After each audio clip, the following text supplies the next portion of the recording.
Well, well, well. Or should I say, ho, ho, ho. I don't know. Good morning and Merry Christmas, everyone. It is a very, very comfortable and nice morning on what's it called? Christmas Day, right? It's called the first Christmas Day in Germany, actually, but yeah. I hope everybody had a lovely Christmas Eve. Depending on where you are, I mean, you know, it's still going on in some parts of the world, I think, well, technically at least. Yeah, I hope you had a wonderful Christmas so far. And, well, I just want to get back into 14. Obviously, I wasn't able to play yesterday. I didn't even bother checking whether or not it would have been worth it to log in. I don't think it would have. Would have probably taken ages. So, yeah, after getting through all the Christmas celebrations yesterday, I just made myself a nice evening. Got some chocolate out. Was absolutely stuffed. Still am, in fact. Which is why I only grabbed a cup of coffee and nothing else, and probably won't eat anything until lunch, which will also be, a very big one probably. So, yeah. But it's a chill morning, absolutely lovely. It's cold outside, and even though it's not snowing, unfortunately, it's still, very sort of winter Christmassy in terms of the weather. It's actually quite beautiful. I mean, the sun hasn't entirely risen, so yeah, this is exactly how mornings should be, in my opinion. Also, in terms of Final Fantasy, it's just, it's very chill. I'm sort of stealing my neighbor's set here, their garden. I thought the sound of the fire burning was very lovely, the crackling, which is very comfortable as well. I didn't really decorate my in-game house for Christmas this year, which is a bit unfortunate, but it's just, there's so much going on, so many things to still, or I rather still have to do, want to do, that it was just not really a thing on my priority list, right? Which is a bit of a shame. I can always do that next year. Because technically, I think, like last year and stuff, probably decorated my house around, start of December or something. So, that was obviously when Endwalker launched, so there was no time to really decorate the house. And, as time went on, it became less and less worth it. Whatever. It's not a big deal, but just kind of keep that in mind for next year. Definitely have to do a bunch of stuff next year, or just more in general. So let's take a look at my retainers, because obviously I wasn't able to do that yesterday. So the plan for today is I'm going to start with the dailies that I wasn't able to do yesterday, obviously. That will take a while. I'm going to do a couple of things on the side, a couple of fates. The pixie stuff, obviously. But I hope I'll get through that fairly quickly, and then I'll go back to doing Firmament quests on my botanist, and hopefully finally start actually leveling botanist, so that I can then also do the other dailies that come back around this evening, obviously. Yeah. So that's the plan for today. A whole bunch of leveling, a couple of quests in the Firmament, definitely. And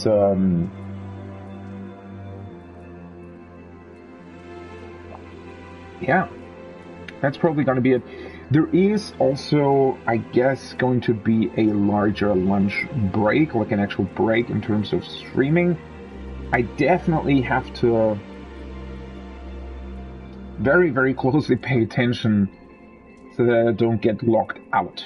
But there's one really, really cool thing that's happening today, or I hope that it's happening today, that I definitely want to watch as well, and it sort of happens probably while I'm having lunch or right before that, which is the launch of the James Webb Space Telescope. So that's going to be 1:20 p.m. my time, which is 12:20 GMT. Or UTC rather. I hate that people still say GMT. It's UTC. Fuck off. It's UTC. So 12:20. What is that? PM, right? UTC.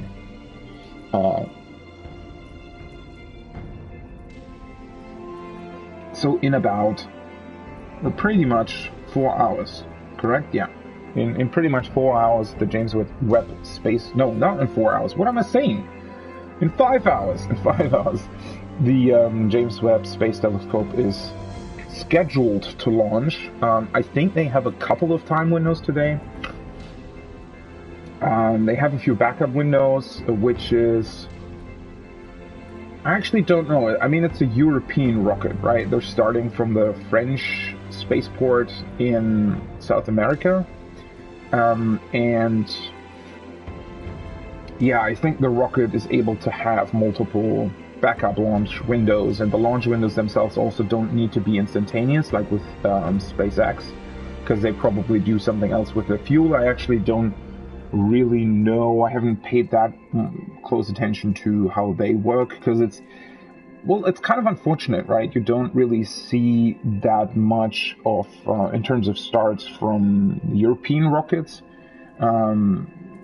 just because SpaceX is, so with their streams and all of the sort of PR work that they're doing, it's just always their rocket launches that you see, right?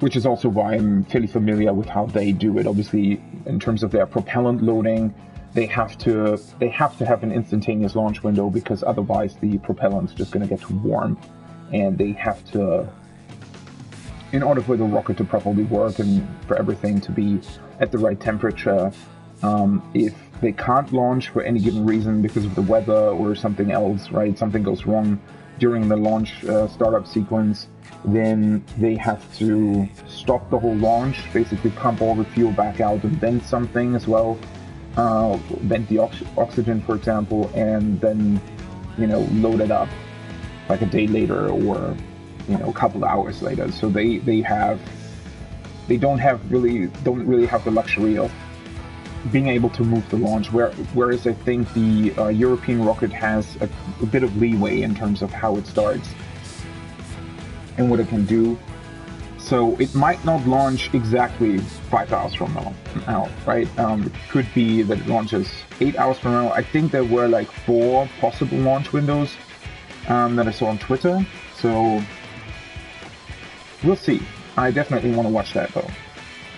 So that's something I will have to keep a lookout for. But having said that, let's get into it.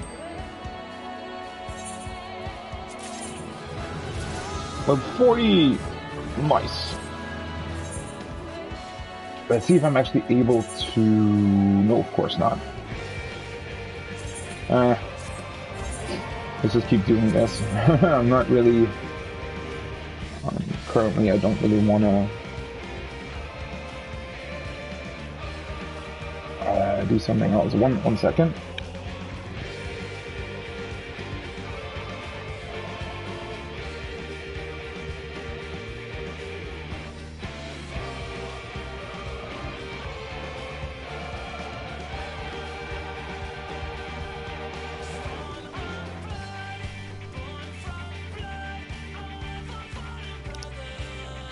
For some reason my nose is always running. I'm drinking hot coffee. Alright, let's check. I can definitely put a couple more of these things on the market now. Oh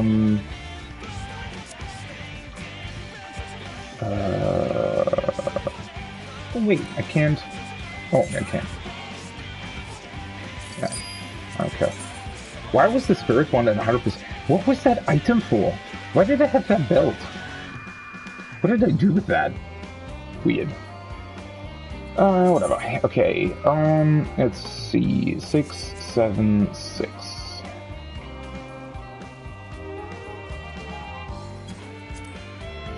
This, and can also sell these.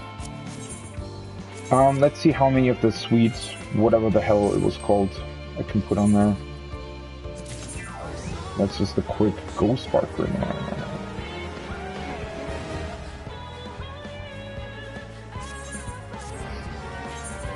Well, I still have to level Botness for her to actually be able to level up. I sold that die. Yeah, I want to sell these dice. Ah, yeah. Right. Let's see. That's fine.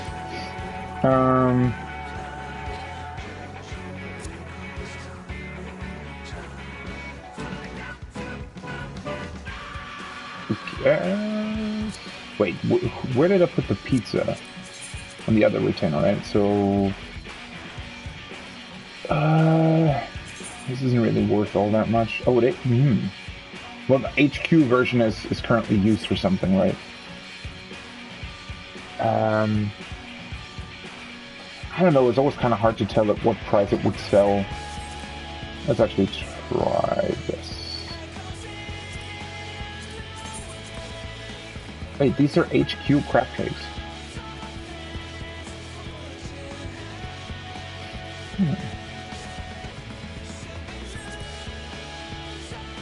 Let's do 639.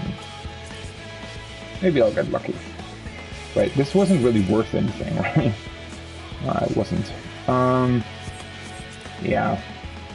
I don't think it will be, or I don't think it will sell. Guardian T.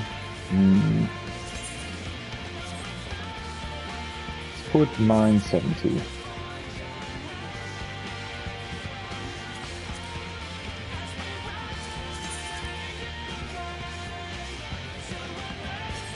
$249.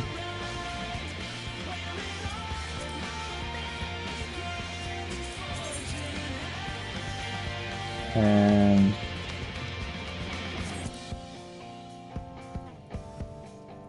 wow, that's not what I wanted. 5,000. That's what I wanted. All right. Bunch of random items to sell. Oh, I only sold one materia. Well, that's unfortunate.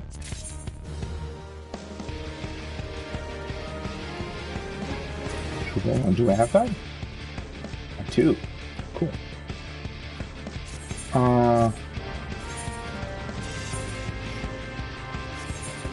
Savage aim materia. Probably have to adjust a couple prices here in a second.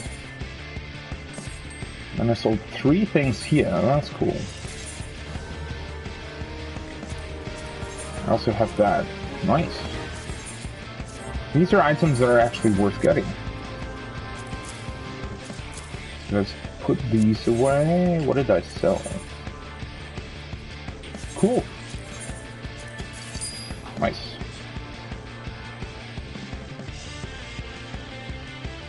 It means, though, that I'm gonna have to open up a couple coffers. Okay, 1 materia, and then the sweet, whatever it's called. This stuff. Did I sell the Savage Aim? Is it this one? Let's see here. Okay, then let's put these things here. So the others are at 690. Yeah, still seems a good price. We want to put 10 or 20. Let's just put 10, but make it 4 stacks.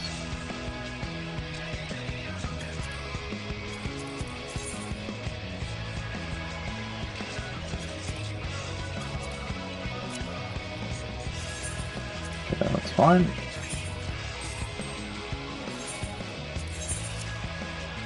And the aim material.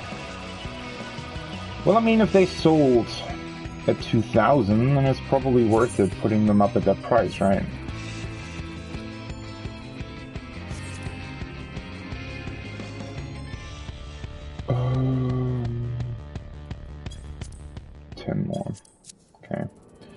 And let's adjust these prices for the time being. 3690, 3690, and 3690. The command ones, they kind of fell in price, didn't they? Pretty sure that I sold them at this price at some point. Let's maybe try for 8.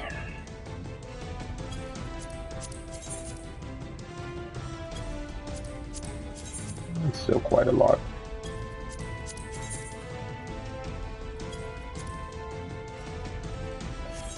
Okay, fine. And then opening 3 coffers for the rest. These ones I can turn in, right? And Endcaller is the one that I want to craft, which is why I should put it here. Oh, I already... Oh, whoopsie. I didn't know whether or not I had it. I'm getting all the... Wait, Endcaller, was that the Zodiac or the Heidelin music? I'm getting all the same stuff the whole time. I'm also getting... Like, I got 5 or 6 Heidelin cards at this point, the triple triad cards, but not one Zodiac one. For some weird reason. And then a couple people from my static got like, you know, a million Zodiac ones, but not the Heidelin one. Unfortunately, you can't trade triple triad cards, which obviously, you know, makes sense. Because that would make it pretty boring. If you could trade triple triad cards, you literally, you know, would instantly have all of them. Because they're not really rare. But it's just a bit unfortunate, right? Because it's sort of supposed to be a trading card game, but it's not really a trading card game, it's just a card game.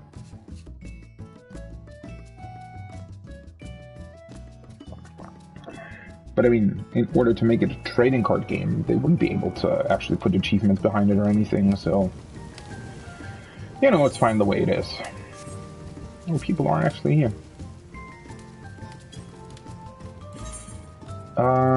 So body, hands, and feet. Body, hands, and feet. Wait, that's the, what is it? The level 86, 5390 stuff, alright. So 86 body. Let's see, yeah, this one. Caster body, not really worth that much. Ranged body. Ranged might be good. Reaper Dragoon. Not as much as ranged. Ninja. Nope. Monk Samurai.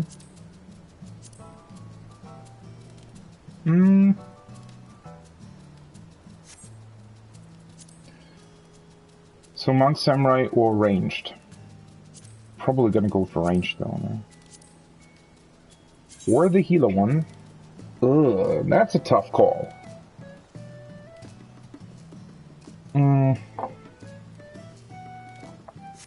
That's a tough call. Apparently didn't sell all that much though. Oh, the tank one.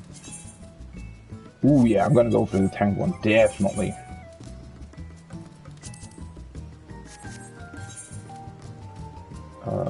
This one. Nice. Then hands. Hands level 86 for caster. 50k. It's alright. Ranged. Nope. Reaper Dragoon. Not as much as caster.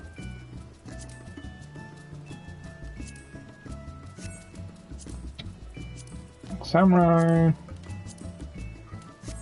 Nope. Healer. Healer 60k. I think that was more than caster, right?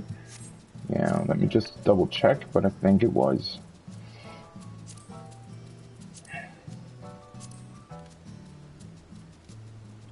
This is, well, 60, 50, 50k. 50k for caster and 60. Yeah, let's go with the healer. This one.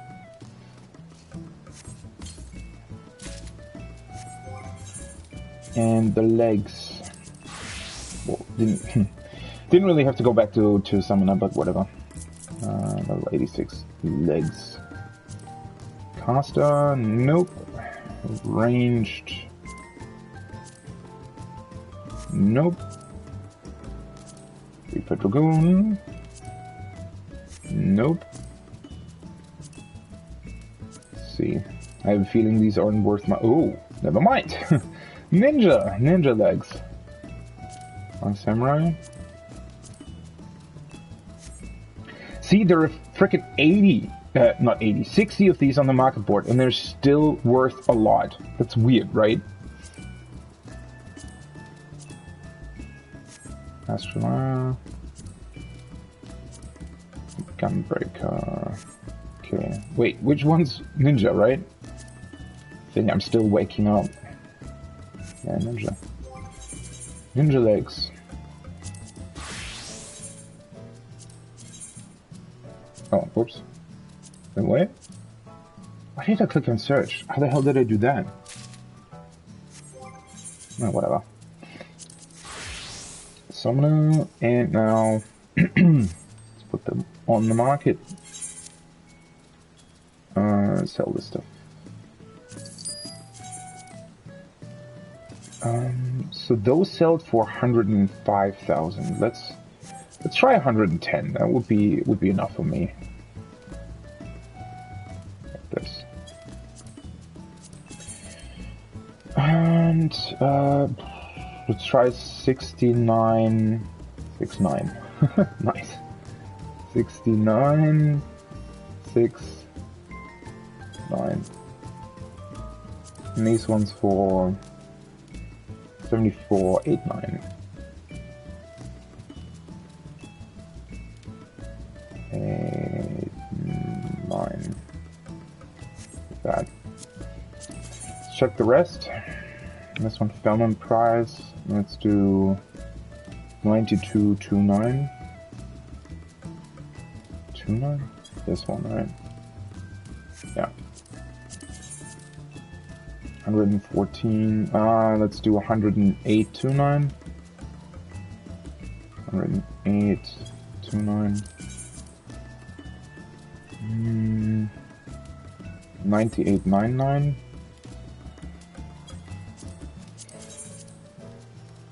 No, these are just put on the market. These ones too.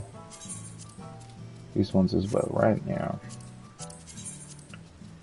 89. Ooh.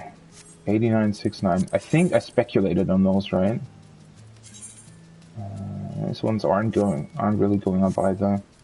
It's fine though. I don't really need the selling spots right now, so I can just put a couple of these at a higher price and just hope that it sells. Well, this one, 85. Wait, what is that? 85.29. Oops. 29.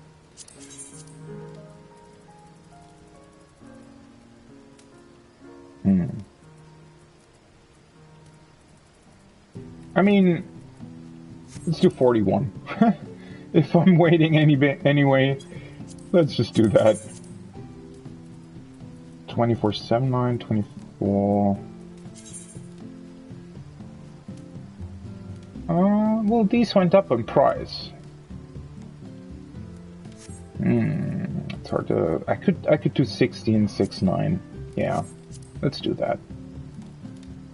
60 and 69. I don't need to put everything at a higher price.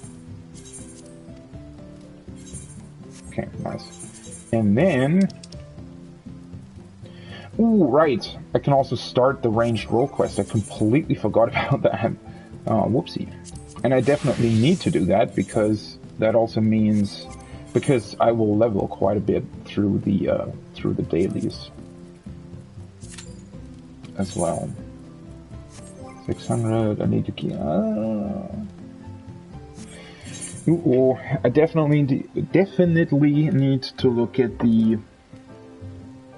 And I've been online for 26 freaking minutes and I still haven't done a single thing.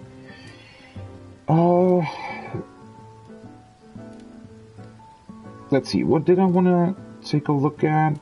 Oops. That's not what I wanted. Let's take a look at Heavensward relics. I think there was at some point I saw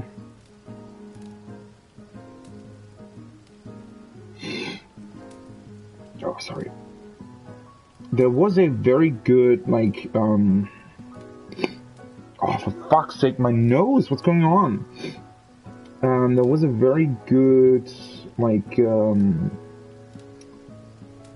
thing that you could look at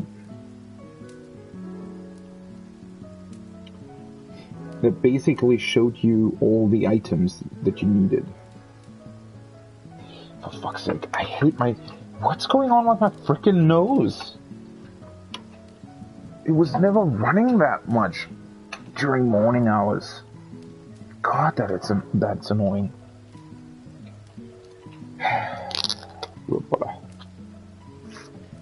1 second.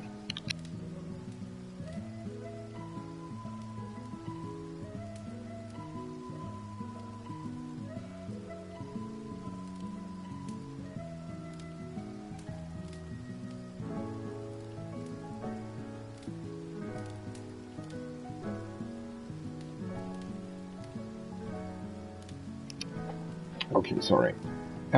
Yeah, the wiki article actually has a really good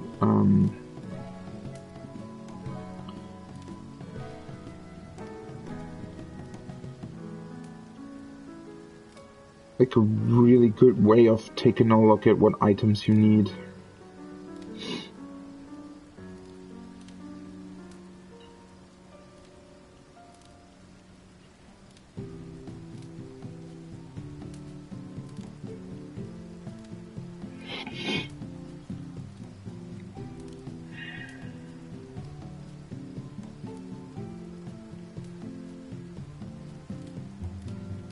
So I think I could probably go for these items. The Pneumite, you need 15 per weapon. So I have 600 singing clusters, which equates to all 12 Heavensward relics that I'm still missing. And the Pneumite, I have 60 of, which would be 4. So let's just buy that until I have enough to basically complete the whole weapon stuff. I also need a bunch of these ones, the Umbrite thing, but the problem with that is you can't really... Like, it's hard to tell how many of these you actually need. Let's quickly go to Idleshire, though.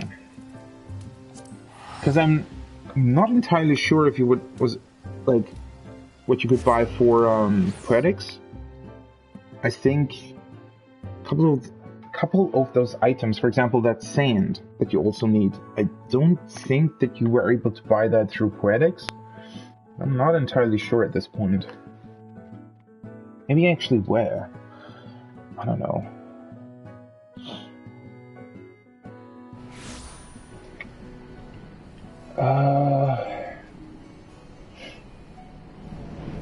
Let's see. But I can definitely just buy the Pneumite and be done with it.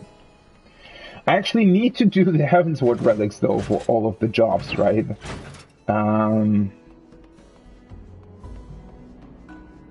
Definitely want to do that at some point. They're just too good to pass up on. So you can buy the Umbrite, Pneumite.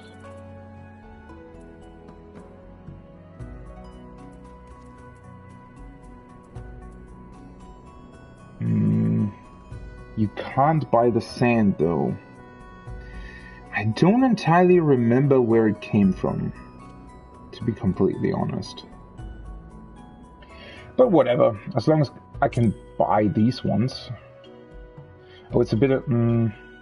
yeah, whatever. So how many of those I would actually need?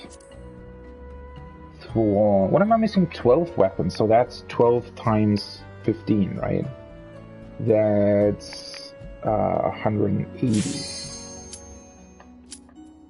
Okay. It's not that much more. Then, well, then again, they are quite a bit more expensive than the singing clusters. Although, no, technically they're not. They're actually less expensive because you need 15, and 15 of those equate to 1,500 poetics. Whereas, wait, let me activate this one.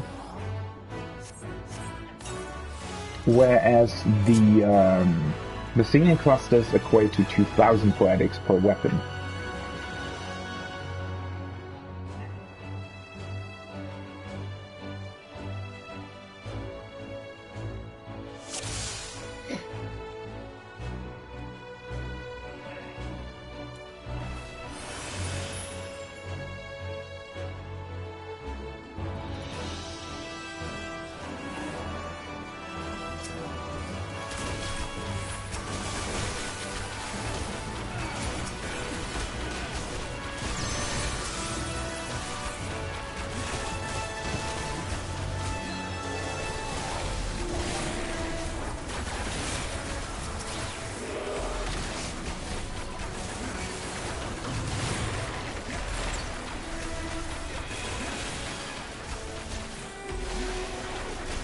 Actually, completely forgot to activate the rest of my stuff.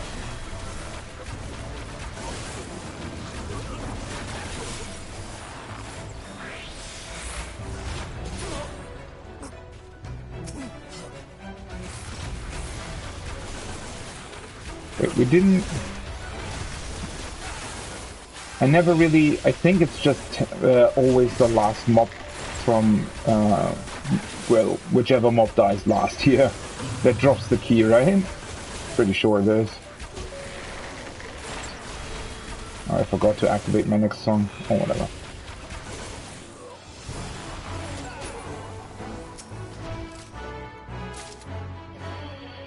I definitely need to remember that. It's always a bit weird on Bard when you...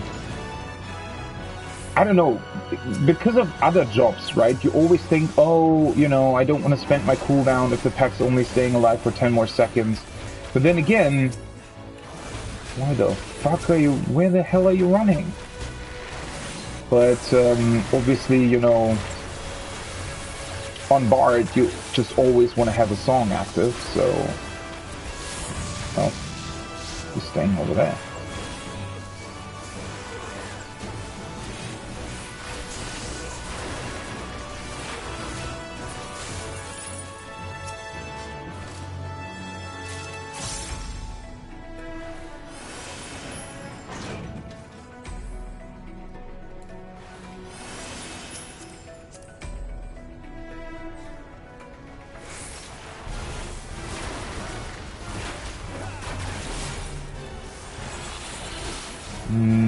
I probably should still activate this one though, right?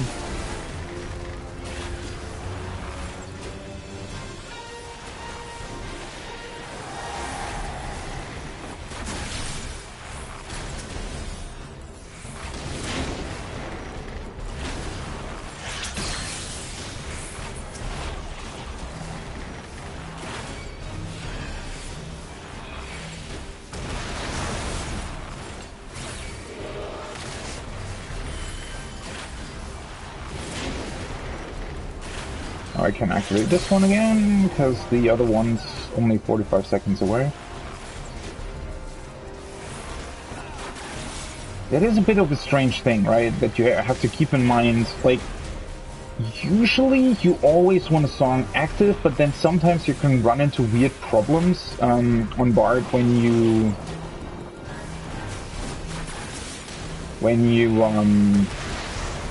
sort of activate multiple songs for when you activate multiple songs for the whole, like for trash packs or something, and you activate them quicker than they should be activated in a way, right? Then you run into this weird problem where you might not be able to actually play a song.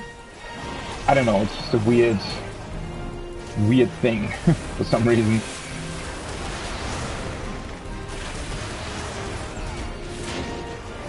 It's actually quite weird how much damage this boss does to individual people. Right, did he open the... Yeah, they did. Why is that chest over there?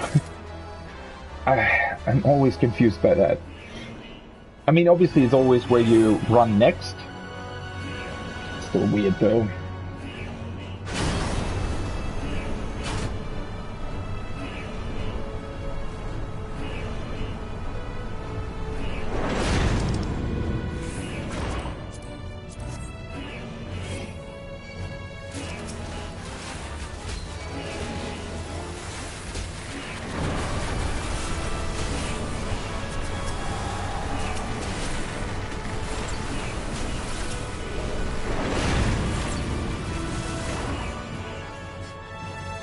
That was fast work.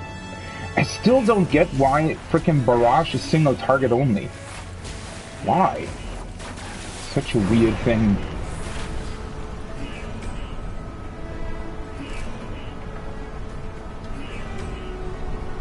Oh, you know what? Oh, whoopsie. Yeah, you know what I just realized? I might have, you know, forgotten my dots, maybe, on the first boss. Oh, whoopsie. I'm sorry. God, it's so weird. I don't know. Somehow, Summoner not having dots anymore completely removed any notion in my brain that there are dots in this game. I guess I'm really a Summoner main through and through, right? Oh, they removed dots from my Summoner. Well, guess that means there are no dots left in the game. Shit. That's why that frickin' boss was taking so long. I'm an idiot. It's because of me. Well, whoopsie. I guess, you know. Well, I'm not usually playing Bard. Like, I'm always playing Bard just to level. I'm never playing Bard because I actually like playing Bard. Although then again, I do have to admit, I think out of the ranged ops, Bard is actually my favorite one. I think. It's just... I don't know, the only thing that I don't really like about Bard is the... like your normal skill thing, right? The fact that you always press the same button the whole time. But that's really the only thing I don't like. Everything else is pretty cool. I mean, I like, especially on the later levels, right? When you have Apex Arrow and that kind of thing. I think in those cases, it's actually a pretty cool job, to be completely honest.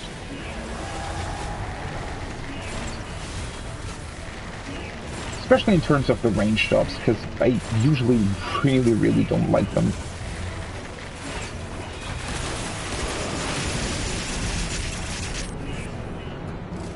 The hell was that? Is that me?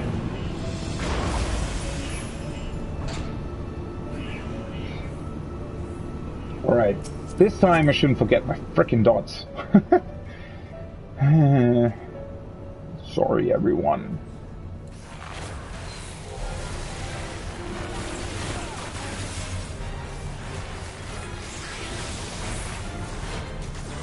It's just so weird, right? It's so weird with the dots. It's also because you don't really activate them, at least I think you don't activate them, like on trash packs and stuff, because Bard doesn't have any way to spread the dots, so yeah, I don't know. It's just weird.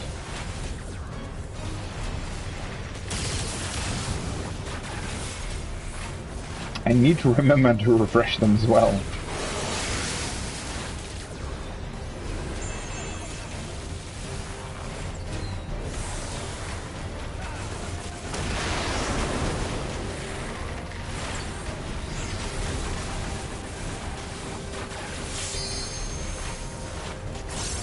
Ooh, why did the Dark Knight almost die?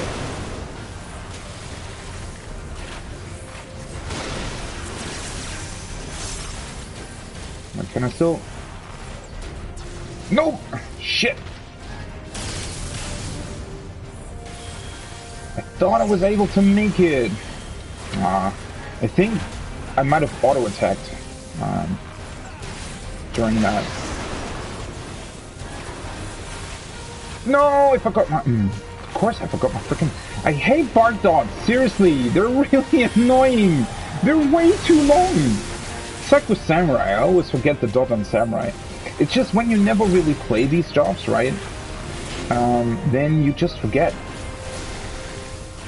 It's kind of unfortunate.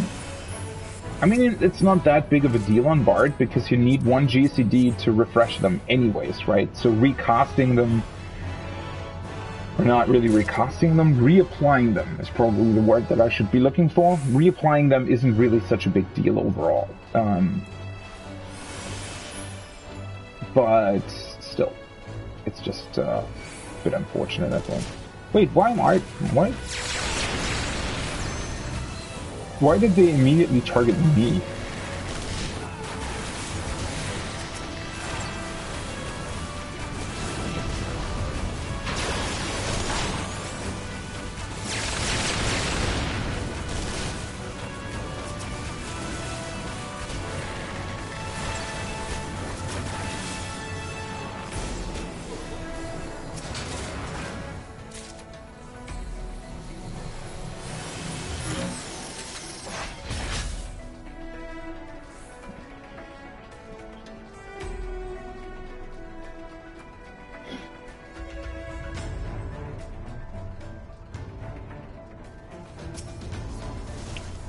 Although, if I'm completely honest, I'm always forgetting, like, dots on jobs that I'm just not that used to.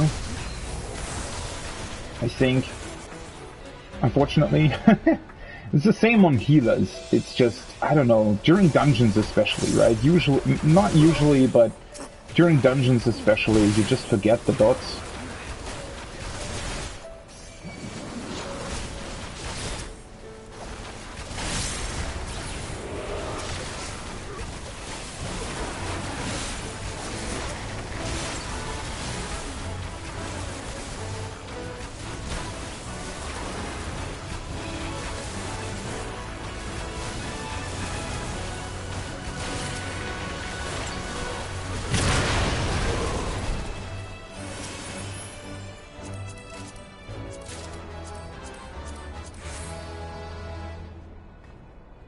I think one of us is watching cutscenes. Yeah, I think group one is. Sloppy!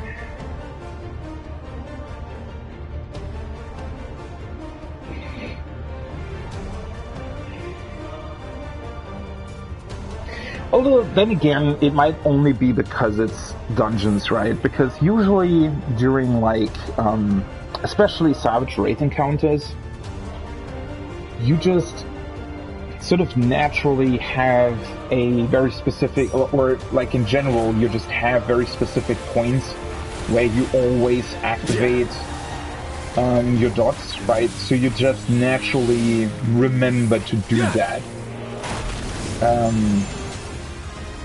How'd you like these? Like during Savage Wraith, you just very naturally know, alright, you know, the boss is moving here, or the boss is doing this, and that will be, you know, the exact point where you activate your dots, or rather reapply them, stuff like that, right? So, I think that's just, in dungeons, because they're so different each time, and they're also a bit weird in terms of a lot of stuff. It's just... I have you now.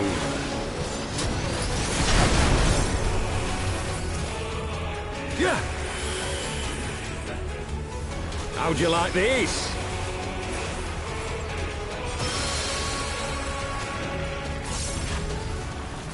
Yeah. All right, that was the knockback.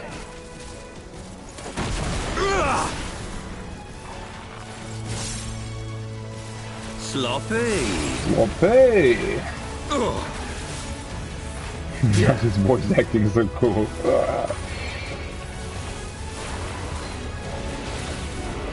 yeah.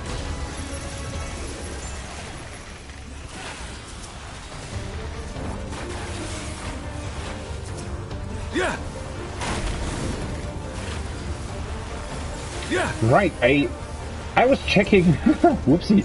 When the weird swords fell down, I was checking whether or not it had actually applied Troubadour to everyone and it was still active. But I don't even have it on this level, so oh, whoopsie, I guess. Yeah.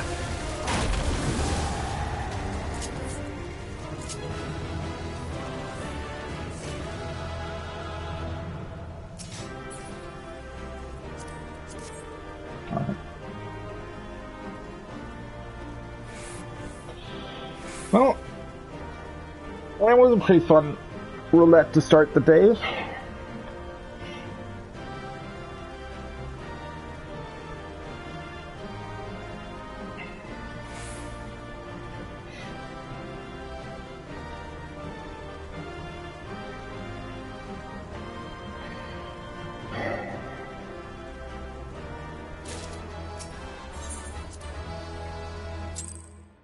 Why am I so unlucky when like sometimes there are dungeons, you know, where I just don't get any loot. I don't get it. I'm actually kind of unlucky when it comes to greeting loot in dungeons. It's like most of the time it feels like, although, well then again, it's kind of fine. Yeah, it's kind of fine. What's going on? Why isn't Alliance Raid getting the bonus thing?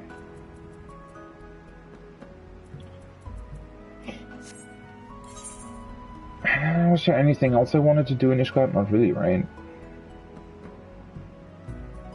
Maybe I should... No, wait. Obviously I should go to Ilmag.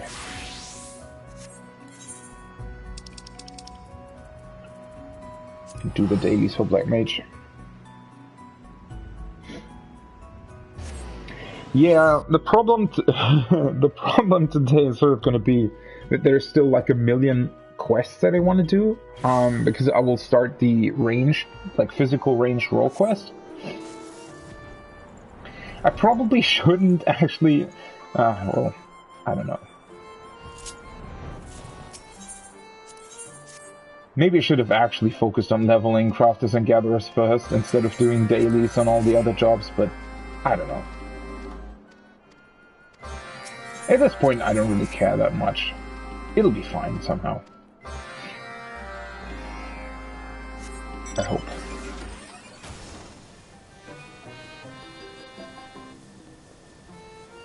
I definitely want to hold off on the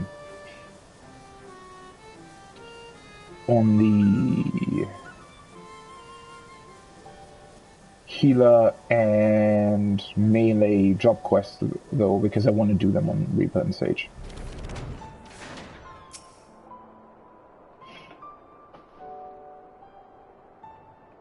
So until then, although then again, I also don't really want to...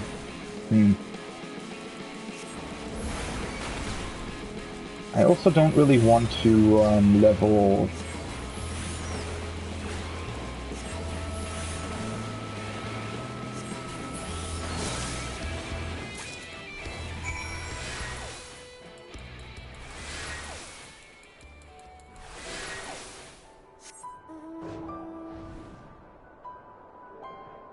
What was I gonna say? I don't really want to level the other range, though.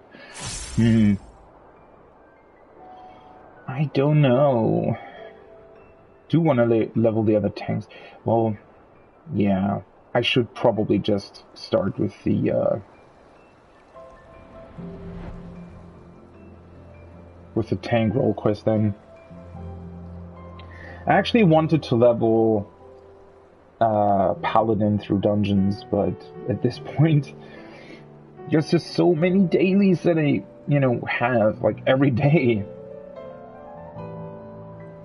So many other quests that I also want to do. Ah, whatever. It'll work out in the end, I hope.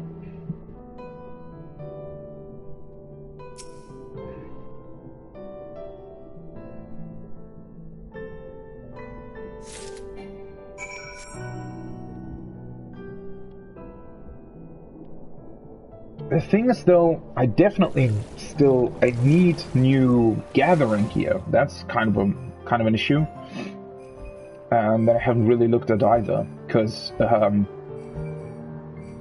you know, it's fine leveling the gatherers. You know, I'll be able to support my static through that. Just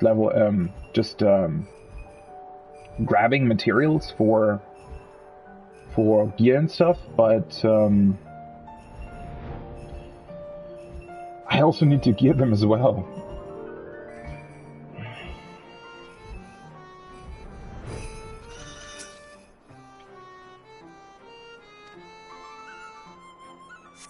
Those poor, poor creatures. Oh, for fuck's sorry.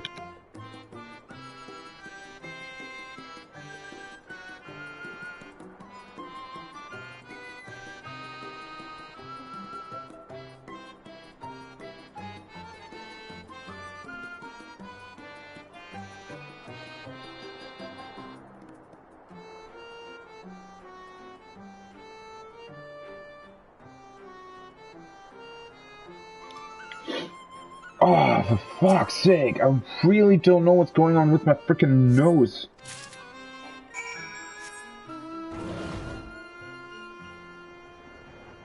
Oh, it's annoying. Like, I don't have any kind of... I don't have allergies, at least I don't think I do, and I don't, like, I'm not sick, so why the fuck's my nose running in the morning? It's not every morning, it's just sometimes. It's really weird. Let me turn in these quests first.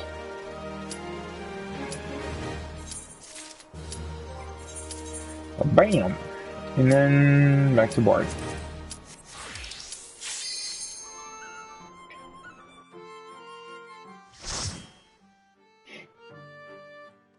I don't know, can you actually get cool stuff from the fairies? I don't really remember. I mean, obviously... Oh, nice dungeon. Obviously, So it is you. You will not defile my new paradise.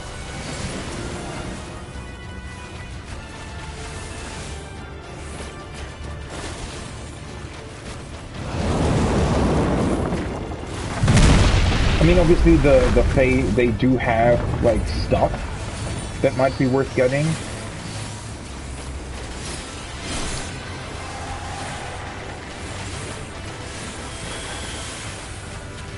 Wait, oh, the thing's attacking me. I was wondering, why was it so close to me? But yeah, it was actually attacking me.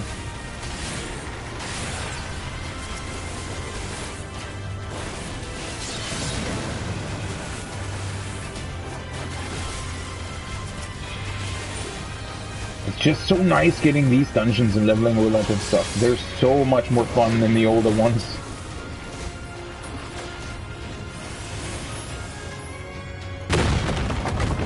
I mean, this dungeon in general is just really cool.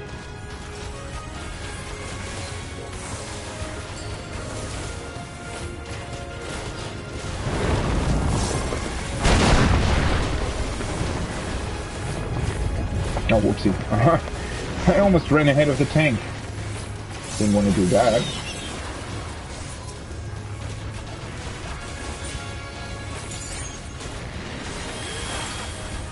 Oh, I already have the Apex Arrow on my saddle? Didn't know that. Nice.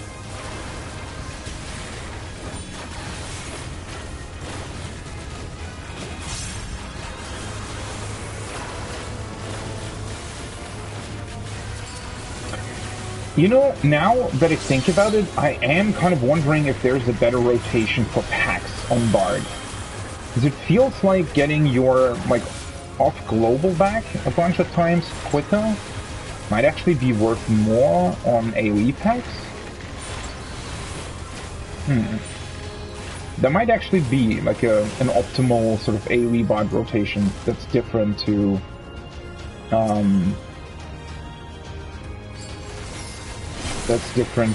your single target rotation in a couple of ways.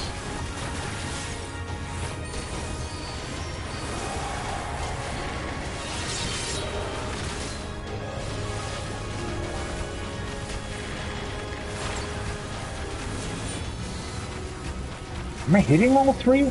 That's the one thing that I that I always feel is kind of weird on range jobs, is you don't really have that feedback sometimes, I feel like, with who are you actually hitting and stuff like that.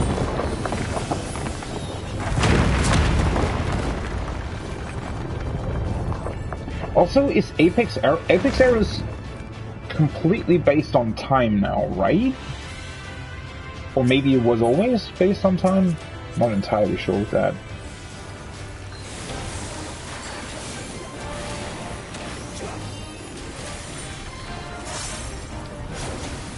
It's not what I, that's what I wanted.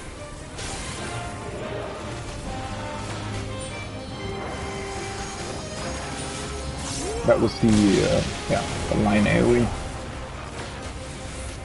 Need to remember what this thing actually does. It also spawns the green wind circle things, right? It does this thing, yeah.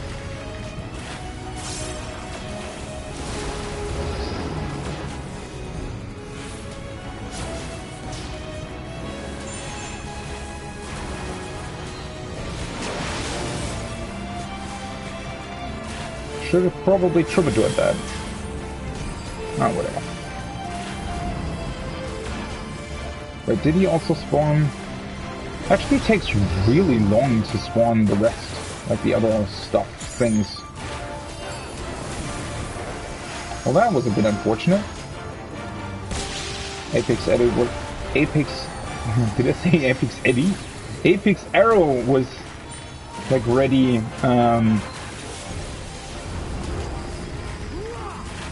earlier than I thought it would be. So now we have to stand somewhere here, right? Ooh, that was close. Yeah, the dancer got hit. And of course I forgot my dots. Fuck. Yeah, sometimes it's actually sort of a bit weird to know how big those explosions are. Like, there isn't really any reference that you would be able to look at for where they actually hit.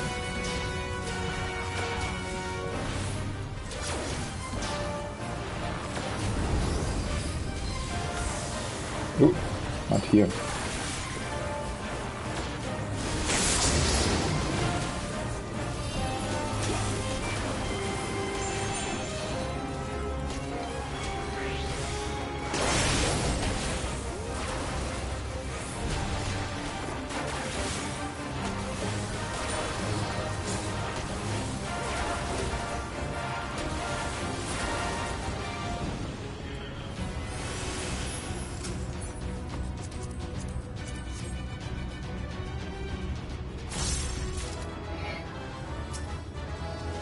I mean, if the tank's pulling really quickly, then obviously you just want to activate your songs anyways, right?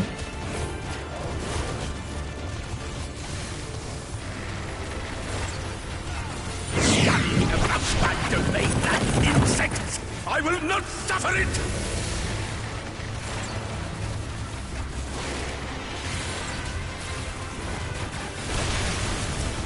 It actually hit the wall, huh?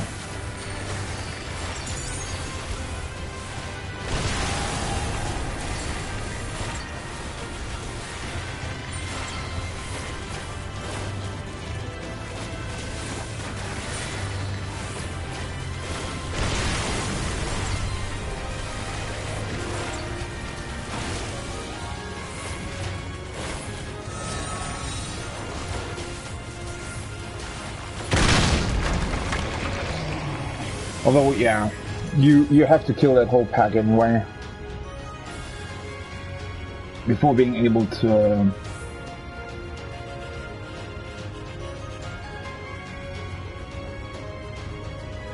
there's nobody so much stuff that you can do with the gear and people are just not getting it right. It's just unfortunate.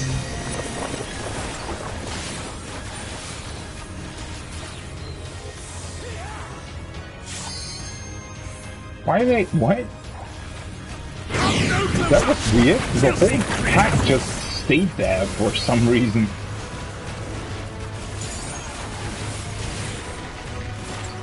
Oh, we should probably limit break these, huh?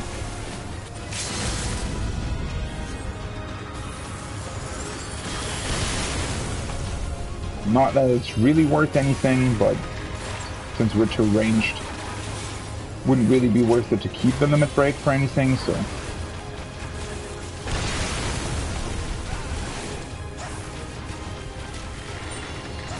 God, I hate these AoEs.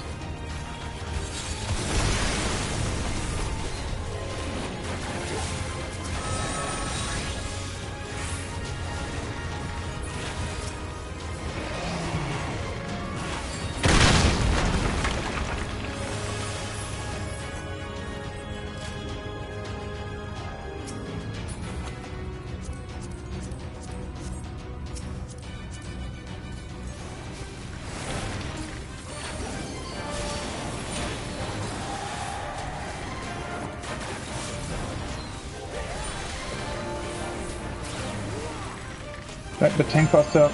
These freaking names for these attacks were always incredibly weird.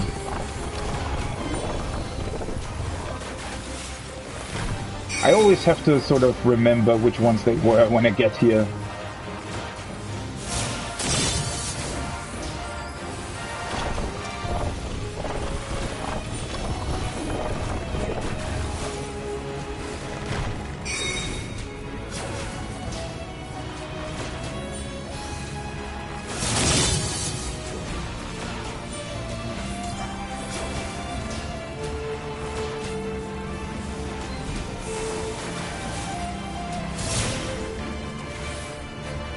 And of course, I don't know, I'm constantly saying to myself, don't forget the dots, don't forget the dots, and then I'm forgetting the dots. And I have absolutely no freaking idea why.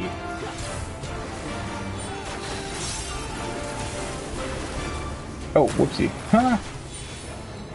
Didn't actually realize there were going to be two of them. One just a minute.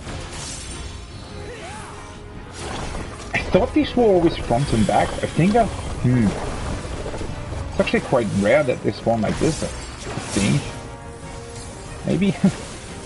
No idea.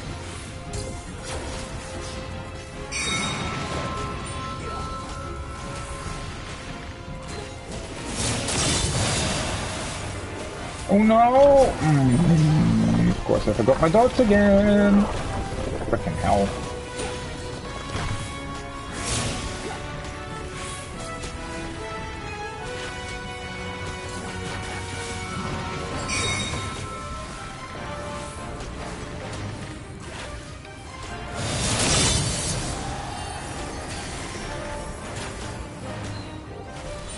Probably should have played the song first, to be honest, before I activated Apex Arrow, but whatever.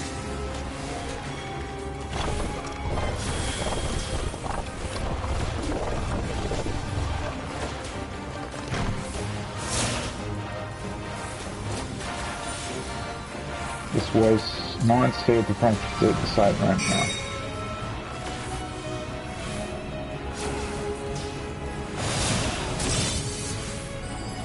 But the answer got hit.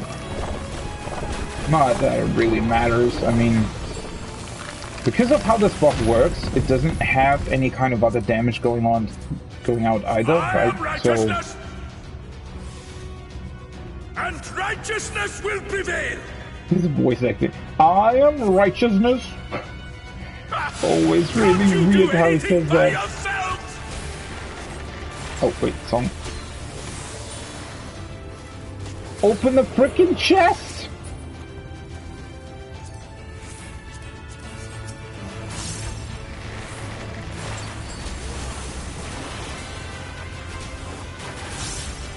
Ooh, that's gonna be a nice Apex arrow here.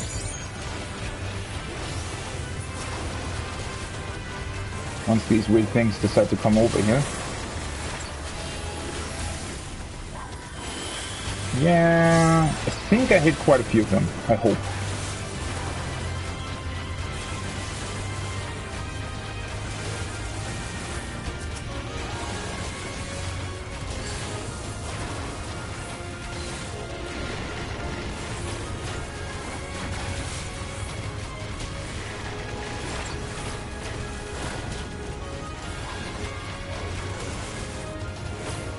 Oh right, he's a Dark Knight as well. Apparently Dark Knights are a bit annoying currently, although I don't know if people are probably exaggerating that as always.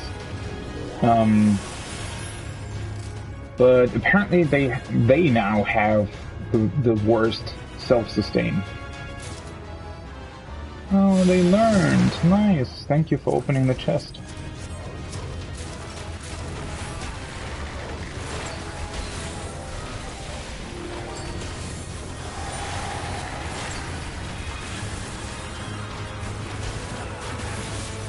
Oh, got another Apex arrow! Bam!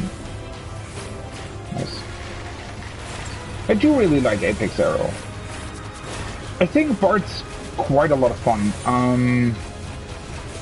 You know, it depends on how you would optimize it. I think it's... Maybe it's because the new summoner is so, you know, well, if you will not almost arranged now with how few casts you actually have.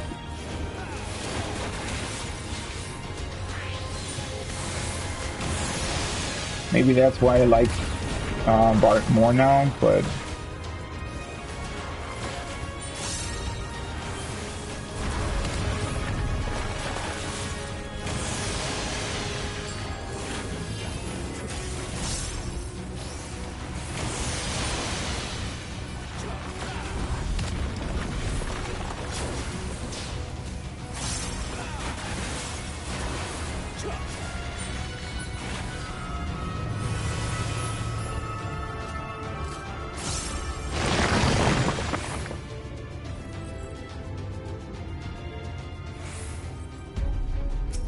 Dum dum dum dum dum dum dum dum.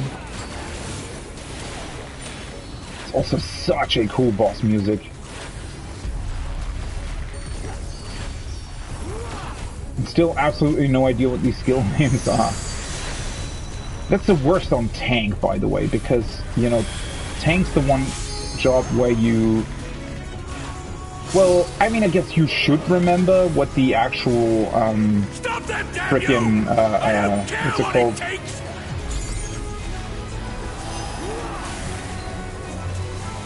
Where you need to know what the tank buster is and stuff like that.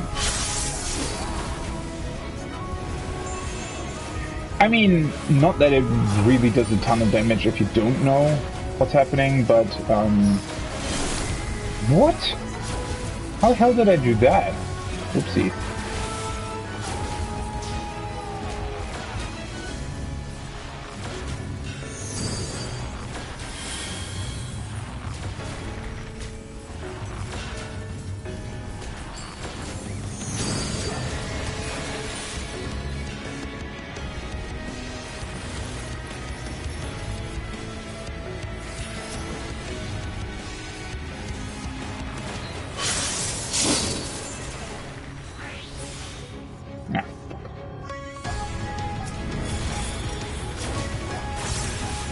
Wait, is this? Yeah. I was wondering, but I was at the right position.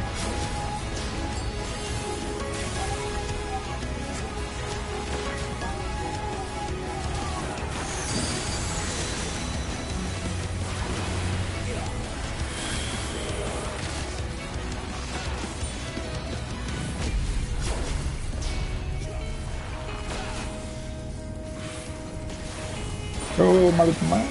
Nice. Still got it. Probably should have... Nah, well, it doesn't really matter.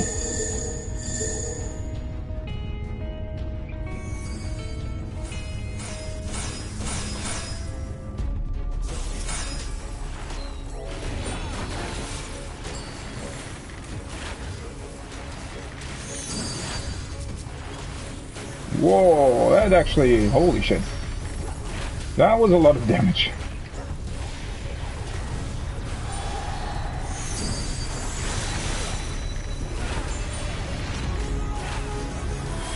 Yeah, see, now this is one of these weird situations because, like, the other song is only up in 90 seconds now, so I wasn't able to activate my next song, even though you want to cut one of them short, simply because because of that, right? Because it was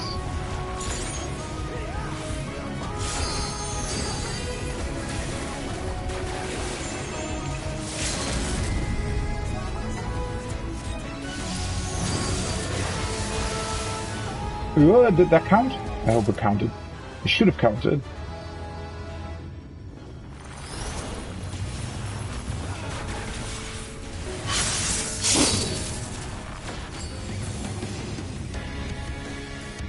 Not that it really matters, because it dies anyway.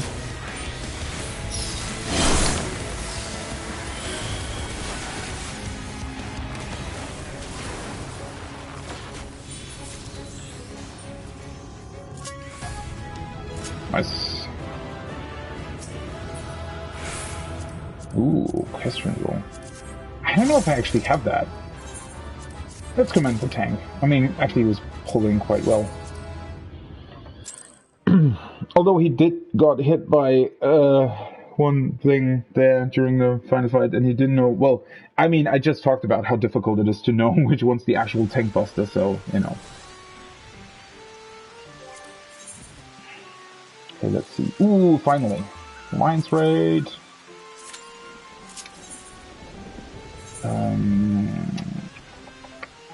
Well, yeah. Wouldn't have been worth it. Here, I already have that.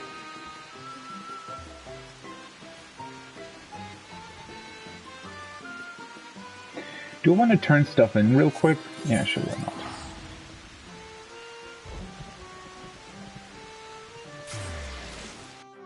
I definitely need to check out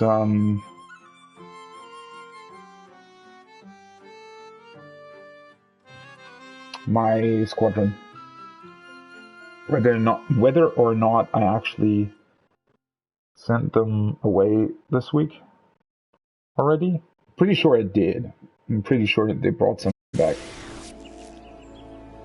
I'm just not entirely sure. And since I need to turn this stuff in anyways, it's not a big deal.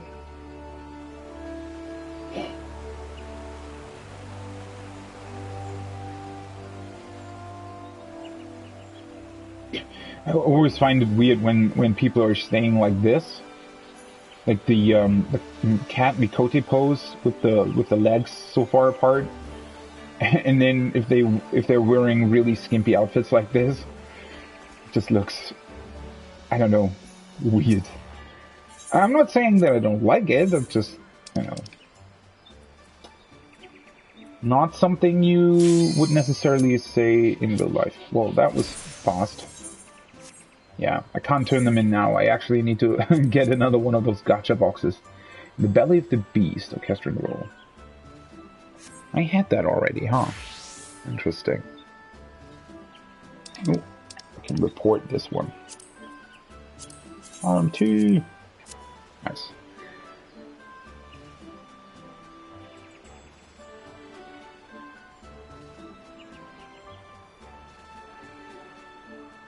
That's really annoying though, right? I mean, I don't really keep track of that. I don't know how many bots there usually were on the servers. But in a situation like this, right? I wish they would have, like, I wonder how many bots get online during the morning hours and then are still online during the afternoon when people are trying desperately to play and log in, right?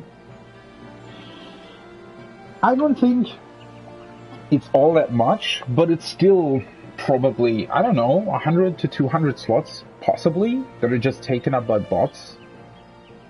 I I don't know. Let's actually buy, since I'm still waiting, let's buy another one of these. What's in there? Look. Wind up Favnia. Isn't that from Eureka? I think it might be, right? Definitely have that, obviously. That might be from Eureka, I'm pretty sure. The other ones that I got, I wasn't so sure about. The ones that I didn't already have.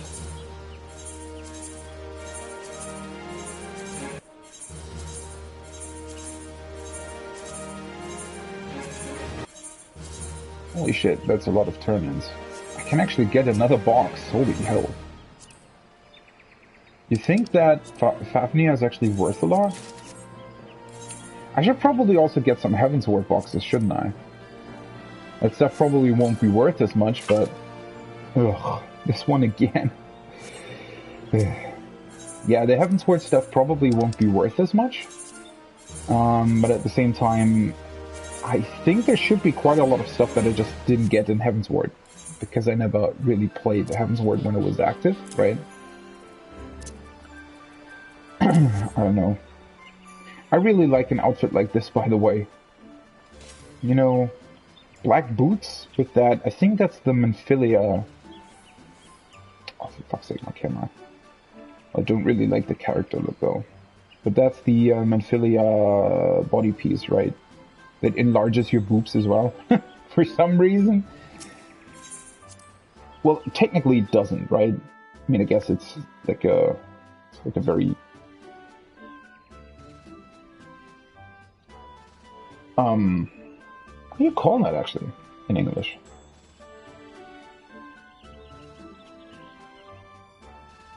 Nah, whatever. Not that it's important or anything. Yeah, I already did them. Alright. Cool. Wait, the tank wasn't the one... the tank was the one who wasn't accepting, right? And still it took this long to... That's weird. Usually tanks actually have quite a long queue time for alliance raid roulets, I think. At least in the past, that's how it was. Because obviously there's only 3 spots, right? So usually there immediately should have been another tank, but apparently there wasn't. Oh, why? Couldn't it have been Circus Tower instead? I mean, a better way would have been the Stormblood ones, but if it had to be a Realm Reborn, why not Circus? 3 Reapers. Nice.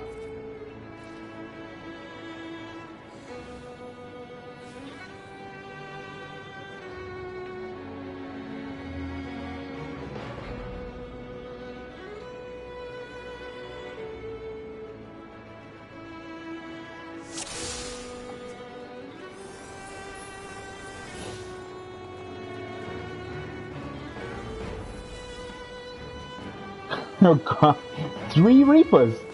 3pers, if you will. Well, okay. Wait, do we have... No, we don't. For a second there, I was wondering whether or not we had another Bard, but clearly we didn't. Oh god, they're doing the stuff! Hey, they were actually interrupted. What's going on there?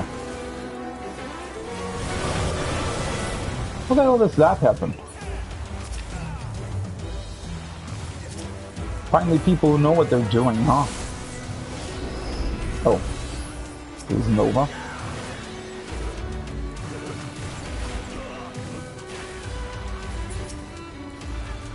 Wait. It's not the one that I wanted to hit. Yeah, I also don't know why Bards don't get the 3rd song on level 50, right? Once again, why? That also would be hella weird if you were doing like the Coils raids and you just don't have your 3rd song. That's so weird, right? That's really, really weird. I don't know why. I mean, well, I know why. It's just I don't know why they would do that. Like imagine starting with Bard and not getting your third song while you're playing through the game. I don't know. For some reason, that's just really weird for me. Okay, I hope I actually got that.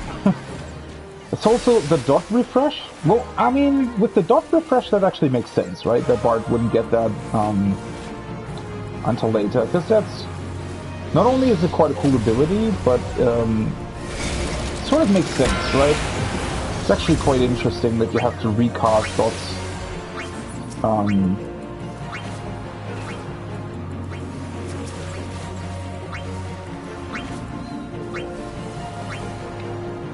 What?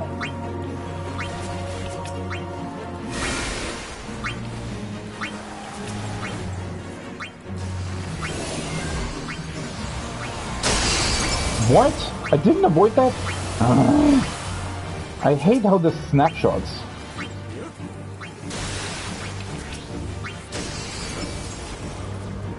That was also always a weird thing. I mean, I know that it snapshots weirdly, I just... For some reason, this one doesn't snapshot with the cast bar, but instead with the animations somewhat, like, it, what the... What just hit us?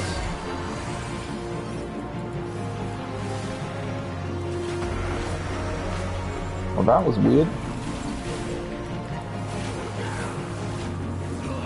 For the longest time with this boss, I didn't actually know that you were able to cleanse the Doom. I just thought that if you got hit by the gaze, well, you had to die. But you can actually cleanse it by running into these circles, right? Alright, let's do it right this time.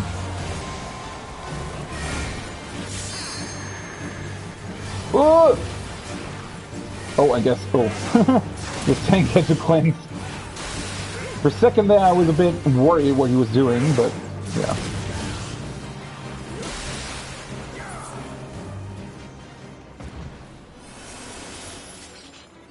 What are we anyway? A. Well, that's unfortunate. I would like to, you know, if it has to be World of Darkness, it needs to be Alliance B, so that you can go into the belly. I mean, you can go anyways, right? It doesn't really matter all that much. The more people are in there, the better. And it's not like you actually die. It's very unlikely that you'll die, even if there's no healer from your group in there.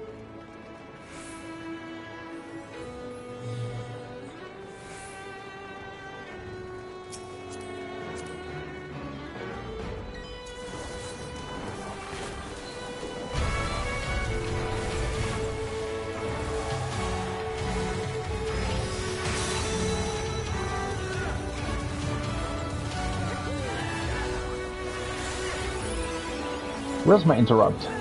It's at the bottom for some reason.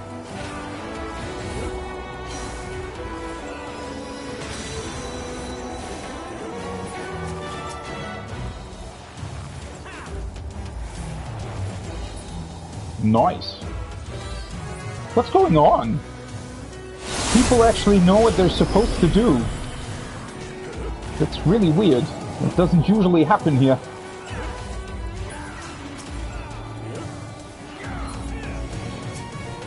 Ah, another one's still alive. Let's get it.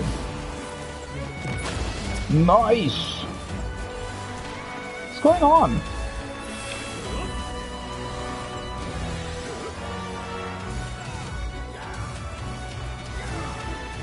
Guess we actually got a very good alliance rate. Skills, I guess, in terms of the people that are playing. It's quite unusual. Especially in the lower level ones. Although, nah, that's not entirely true. Actually, the Stormblood ones are the alliance raids that are most likely to have people in them who don't know how they work for some reason. I don't know why. Technically, they should be like more in the people's memories for some reason, but I guess they aren't.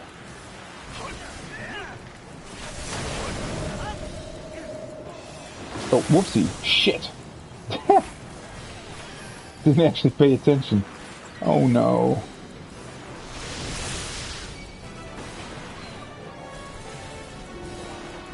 Do you have to run with the... I don't actually know how they work. Whoopsie. Yeah, no idea how these work. I never get targeted by these usually.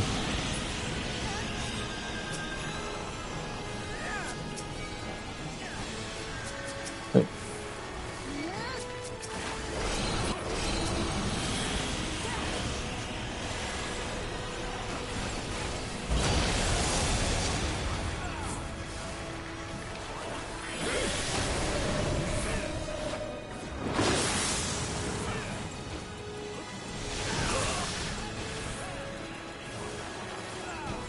Guess you're supposed to pull them somewhere?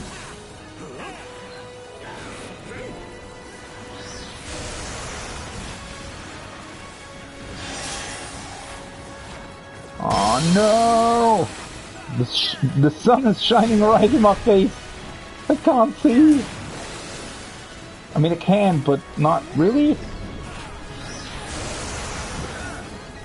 Oh, should probably hit the poison slimes as well. Although they're dying... Holy shit, they're dying quickly. God, that's annoying. Fucking hell. The sun's shining right in my face and I can't actually, like... No matter which way I move...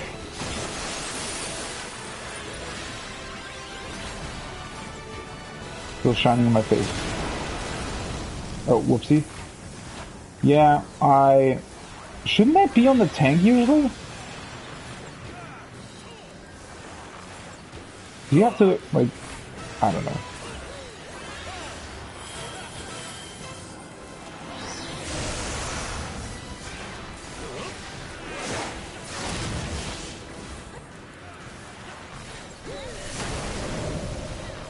No, I feel like the dumbass because I don't know why I never get targeted by those mechanics usually.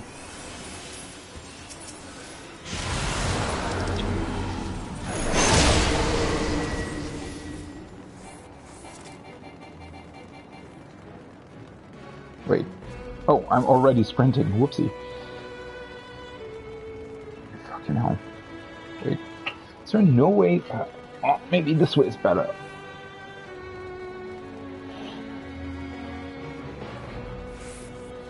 Well, the problem is that because sort of out of the corner of my eye, the sun's shining this way. And for some reason, because the screen's also really dark, well, obviously, because we're in the world of darkness. Yeah, that's just a bit of an unfortunate combination. Oh, yeah. Get out of my way!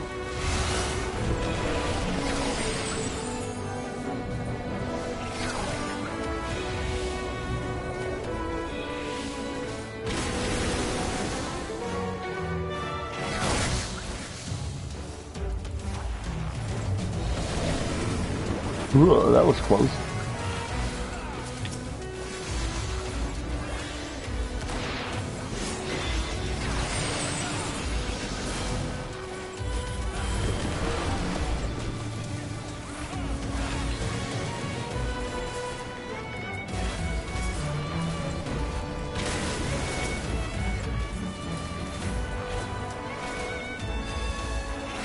That's arm's length this time.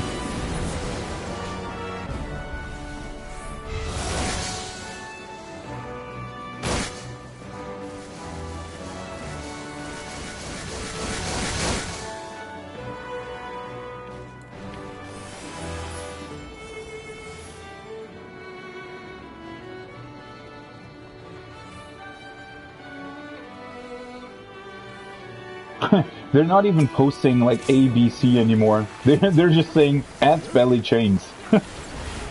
Well, at least with this boss, everybody should know what that's about.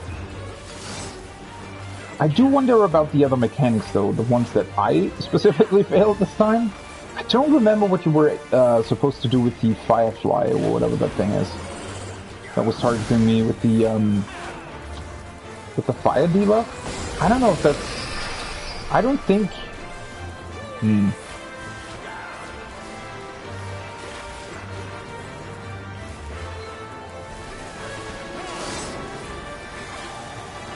It's actually refresh dots on the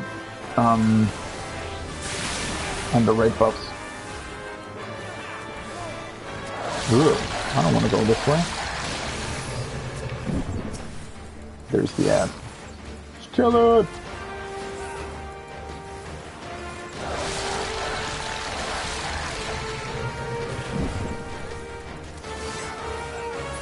Speed going in? I think they are, right?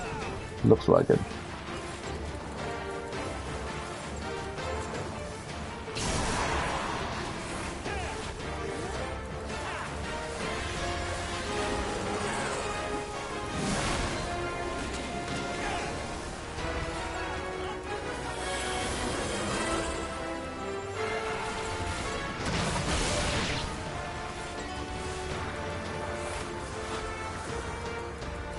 That was fast.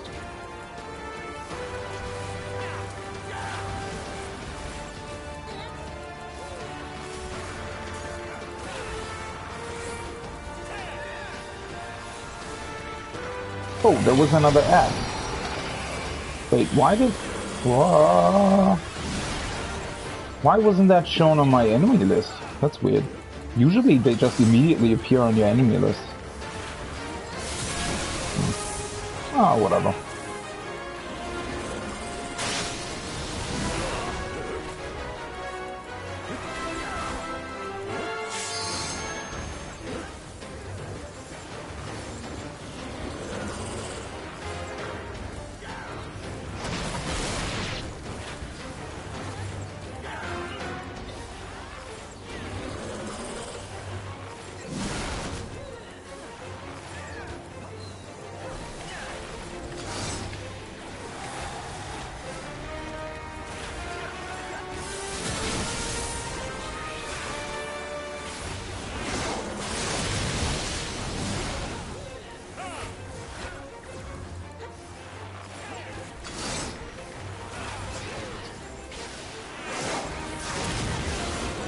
You know what?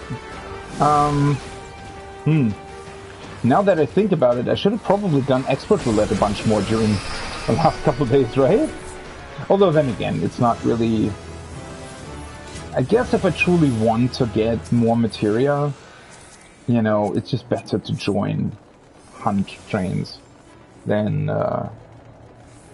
going into expert roulette.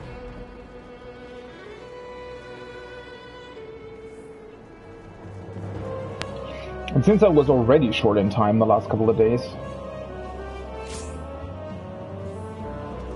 you know,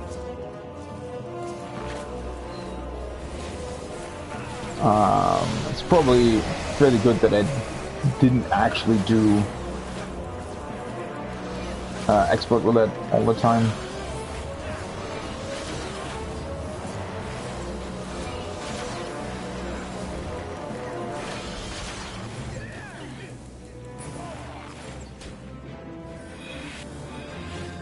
What?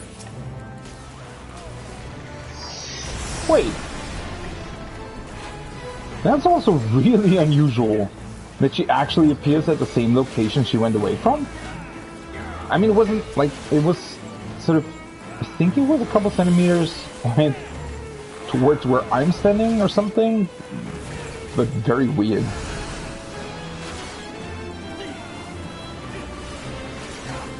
Other people are running.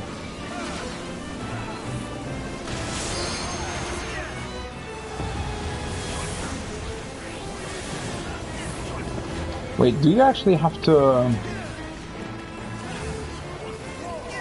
activate your buffs when everybody else is close?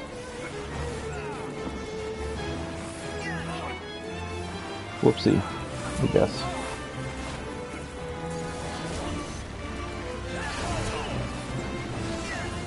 Everybody else is killing stuff so fast. Well, I mean, that means I can stand on the boss. Oh, never mind. There's something here. Wait, where's that? Oh.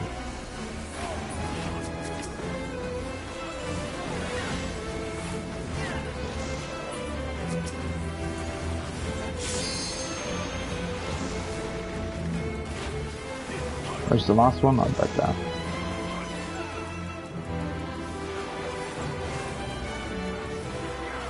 Yeah, she's taking a lot of freaking damage. Although I think we still have to do the ad phase. I'm pretty sure. Should be coming up fairly, yeah.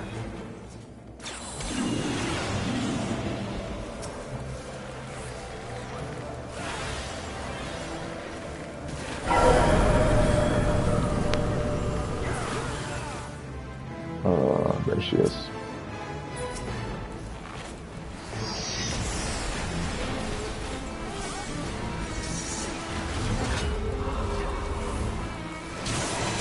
Don't even get LB3 so fast. This is great. Nice.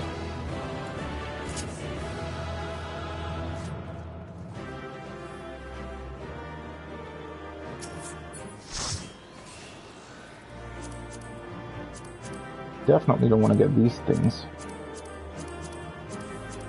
Do want to get these things though.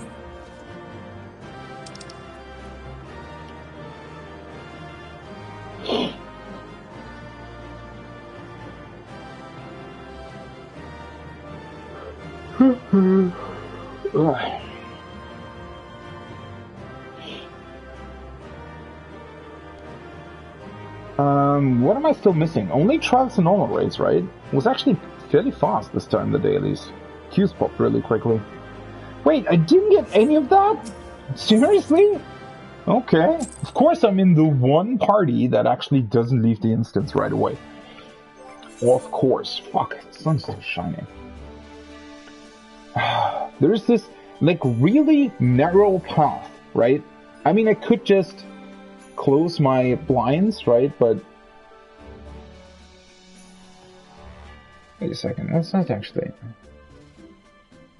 One second, I need to check something. That looks really interesting. Be right back.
Okay, so I don't really know how to explain this, but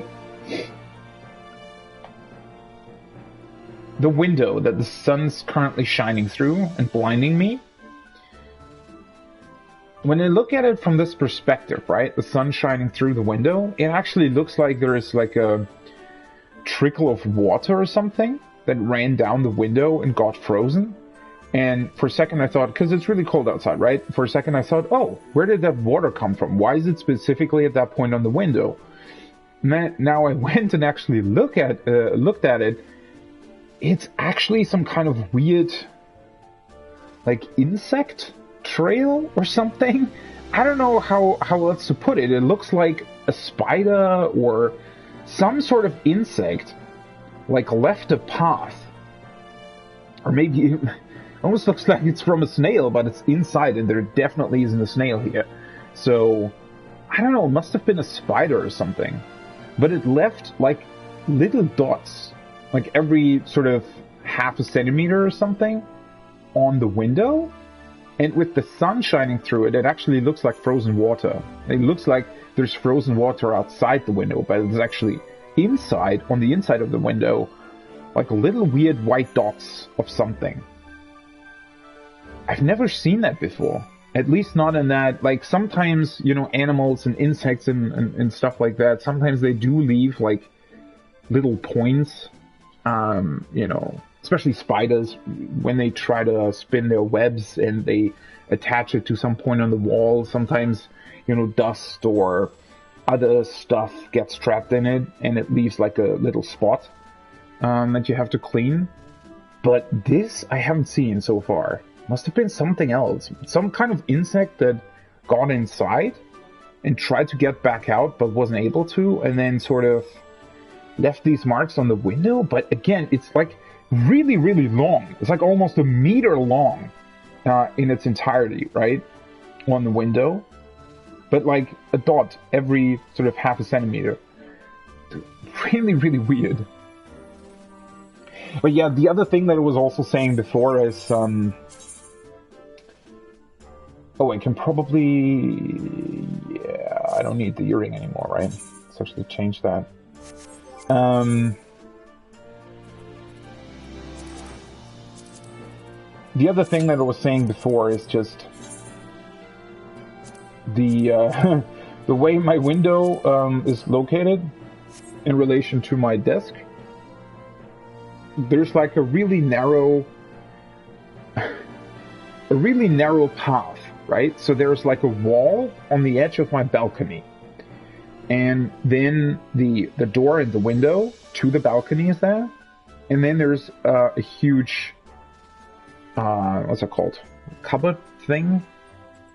Well, where I store a bunch of stuff, right? And literally there's like, I don't know, 10 centimeters or something in between the outside wall and my inner thing here, where the sun is able to shine through the window, and that's just immediately, like it's literally going to the exact center point of my desk. And it's always been this way, obviously, right? It's not like I don't know that it is like that, but sometimes, especially during, well, it's only really a problem during the winter, because that's when the sun is really low, right? And is actually able to shine through to the desk. Usually when the sun's higher, most of the year, right? It's not actually shining right at me. But still, it's just a very unusual thing. I don't really want to close any of the blinds though on my windows, right? I mean, if the sun's shining in the winter, then obviously you want to sort of soak that in. Just a bit unfortunate if you're doing World of Darkness at the same time you can't see anything on screen because the sun's literally blinding you, right? That's a bit unfortunate. But whatever.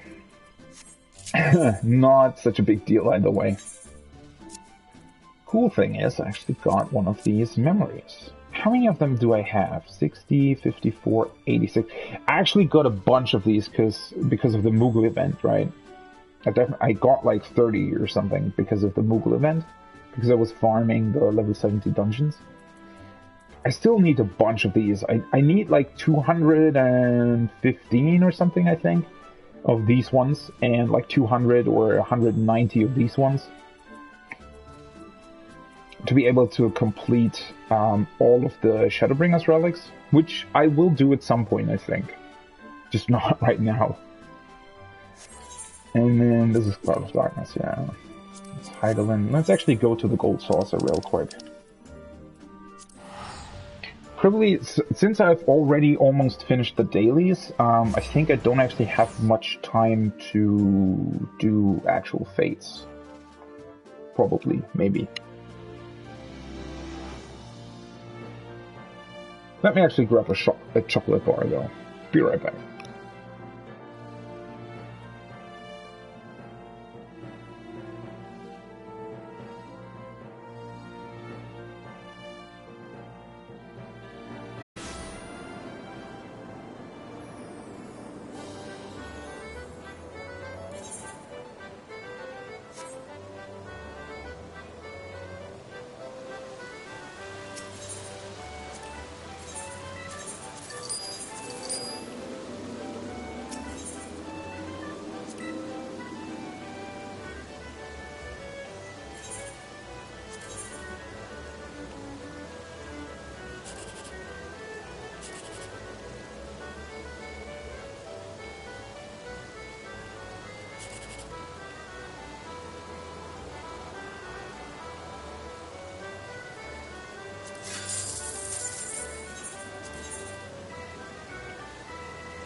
Alright.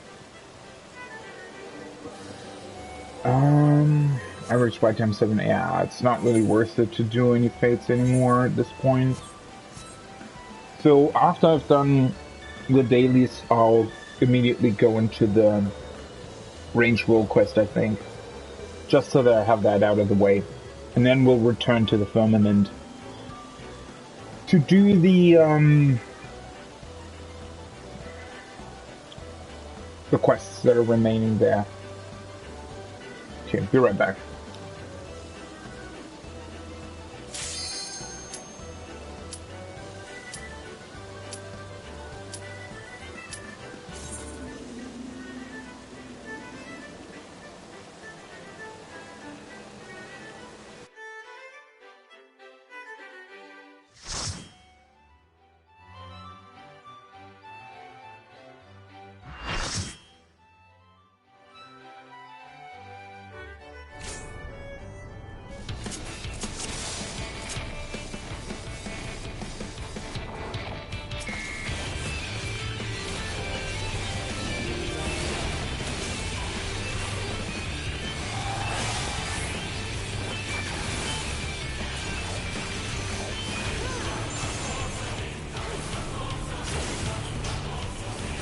Okay.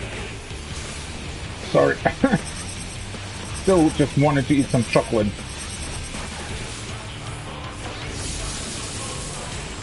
Eat 5 tacos! It's actually quite the fun fight on normal mode. I think it actually has a bunch of things that Extreme doesn't. Like, for some reason it has like a knockback during this phase that the Extreme just doesn't for some reason.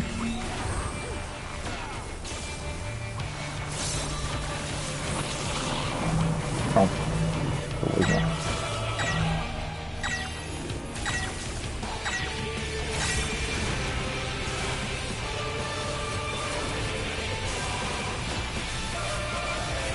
Now we can actually use Troubadour again.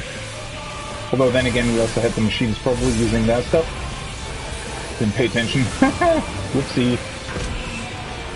Sorry. You know what?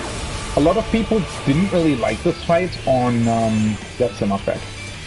A lot of people didn't actually like this fight on Extreme... Oh, whoopsie. Because of the long cutscene and transition. And I do agree with that. That's kind of dumb.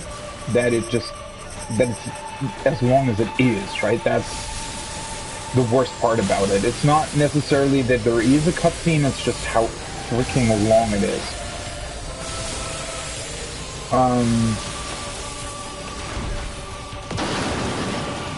That being said though, the fight itself is just really fun, in my opinion.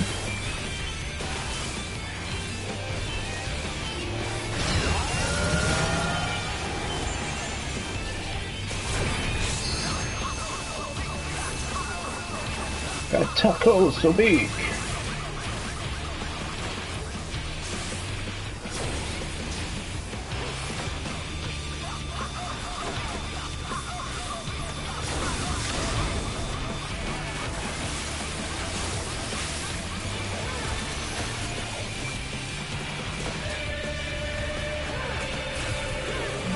Also, for some reason, on normal, this thing just has a million HP. I mean, I don't know the actual number, it's just, you know. Oh, whoopsie. I forgot my song there for a second, and obviously I forgot my dogs. Just kind of jamming out to the music, I guess. But yeah, this fight actually has quite a lot of HP on normal mode, I think. Considering the fact that it's, you know, 2 phases. Yeah, this thing also doesn't exist on Extreme for some reason.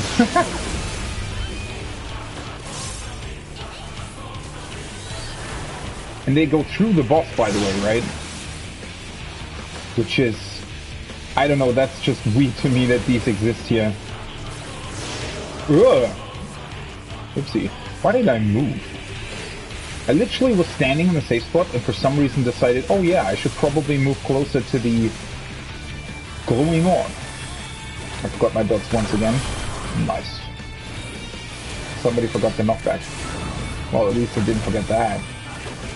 I got actually knocked off by that a couple of times. Because it's just so, I don't know, such an unusual mechanic. Especially considering that it also like has the small platform, right?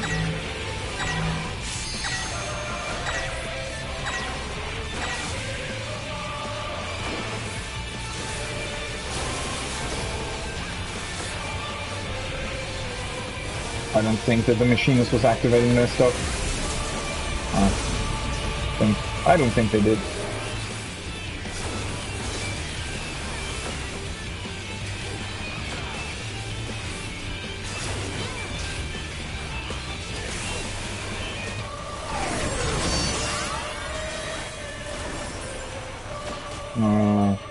Maybe I should have tried refreshing my dots, but then again. But yeah, think about how long that took, right? And I don't, like, the team in here isn't even doing that badly. I actually had an instance where, you know, multiple people kept dying to the knockback, and also from other stuff, which just, you know, obviously if you get in a party with 4 people who haven't done this at all, then that's, you know, likely to happen. So everybody was like brink of death and not, you know, really doing that much damage, and the first phase alone took like 10 minutes. So I don't know, for some reason I feel like that's not such a big deal on Ruby Weapon. Maybe it's because this got released later and so it can't be outgeared as much as Ruby Weapon, but it's just strange to me that it takes this long in normal mode. I mean, it's not really bad, it's just unusual, I guess.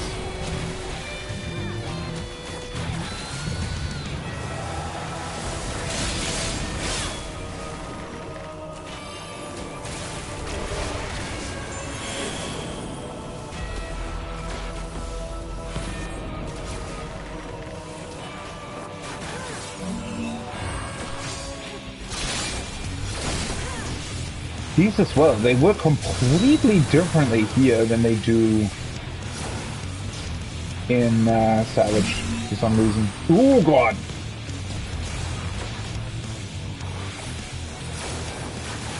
Wait, I actually have time to literally run all the way over there without sprint and it still worked? Interesting.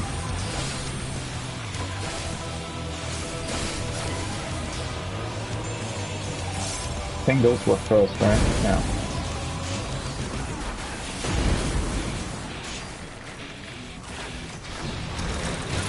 The music's a banger though in this thing.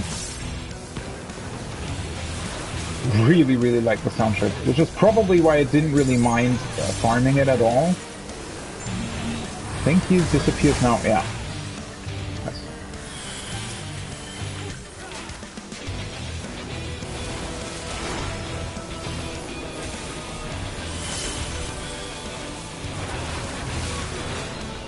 This is also different than normal, right? Because they're like, I don't know, moving? I don't know. Did-a-dum. Did-a-dum. It's a really cool song. This phase also seems to take just longer in general, doesn't it? Do I actually want to activate my my buffs or not? Shit.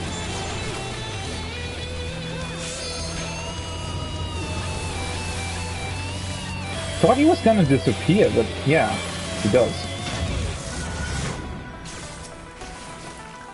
Holy shit, that was a bunch of damage.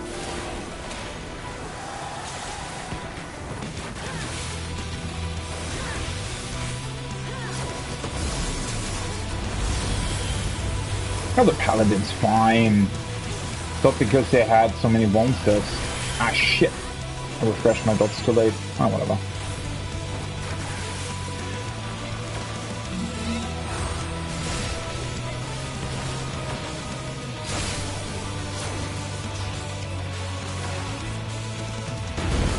It's actually really easy to see. Well, obviously it's easy to see, but those are annoying in extreme, actually. Because sometimes they just build weird patterns that aren't quite so easily discernible. But yeah, I mean, the second phase is much quicker than the first one, right? For some reason.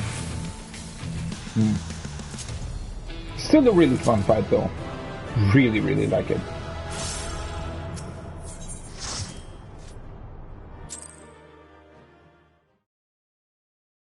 But yeah, I don't know what they did with the HP in the first phase. I think in the second phase, well, at this point in time anyway, or rather with our group, and what they were doing,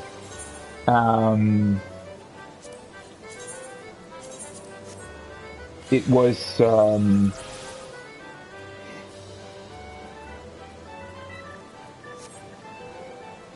I think we just did so much damage to the wolf's image during that ad phase that it was just really quick in terms of the rest. I mean, maybe? Guess that's why. Because otherwise it's kind of a weird thing that the second phase was over so much quicker than the first one. Although maybe I don't know.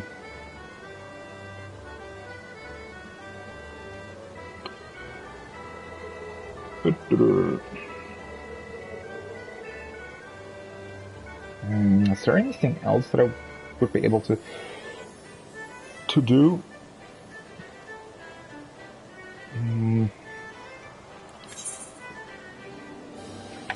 Let's actually go back to Idashire real quick, because I've already gotten more than 1,000 poetics again. So let's just buy the rest of the pneumite, whatever, that was missing this morning.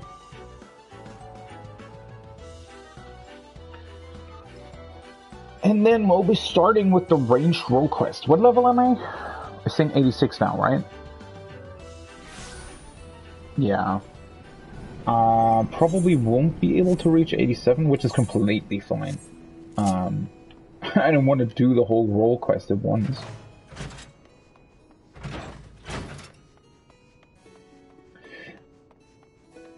Yeah.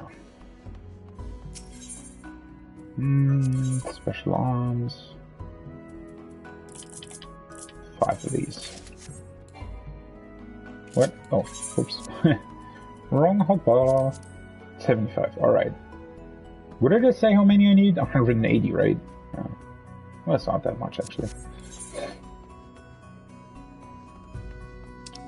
What are people doing with their poetics who've already completed all the old relics, I wonder? Because you don't need poetics for the Stormblood relics, you don't need poetics for the Shadowbringers relics, at least, well, you need poetics for the first Shadowbringers relic step, but that's so easy that I think a lot of people in general just did it right away with all of the weapons, even though they had no intention of actually completing most of them. But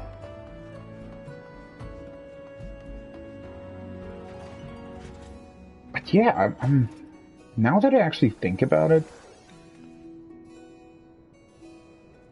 what are people spending their poetics on?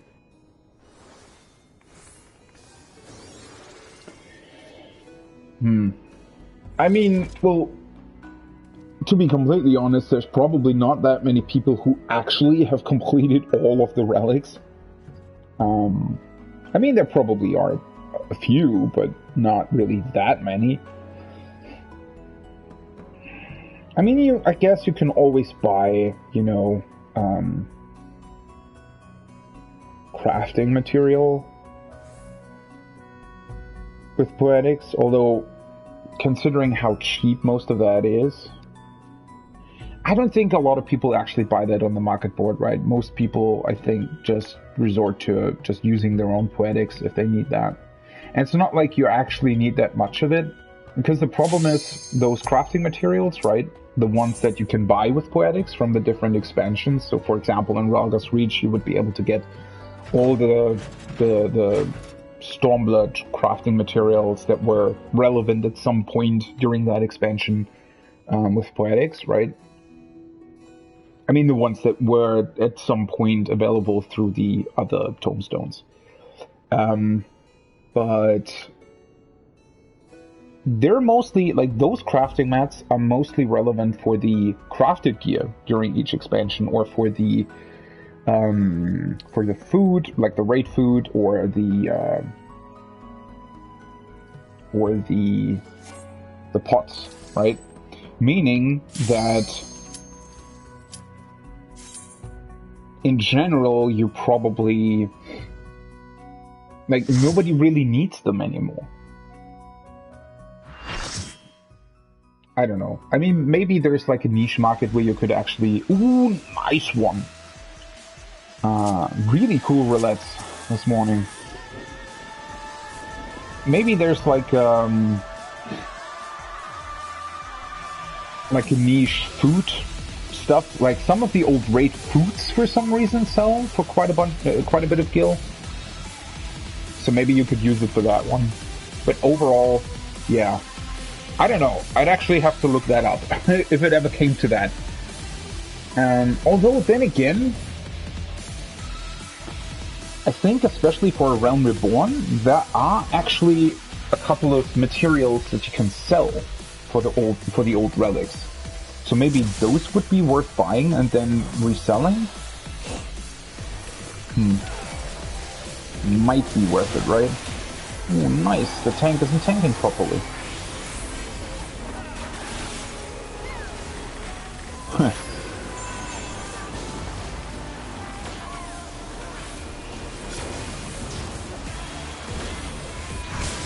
They probably didn't have their stance turned on, huh? Let's see how easy this fight actually is on ranged. I did it with tank a couple of times. Wait, so how does that work? The small one doesn't actually do anything, right? Yeah. Bam! People are dead. Oh shit! I forgot my song. Please don't put them next to the boss. Yeah. Oh well, it's kind of fine, I guess.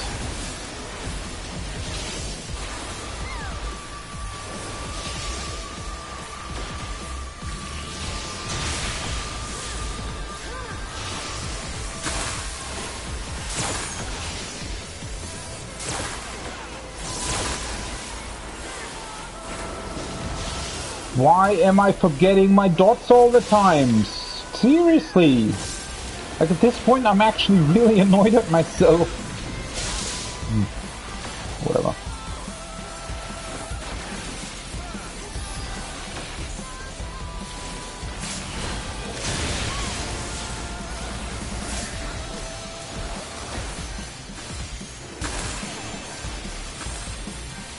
Probably just always want to grab those things. Alright, where's the tank going? Guess this way. Ooh. For a second there, I thought the cloud was still there, but it actually isn't.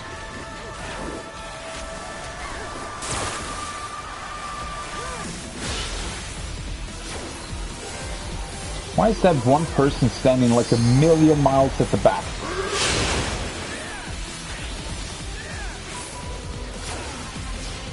Pretty sure they didn't get my buff, did they? Oh, that's the Black Mage, of course it is. Oh, they actually got it. Never mind.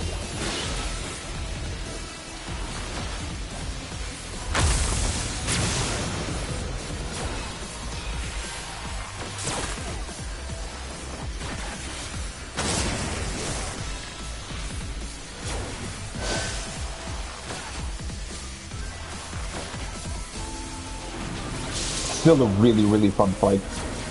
I just really like it. Huh? Troubadour not up yet? Dots, dots, dots, dots, dots, dots, dots, dots, dots, dots. Not forget my dots! Yay, I remember it! grab another one of these.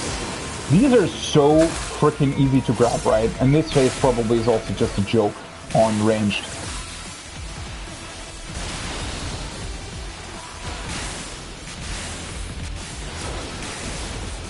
This phase can actually be quite annoying on melee. Or tank, for that matter. Huh. A lot of people are dying. Wait, I didn't get it? Seriously? Ugh. That's an annoying position. And of course I forgot my dots again. Fucking hell.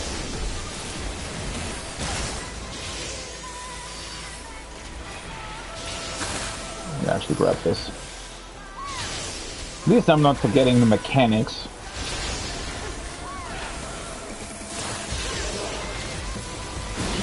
Alright, these teams doing this stuff again. Oopsie.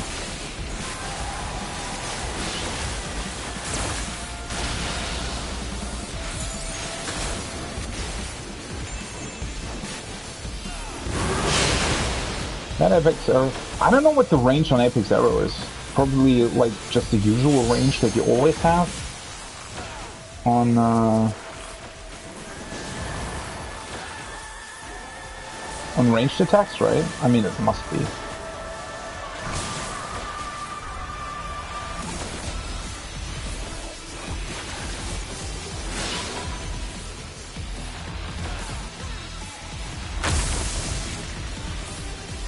Oh, right. He's actually also summoning the clouds.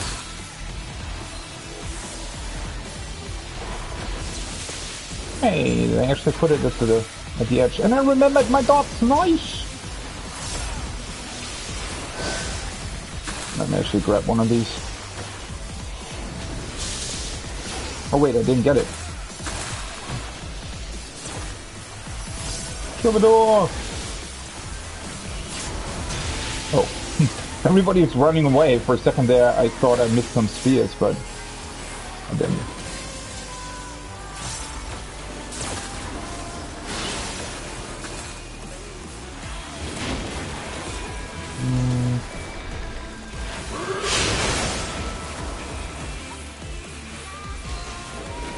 Oh, that was close. Oh, shoot. That's very unfortunate.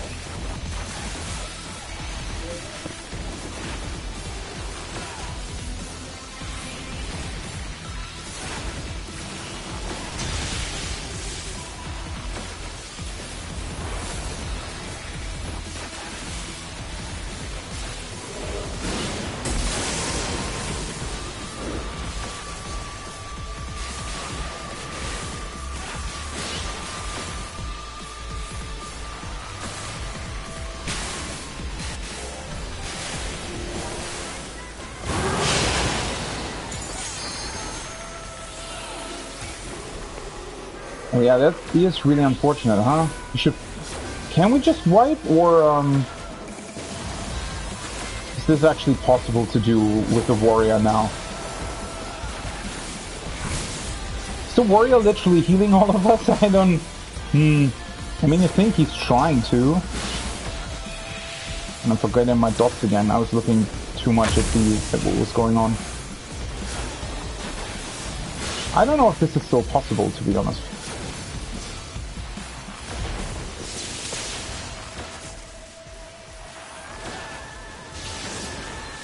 Yeah, I'm looking too much at what's going on.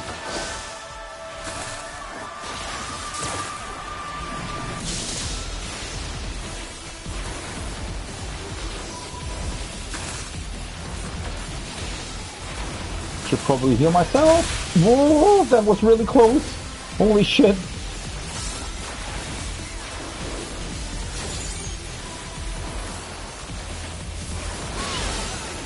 I don't know if this is nuts that this is even like working like this. Yeah. I mean, the warrior can probably solo this, I guess.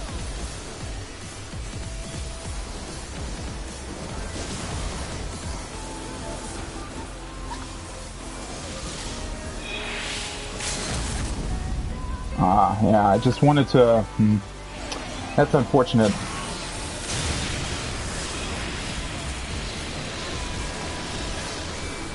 Well, it wouldn't have worked out anyways. I guess at some point the warrior...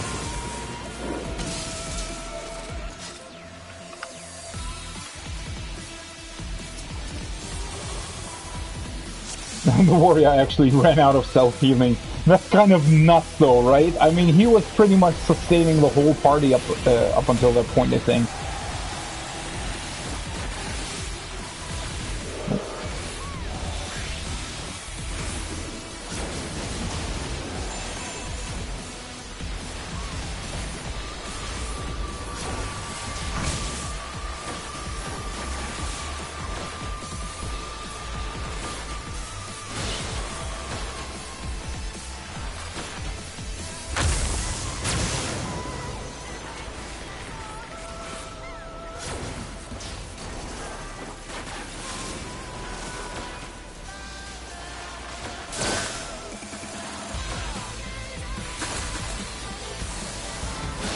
Let me actually try to remember the frickin' dots this time.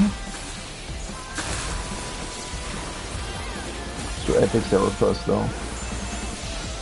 Wait, I didn't grab the... Oh, whatever. It's not Divine Judgment Bolt anyway, but I think it does less damage, right? If you actually take these things. Something like that.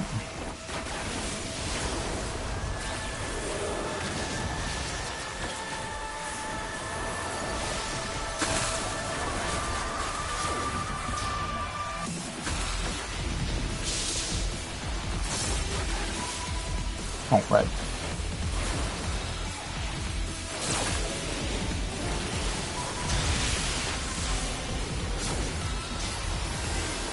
Still does a ton of damage, though. I mean, I guess... Well, then again, I mean, I used my mitigation. Definitely interesting how much damage it actually did. Because I would have thought for sure that... Ooh, nice. Kept my GCD rolling. I would have thought for sure that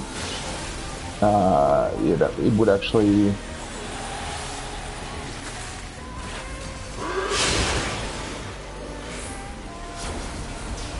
do less damage than that if you properly mitigate it. But maybe it wasn't that much mitigation. I didn't really take a look at it, to be honest.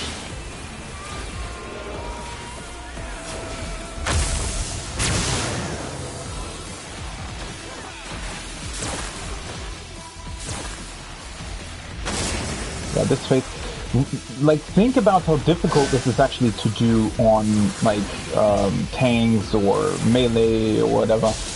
Keeping uptime there, actually pretty nuts, to be honest. Troubadour is ready. Yay, I remembered my dots. This is incredible. Alright, he's doing Thunderstorm now. Definitely the most annoying phase in Savage. It's just really, really weird how it works. Like, so the way it works in Savage for some reason is that the way the AoEs appear is actually not entirely random for some reason, but it is somewhat random. Why would you put it? Seriously. I remembered my dots. Guess he's just going to stand here then. But yeah, the way it works on Savage is actually that for some reason the so they're somewhat random, the patterns, but they sort of apparently activate around where people are standing. So they're random, but they're random like around certain spots on the arena for some reason. Which is just awkward. It's just weird. I don't know why they decided to do it that way. Like on normal mode it makes way more sense because it's actually just normally completely normal basic AoEs, right? But for some reason on Savage it's this weird hybrid between baited and like same position AoEs. And there are in fact safe spots, which is even weirder in Savage, right?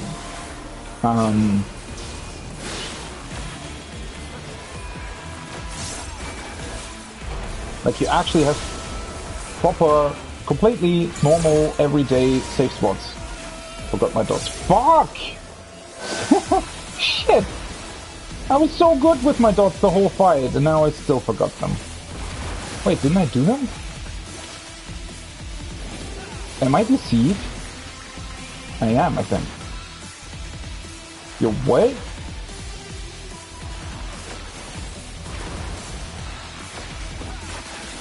That's weird. I can actually do this the whole time. Well, at least it's during the morning hours. Freaking hell. Hope the queue isn't too big. Wait, what? That's weird. Something going on with the server? I was wondering for a second there. I was pretty sure that I actually applied my dots.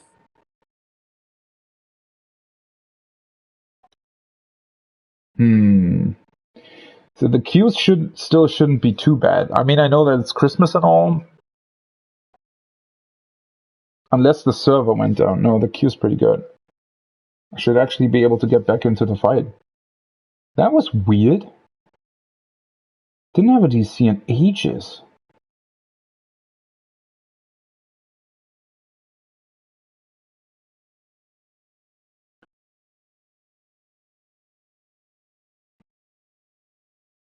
Huh. Strange. That's really, really strange and quite frightening, to be completely honest. Because, yeah, that means that... Oh, nice. Huh.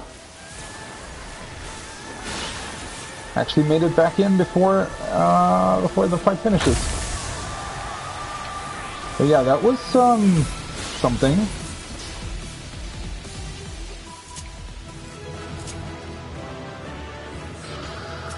I guess the orchestrion roll only spawns when you get the third coffer. That's frightening. Holy, why didn't I have a DC? That's weird. Why? I always get these, like, I get a DC, like a normal one like that. Usually I only get like once every half a year or so, for some weird reason. But they do happen. I just wonder why. I mean, at least it was during the morning hours. This would be hell of a... What was I gonna say? This would be annoying if it was during peak queue times. Peak queue time hours? What am I saying? Well, at least the dailies were cool. It should have still counted, right? I mean, it definitely counted as a daily, yeah. Okay, then let's actually finally start with the Rolequest. That's a con. But yeah, that was weird. What the hell happened there?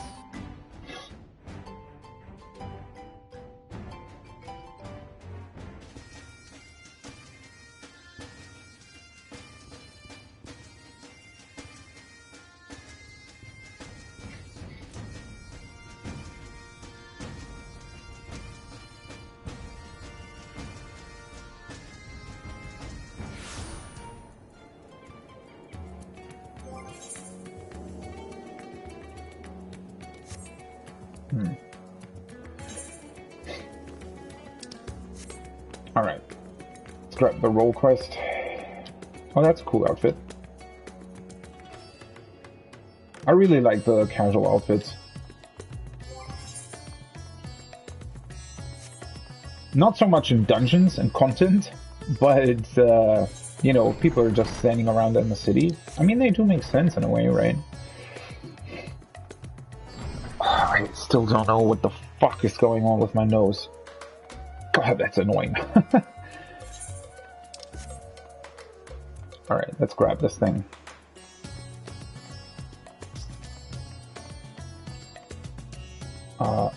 The range quest is in Doma. Cool.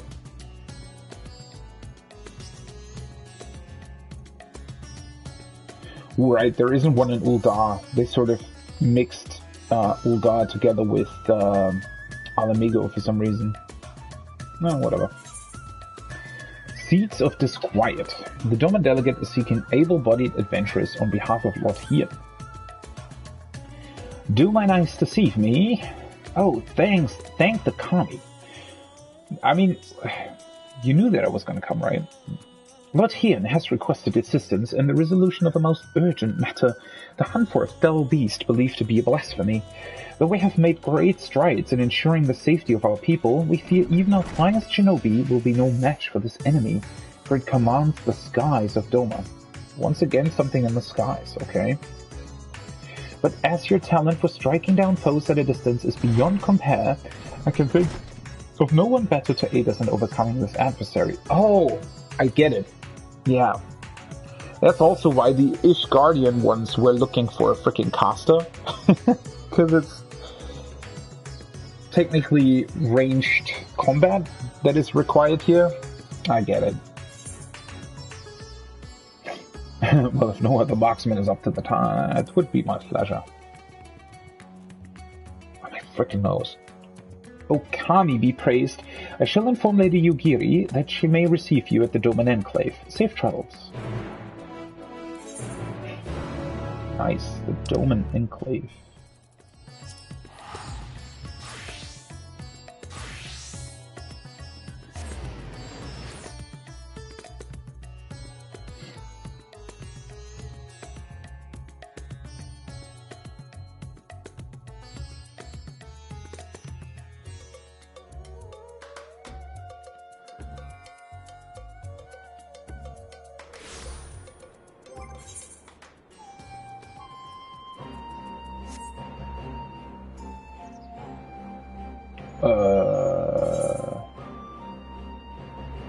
What is this? Oh, the the Rolequest. Why are they? That's weird. I mean, I guess, yeah, I only deactivated them, right? They'll still show on the minimap. It's still kind of weird. You just travel here and then, what are those quests there? They actually take up quite a lot of slots. But then again, it wasn't like you can only take on 30 quests at any given time, but it wasn't a big deal at all having 10 quests already in here, because there's never more than even the most side quests you'll ever get is 11 or something in any given zone in a new expansion, right? So yeah. It is good to see you. We received word that you, of all people, had answered our call. I could scarcely believe it. Yet here you are. Of course. Lord Hien will be pleased for this reunion. If you would wait here a moment.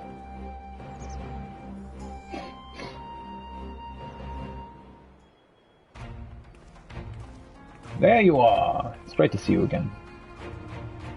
Well, well, that the Kami should guide your steps to our door once more, and with such fortuitous timing.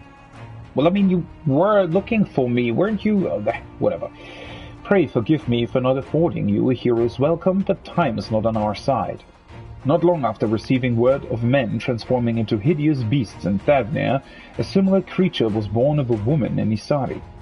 After attacking another villager, it took to the skies and fled, though to where we know not.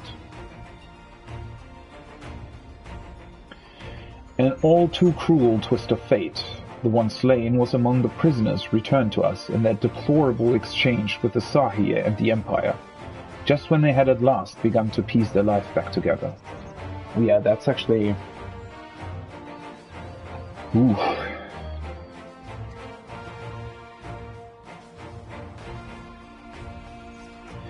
This blasphemy must be stopped. Alas, our foe is wont to keep to the skies well beyond the reach of our samurai and shinobi. Thus did we seek the aid of those proficient in ranged combat, able to pluck the beast from the heavens.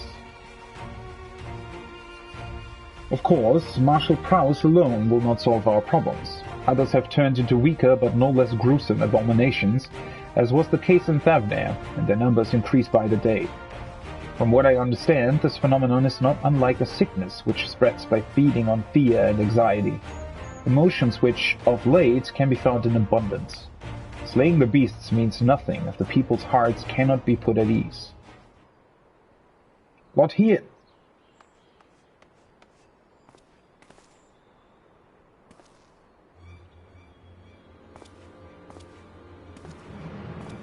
You have to help the villagers. They... Sir, please, calm yourself and tell us what happened. Another has been turned in Namai, my lord. For a blessing, no one was harmed when the beast flew into a rage, but the people are in a panic. I fear what may happen next. It would seem we have even less time than I thought. Worry not, we will see to the beast.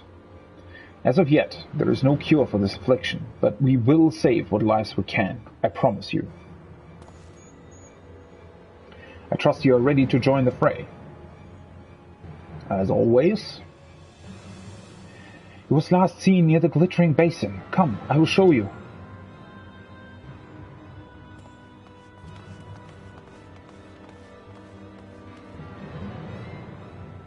Seems ominous. Let's see what this beast is about then. So the one in Ishgard actually... Oh! That's nice. They just immediately get us here.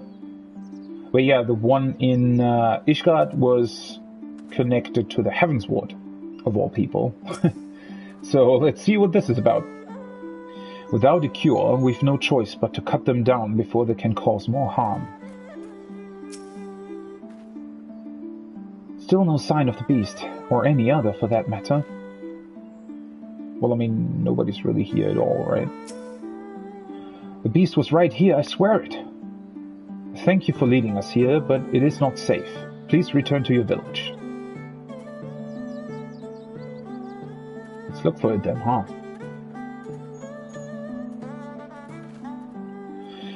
We should split up if we're to have any chance of finding it. Would you see to the west? I will search in the north. Yugiri, I leave the east to you. If you find it, remember, these blasphemies are no longer people. They will not hesitate to strike you down, so you mustn't either. Now, let us not waste any more time. Let's do this.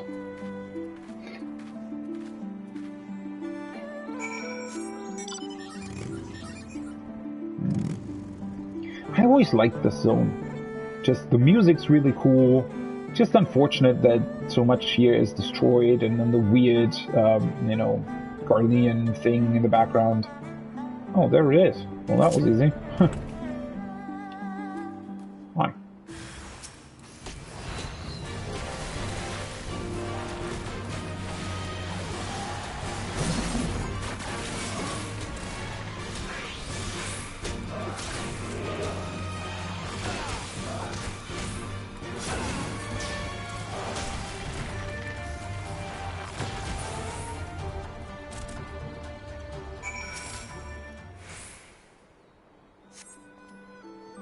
This was a small one, though.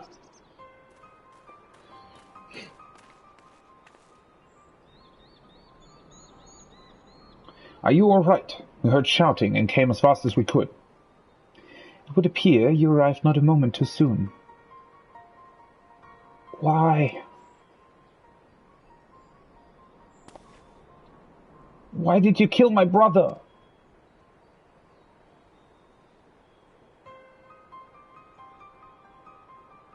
Your brother?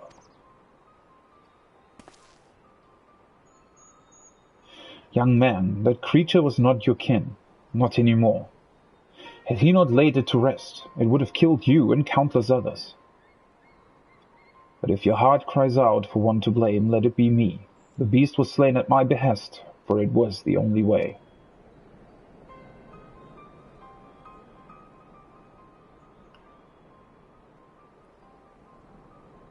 No. No, you were wrong. You killed him, murdered him. I hate you.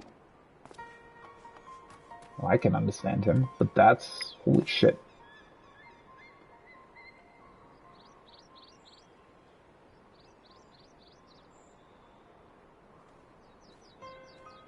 Oh, hi.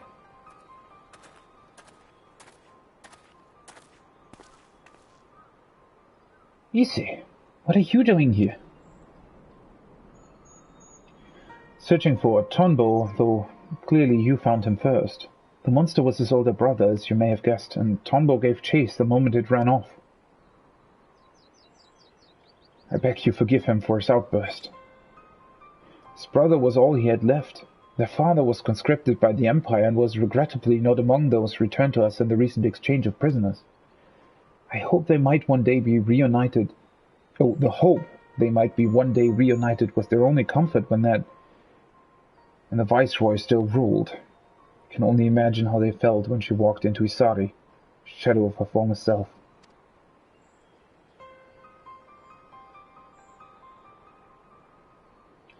Tsuyu may have had no memories of the monster she was, but her victims still see her in their dreams. Nevertheless, like many, the brothers prayed you mercy would see their family restored. But then they learned of her death and of their father's absence. Deprived of hope and of hate all at once, they had nothing. My apologies for rambling.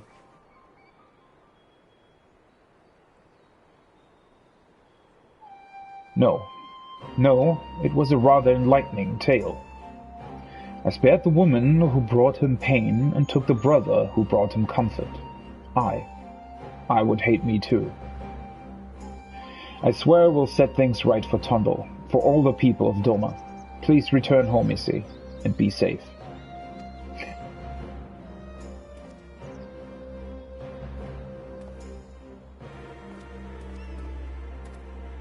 Yeah, I mean, it's cool that these role quests address that, right? Because that is certainly something you sort of forget with all of what's going on, really.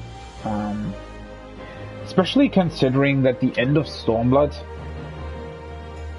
and even the whole Tsuyu questline and Asahi and everything is really leading up to Shadowbringers, right?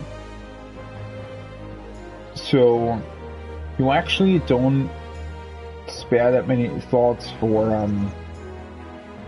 well, the people here, right? But they still have a lot of lingering problems as well, and just in general things that seem to be pretty upsetting. I mean, they're still victims of a 20-year-long what's called occupation? Subjugation? Yeah. So obviously there would still be a lot of lingering issues. Let us return to the Doman Enclave. This ordeal has given me much to consider.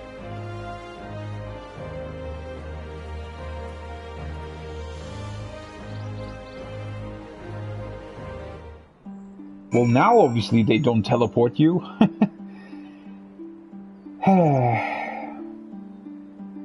That is definitely something that is always a bit weird to me. Like, so you talk to them in the Doman Enclave, and then the quest itself teleports you here, right? So that you can immediately get into it. But then returning to the Doman Enclave, they don't teleport you back for some reason. I don't know, make up your freaking mind. Like, either teleport you every step of the way, or never. But not this weird, oh yeah, we sometimes, you know, you're actually traveling with everybody together, and sometimes you don't. Like, if it makes sense in the context of the story, right? If they're saying, oh yeah, let's meet up there, then obviously you're traveling there yourself. If they're saying, all right, let's travel too, then it makes more sense if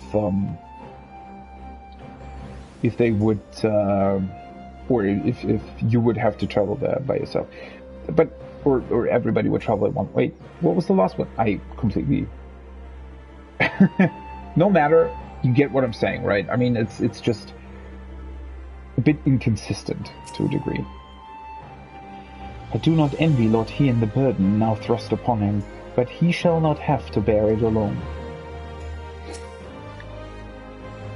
I owe you a great debt for your timely assistance, and an apology, for I have made you an executioner in young Tondo's eyes.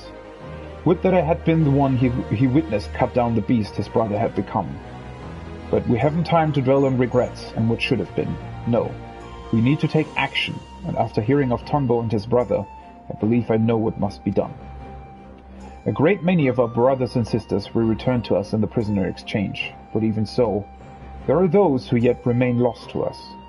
Meanwhile, Yotsuyu, who was directly responsible for much of our people's suffering, was never held to account for her crimes. In death, she claimed vengeance for her suffering at the hands of her brother, but it came at the expense of justice for her countless victims. The people of Doma have every right to resent me for failing them and their grief. But what of those who cannot bring themselves to do even that, who are left alone with their anger and their pain? It may well give way to despair, and then they would share the same fate as Tondo's brother, yes. Which is why we must needs consider who else might share in his anguish, ere we find ourselves beset by more beasts. I will begin making rounds of the villages to inquire after those whom their neighbors believe are more distressed of late. Very good. I and the other shinobi shall continue our search for the blasphemy, which set these events in motion. And you, my friend, we will have need of your talents again ere long. Rest assured, we will keep you apprised of our findings.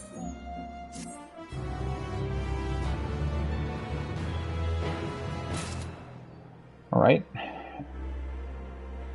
Hakuro, I haven't seen you in a while. Come to assist in the hunt for the blasphemy, are you? I pray you find your quarry soon, for all our sakes. Let me take a short break though. Sugiri, that's sometimes weird, right? How the NPC is like looking at you, so she's looking back behind her shoulder for some reason. Oh, whatever. Oh, what? Gonna take a small break, grab a bottle of water, and then I'll be right back.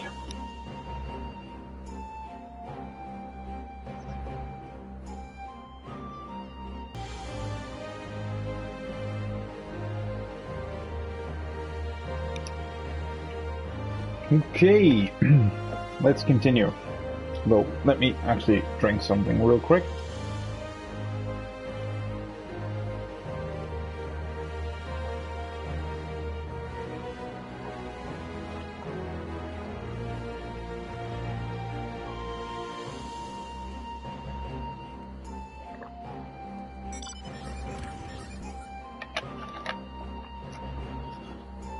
Okay. Dum-dum. Yeah. Let's continue. When the kami answer.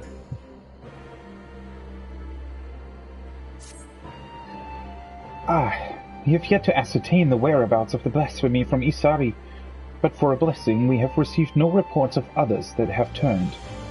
Lothian, for his part, has made a concerted effort to go about the villages and converse with the subjects directly. I suspect his constant presence has served to allay the people's fears. As one might expect, he has ever been dedicated and diligent, but I fear he has been away over long. I thought to go and visit what should have been his last destination, Isari, and I ask you to accompany me. Of course. Thank you.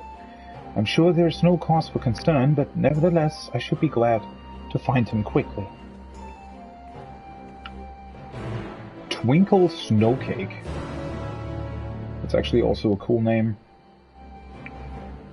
A lot of people are running around with that outfit, but it just looks too good. Search for Hien in Isari. Oh, that's... wait. Ooh, I completely forgot that's where Isari was, to be honest. They were talking about it the whole time, but yeah. I forgot that that's what that zone is actually called. Or not, well, it's not his own, it's, you know, but...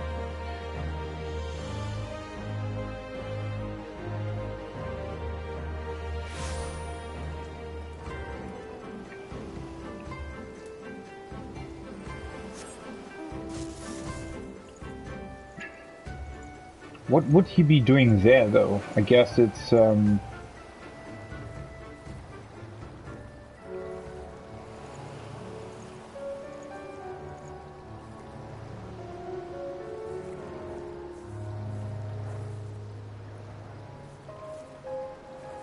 Oh, no, wait. I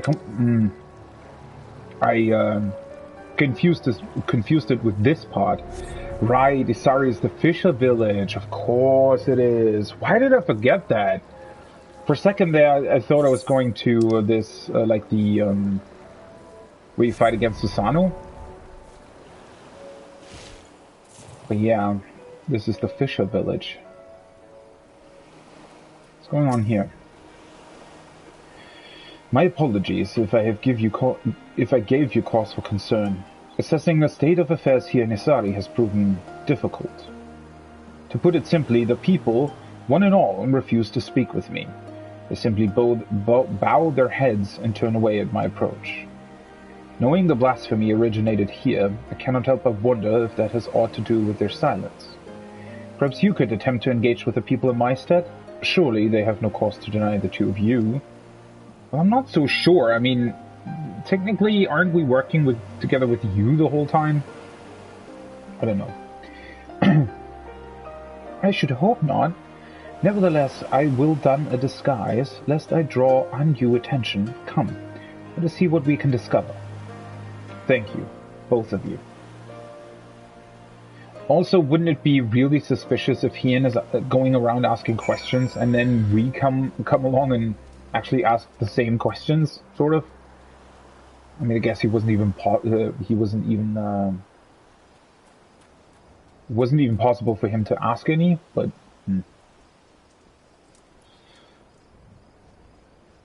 well, this sure is a thing, or a memory from the past, considering we've done that quite a few times, actually.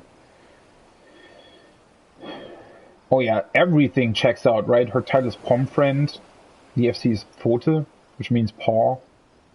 Way too perfect. I owe a great debt to Lord Hien. If not for him, I would still be fighting under the Imperial standard. But the village suffered dearly under the occupation. What's more, our lord failed to punish the Viceroy for her crimes and failed to reunite many with their loved ones. I understand why some would think poorly of him, even if I do not.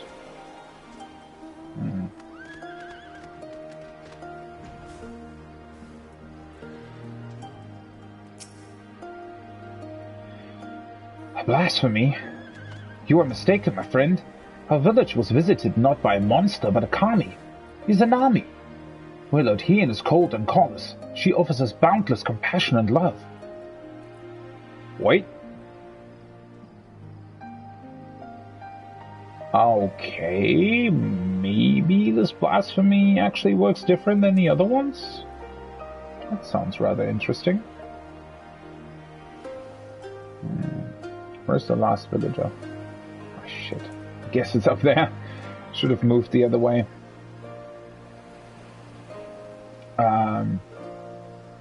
Oh yeah, that would actually be pretty interesting. If it appeared as a kami and actually interacted with the villagers in a way that they thought, you know, would bring them, I guess, well, not exactly peace, but certainly, I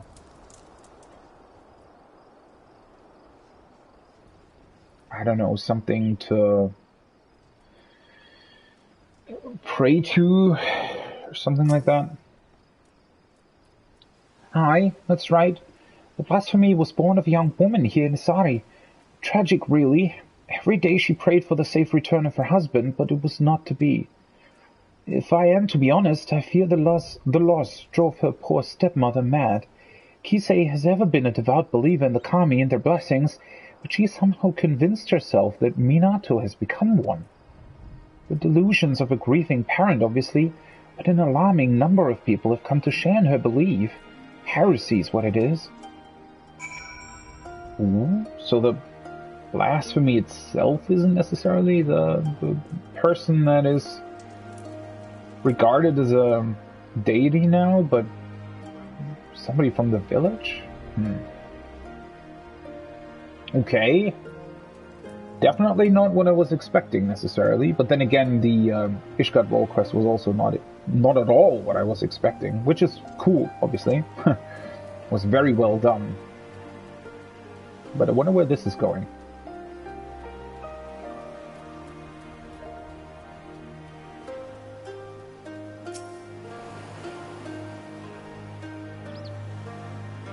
Oh. Well, is that her disguise? I mean, she still looks the exact same. At least she has the same hair. I see. Little wonder they would refuse to confide in me. The belief held by some that this blasphemy is a kami, however, is quite concerning. Oh, maybe, oh, sorry. Maybe I misunderstood. So they're actually looking at the blasphemy as a kami? Izanami presides over life and death. She gave birth to the nation of Doma and ushers souls of the departed onto the land of the dead. I trust you understand what it would mean to deny them a source of hope in such dark times, even one such as this. The villagers also claim the Kisei can speak with the dead. In fact, she will be holding a gathering to demonstrate her powers ere long. A perfect opportunity to gauge the extent of their fanaticism. Not for me, of course. My presence would draw undue attention. Might I ask you both attend in my stead? Her followers will be gathering in the tavern. Come. Once again with the weird sort of sidestep thing that they're doing with the NPCs. I mean, she could have literally just kept walking into that one direction and then disappeared and it wouldn't have mattered, right? Oh, it's really cool that they've... Oh! For a second there, I was wondering why this was... why this place existed like this. Oh. But this was actually part of the of a cutscene in Stormblood, where Tsuyu was torturing Gosetsu, right? That happened in here. That's why this place exists. I was wondering about that. Oh, spirits of Isari, I beseech you, lend me your voice, and let your presence be known. Cross the veil and be among us once more.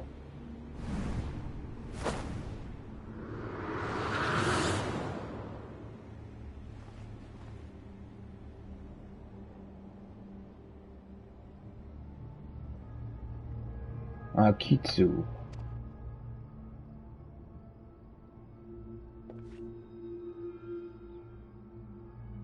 Father.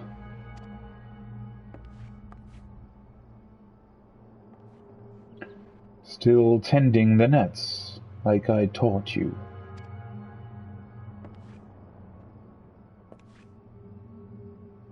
Yes, Father. Every day. Thanks to you, we never want for fish. Our bellies are never empty. I am proud to be your son. I was always too embarrassed to tell you before, but... And I am proud to have been your father. May you be ever blessed by the sea's bounty.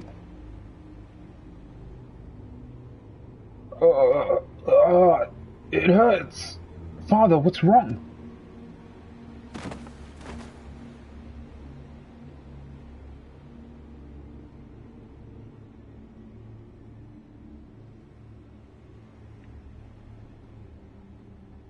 He is in terrible pain, my child. Those who have cheated death's design yet live. It has disrupted the natural order, and the spirits suffer for it. What must we do to ease their pain? Fear not. Izanami shall put all to rights. She will claim the souls not long for this world and deliver them unto the hereafter. When her work is finished, your father's spirit and all the others will find peace.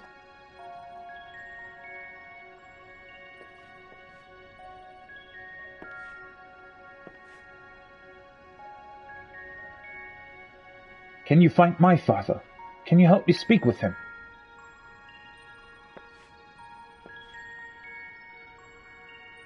Kisei, can you commune with my husband? What about my family? Help me, Kisei, please. Okay, that's interesting. So they...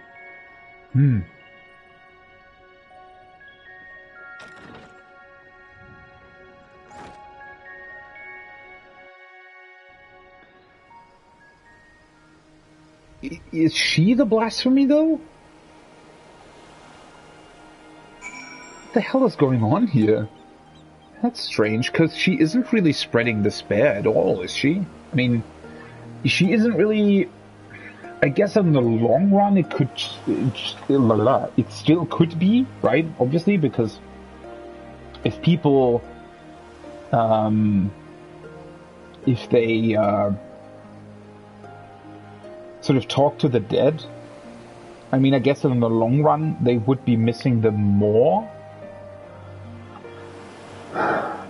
But at the same time, I feel like, this is definitely a lot different from what we encountered before.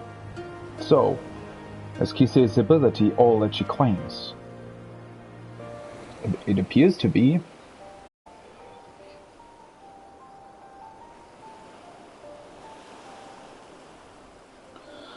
A young man spoke with his dearly departed father through her. I find that rather hard to believe. Even so, those in attendance appeared quite convinced, my lord. So wait, for a second there I thought, because, like, we and Yugiri had a very surprised expression on our faces when the, like, grandmother started speaking as the father. So because of that, I thought that, because obviously it's not voiced, right? I thought that she actually changed her voice, or rather the voice that was coming out of her mouth actually sounded like the father, but now that I think about it, maybe it didn't. Maybe the people just believe that that's what happened?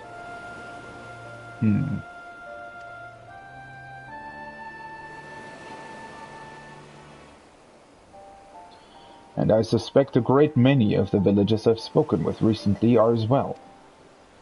Everywhere I went, the people were in so much pain, and there was nothing I could do or say to give them solace. And for all their anguish, there has not been a single report of villagers turning since the incident with Tonbo's brother. Which can only mean word of Kisei and her ability to speak with the deceased has spread. They believe we can commune with our loved ones, and death is a comfort far beyond my powers to provide. And it is a very strange one at the same time, right? Because, like, why would a blasphemy do that? I mean, then again, the blasphemies themselves, the monsters, right?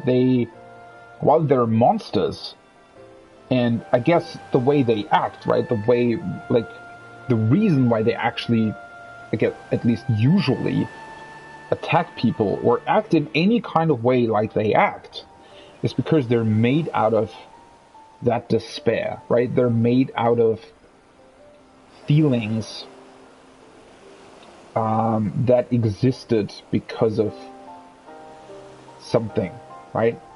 There was something, and that sort of was the source of anger, despair, whatever, and that's why they turned. And then the beasts sort of kept that as their, I guess, resource or their reason to do certain things that they were doing.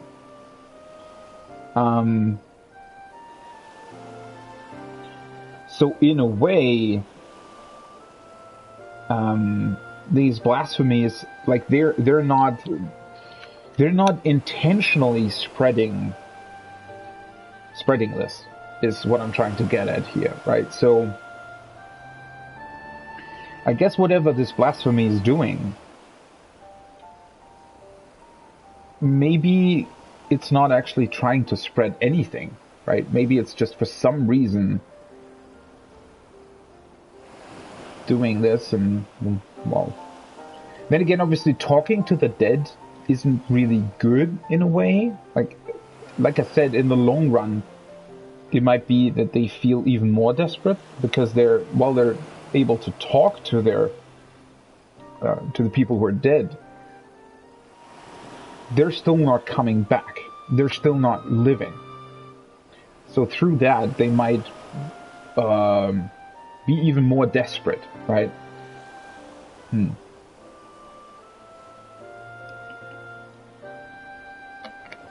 Which definitely might become a problem in the future here.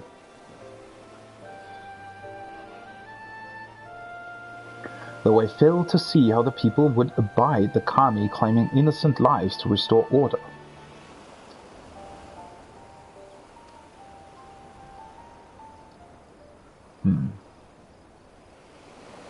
She comes! Izanami! Wait. Blasphemy? Here? So wait, is the grandmother not the blasphemy? Or is she? Or I'm confused.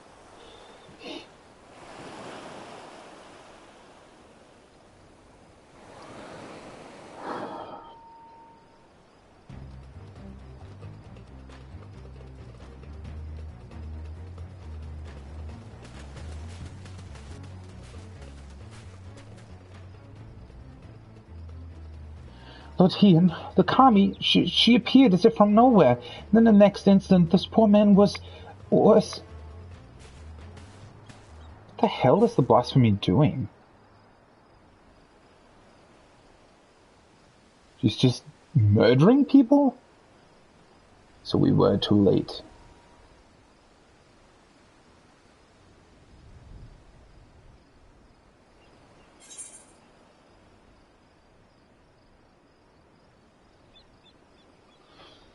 Or was he? Wasn't he the one of the villagers returned in the prisoner exchange?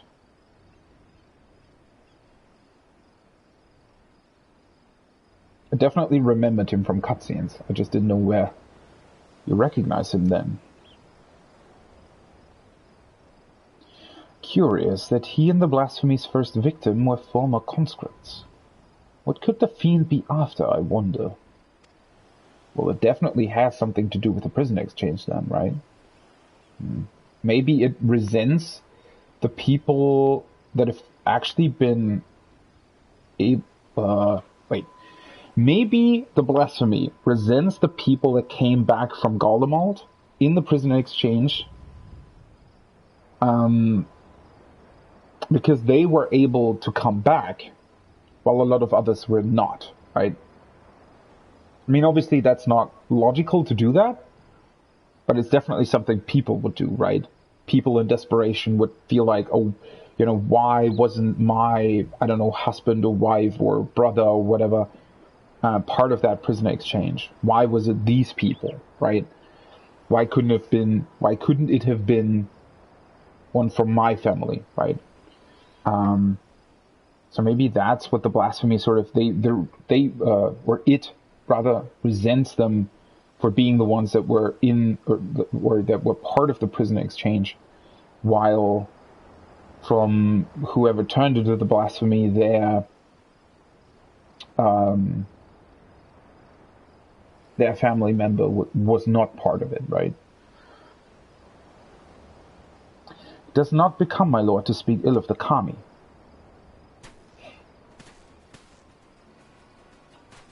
Oh.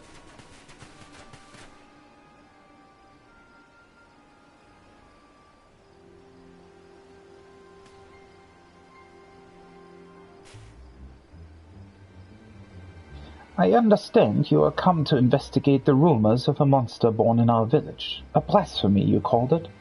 But you are sorely mistaken. My stepdaughter, Minato, was chosen to serve as a vessel for Izanami. I witnessed her ascension with my own eyes.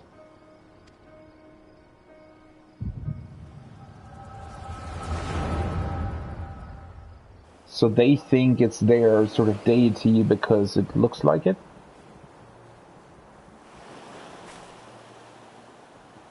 Minato, please. I can't. I won't. There's no logic in it, no justice.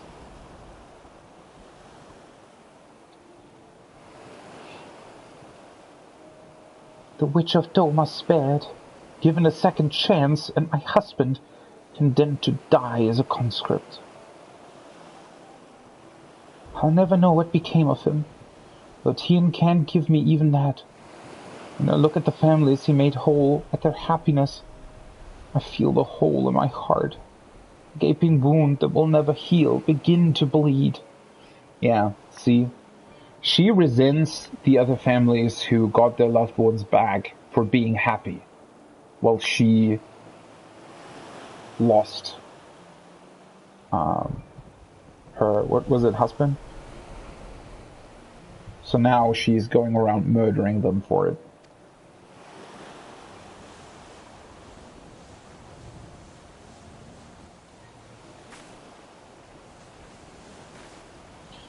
Only at my beloved's side will I find peace. You mustn't lose faith, Minato. All will be well. Trust in the Kami, in Izanami.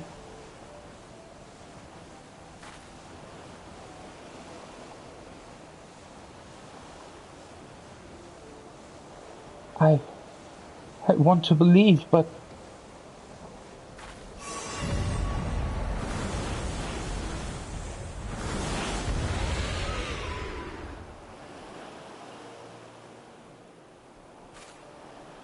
Wait, that's not Izanami though, is it? It's just one of these weird beasts. How does she believe that that's the Kami? Izanami has come to bring peace to the souls of the departed, to restore balance between their world and ours. Surely you would not dare defy the will of the Kami. This balance you speak of has claimed the lives of 2 innocents but recently returned to us. I cannot, I will not accept that the Kami would condone such cruelty.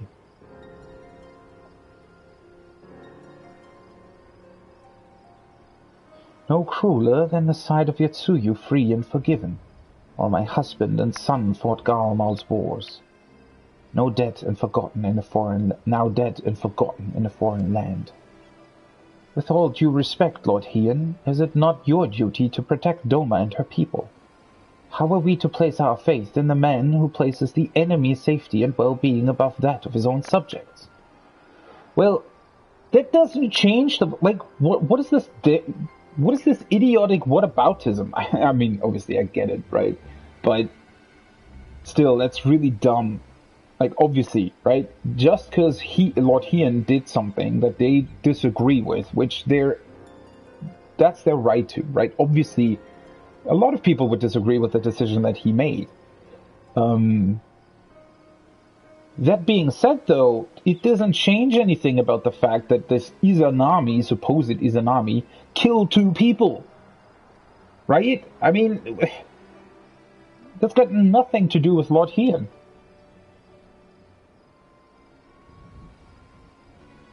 You should say that, by the way. Only the Kami are deserving of our adoration, as they have always been.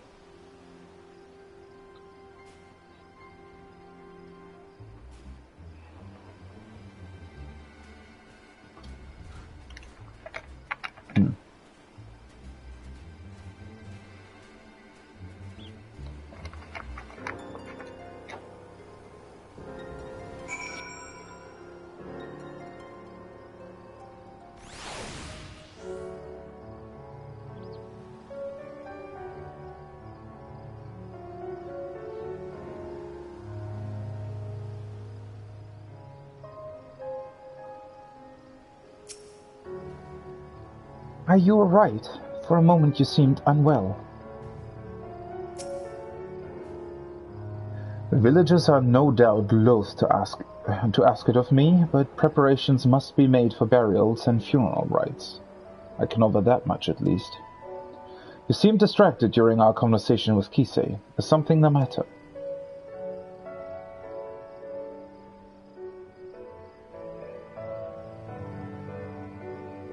The echo. And the blasphemy was indeed born of her stepdaughter. to bear witness to such horror. Her mind must have struggled to comprehend what she saw. And as a woman of faith, perhaps her only surviving family, becoming one with the divine, was the only reality with which she could come to terms. I believe I know now what must be done. But pray her fervor does not drive her to oppose us. Come, let us return to the Enclave.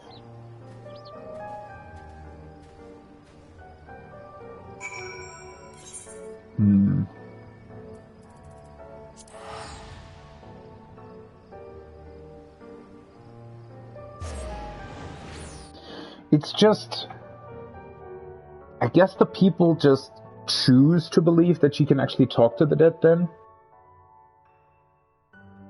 So she, in this case, it's just a coping mechanism, right? It's not something necessarily done by the blasphemy. I mean, in a way, the blasphemy's dynamis energy could still influence the villagers, I guess. But most of it actually comes down to her... Wait, that was her stepdaughter, they said?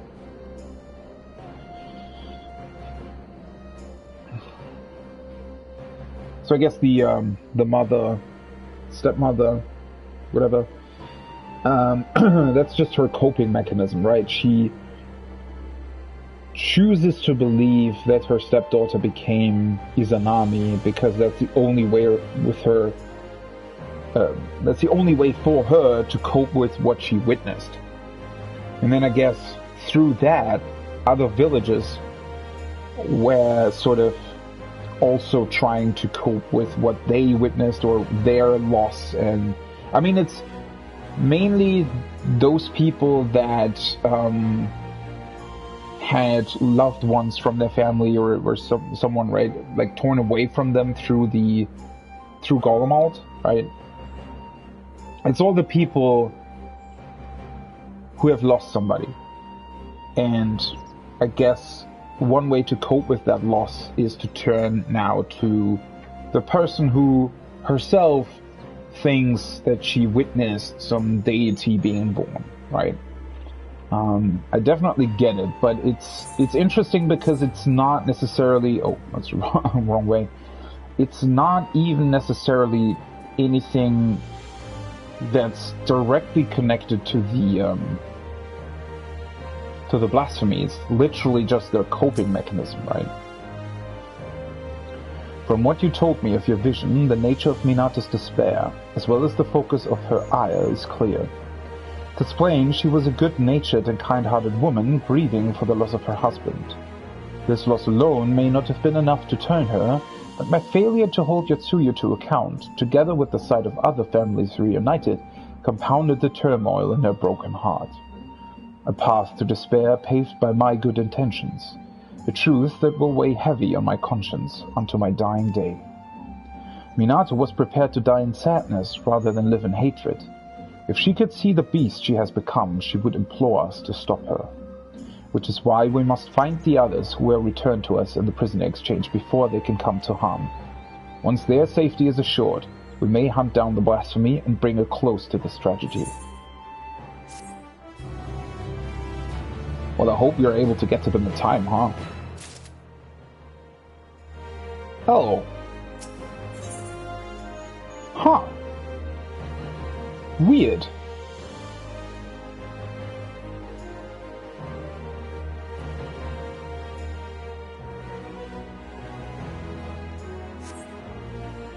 Was there a bug or something that I was able to accept the caster Rolequest? I for sure would have thought that I would be able to accept this quest, just not finish it. Huh. Well, that's interesting. Well, I guess I have to. I guess I have to remember that this quest starts here, right? That I have to return to this place once I.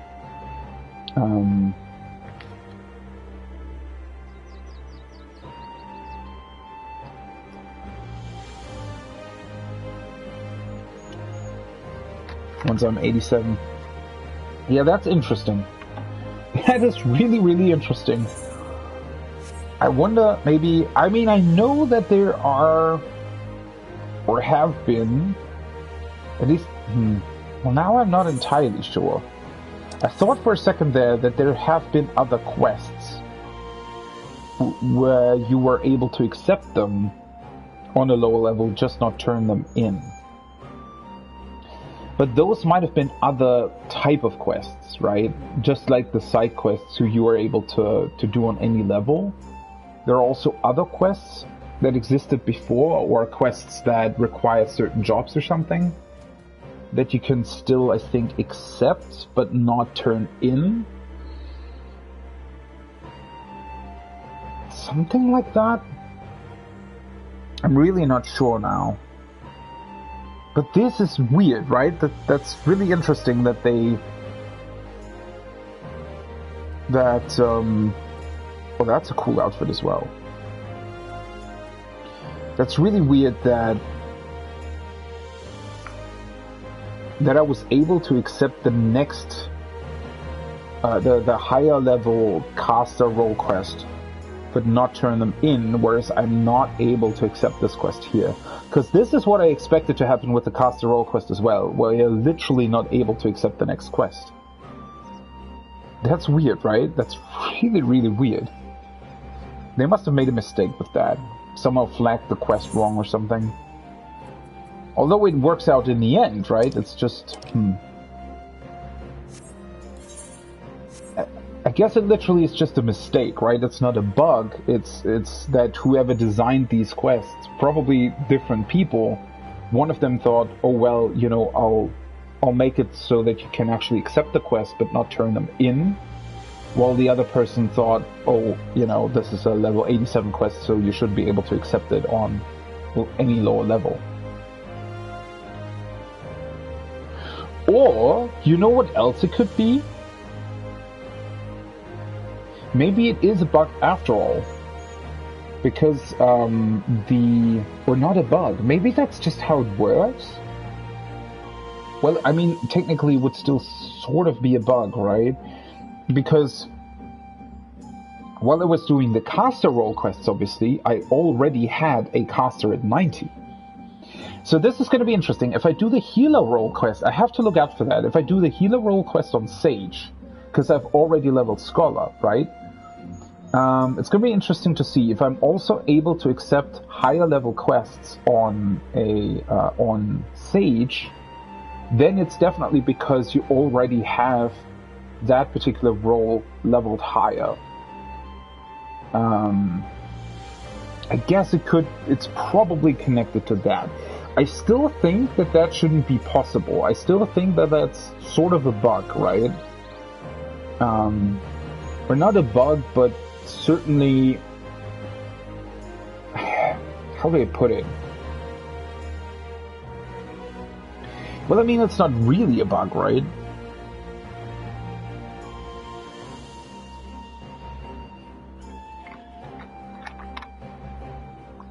I guess what they're saying is that you can... Because you have the potential of actually finishing the quest, right? Because I could, in theory, could have switched to my summoner, who is already at 90, to finish the quest. That's why I was also able to accept it. Whereas here, obviously, I don't have any other ranged leveled. That's still a weird concept to me. That's how they're doing that. I'm pretty sure that it's that, right? I mean, I'll be 100% sure once I do the healer role quest in Sage, but still, I don't know, that just seems strange, right? You would think that in order to accept a level 87 quest, you actually have to be on the level 87 job, or higher, right? But apparently, that's not the case. As long as you have another of that same role leveled for the role quest. I mean, it is a very specific case in general, because it's only with the role quests, right? For everything else, it's either confined to any specific job or class, or it's just generally everyone and everything, right? I don't know, it's a rather curious thing, I feel like. And one that I definitely never really noticed before. Okay, but let us return to the Foundation and continue with the Firmament quest as well. So that I'm finally able to start the last collectible turn-in.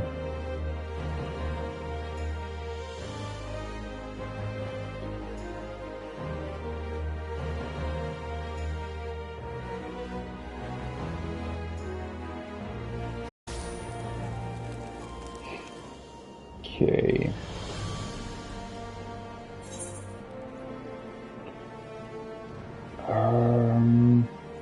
That's just the Firmament itself. Oh, not the Ethernet. Travel to the Firmament. I kind of wish the Firmament... I mean, I know why it's not an actual sort of zone, because it also has, like, different requirements for entry, for example. It's different on every server. You know, there's a bunch of things that are going on with it, but now that it's actually finished, I would like it to be an actual Ishgardian zone, right? It's just part of Ishgard, instead of being a separate zone altogether.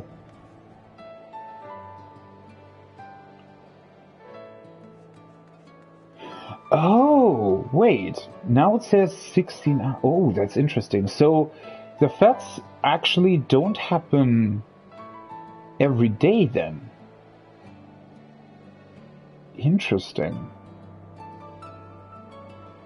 I was wondering about that, because every 2 hours seemed quite excessive, to be honest.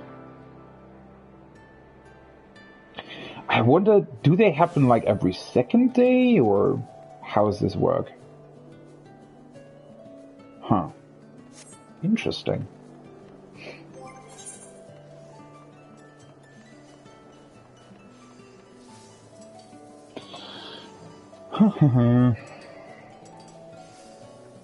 Wait. Alright.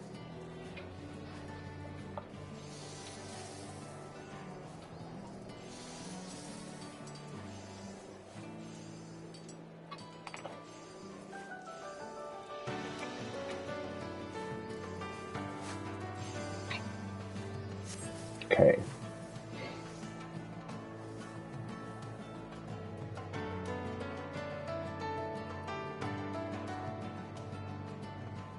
Oh. These stairs are really aggravating. Why would they build it like that? I'm always taking the wrong staircase here. Alright. What did we do for them again? Were you able to procure the yarn? Oh yeah, the yarn. I've readied everything else we need.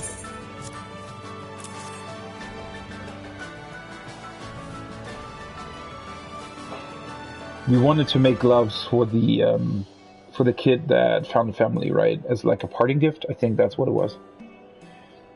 Wonderful. Now all we need is to find the cell. That won't be necessary.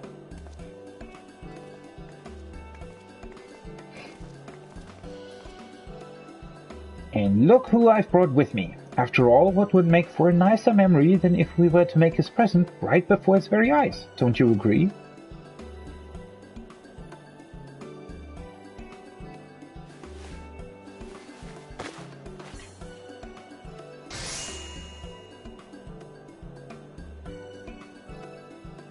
Wow, those are some comfy looking gloves.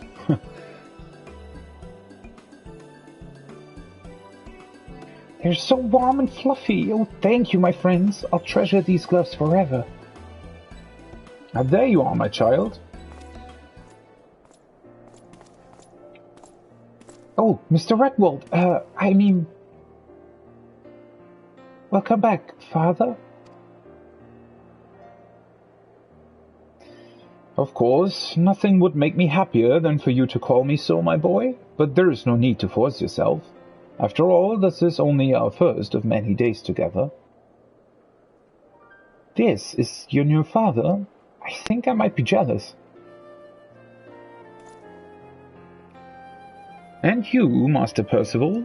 I have heard much from Lord Drillmore of your selfless contributions to the restoration effort, but I did not expect to find you here in the flesh. The heavens smile upon me today indeed. I am pleased to report that, thanks in no small part to your efforts, a falcon's nest flourishes like never before. With things having settled down some, many of our soldiers and artisans have even brought their families to come reside with them. My wife and I now live together as well, and it recently occurred to us how delightful it would be to welcome a new member to the family, a gift we sadly were not blessed with in our younger days.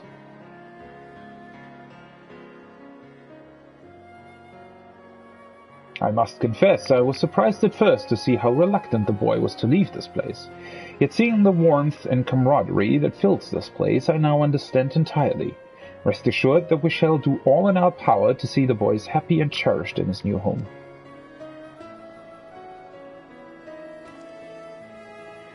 Well, I suppose I'd best be off with Father here, but don't worry, I'll be back to play someday.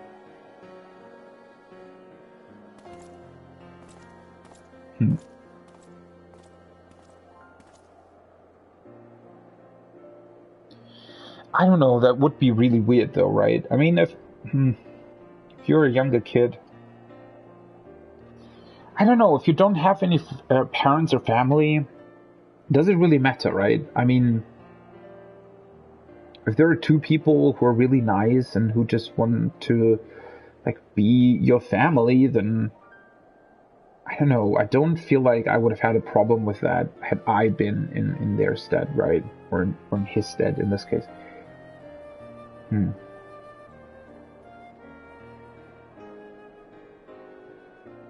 But it is certainly an interesting thought, isn't it? Do you really think he'll come back to visit? Anyhow, I have an idea. He wasn't the first to say goodbye to this place, and he won't be the last. What if we make giving those same pair of gloves a tradition for every child who leaves the orphanage in the future? I had the same idea. That way, even if we all go our separate ways, it will be as if we're always together forever. Go our separate ways. Paraquel, you don't look good. Whatever's the matter?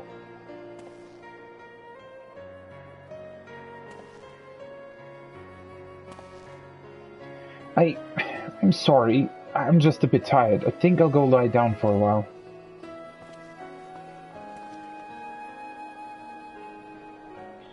When Paraquel goes off like that on his own, that usually means he has something on his mind. I don't want to pry, but it's so cold out here, and I'm sure he's feeling lonely, even if he won't admit it. Might I ask you to check on him for us? I can't help but feel he'd find it easier to talk to you. He can't have gone far, so it shouldn't be hard to find him. Please, I'll follow along out of sight.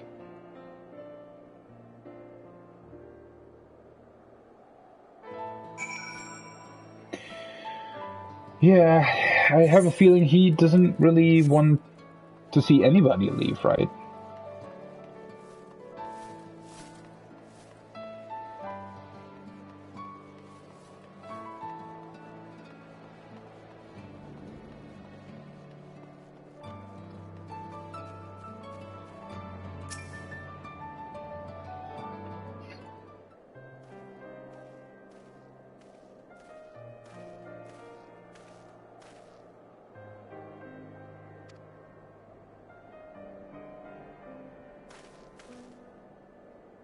Hey, I'm not crying. It's just some snow fell in my eye and...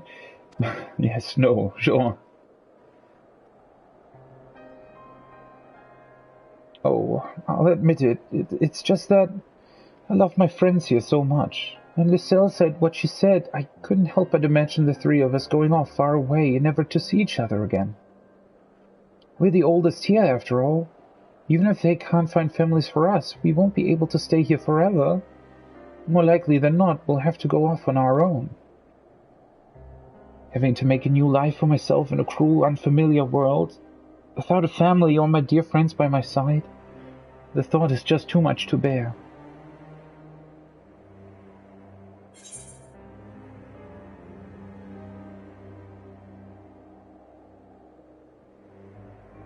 You're not alone.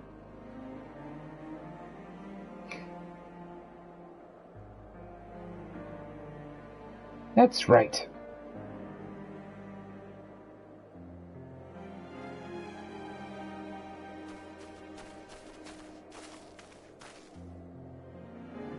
We might not be related by blood, and we might not know our mothers and fathers, but we're a family, aren't we? You and me and you, Shazam? Why, I thought all along that when we leave here, we could open up a shop together. We could make our living crafting and building things to make people's lives better, just like we do now.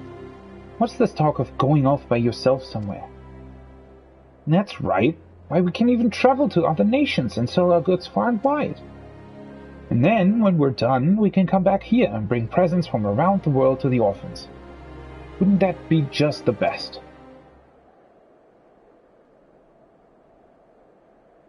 See? What's wrong with that kind of family? He here didn't end the war just so you could sulk around all alone. We have a bright future ahead of us. We need to dream big. So what do you say, Paraquil? Yes. Yes, my friends. Oh, I would like nothing more.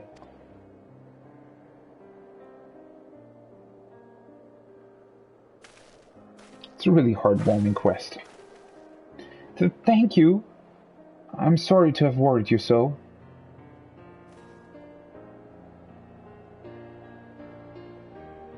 Tell me, if we do go off traveling the world like Liselle says, might we run into you somewhere? Truly, nothing would make me happier. So please, keep an eye out for those gloves you helped us make. That's how you'll spot us. Safe travels, friend, till we meet again. I have a feeling we will definitely meet again. I mean, to be entirely honest, seems like we're meeting like every single NPC we've ever met in this game at some point again, right? So, I'm 100% sure that we'll meet those guys again. Aw, the three.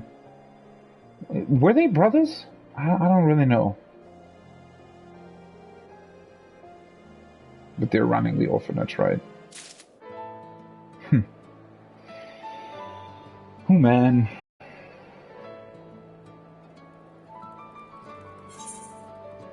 I wonder if you can already see them somewhere. Like if they actually already travel the world, like Alpha. I mean, there seems to be quite a lot of random NPC encounters that you can now get, right? Because when I was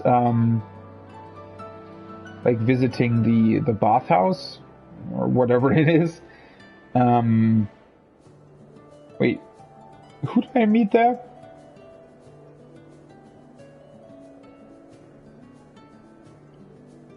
Oh, right, the Moogle and what's it? What? Quay.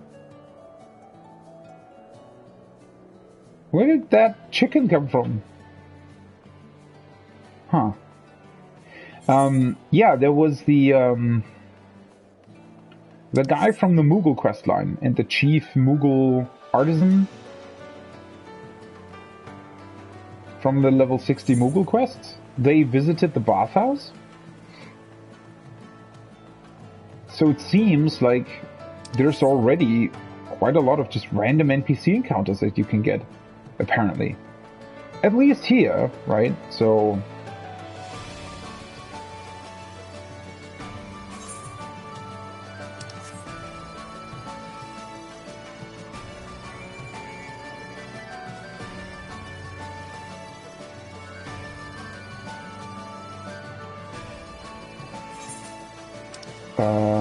I guess that's upstairs? Yeah.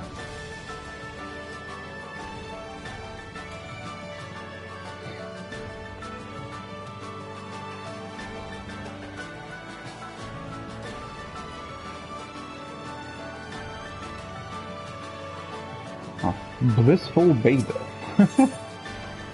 Of steam, sweat, and water. What is this quest? Welcome, welcome, my good man, to Snow-Soaked Springs. This is my favorite place in the world, and once you experience its soothing waters for yourself, I have little doubt it will be yours as well. Yes, visitors of all stripes come from near and far, seeking the succor of its healing waters, which are all but proven to have the power to wash away one's every worry and ease nigh upon every ache, pain, ailment, or malady known to man. Why, I myself have based here some 20-odd times, and that's just today. Oh, God. Do you not feel the gentle, steamy breeze in the air? Does the sound of trickling water not tickle your ears with sheer delight? Can you not scarcely wait to free yourself from the biting cold and slip into a sublime world of warmth and comfort? I mean, I have to admit that sounds really, really good.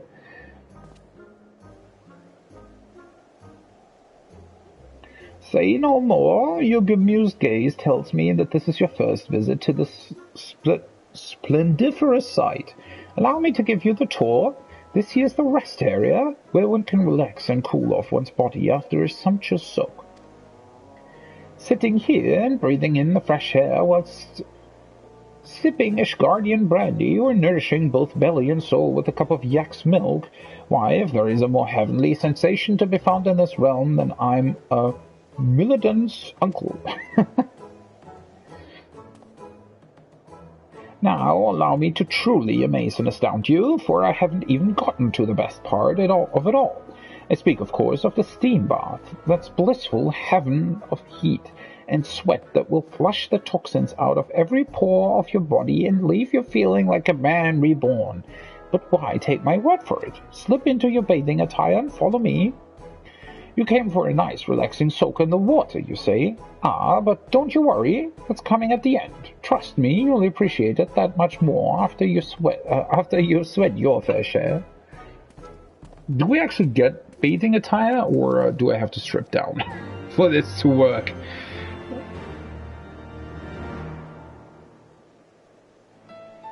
Because I'm, like, not going into a sauna wearing this, right?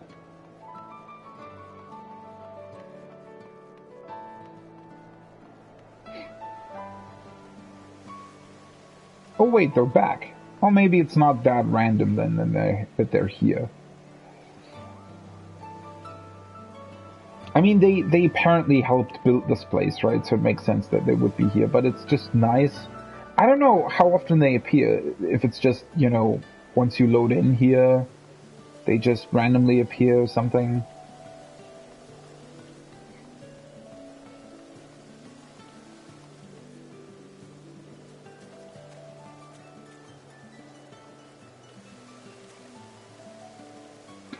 So this is to cool off them. I was wondering, yeah.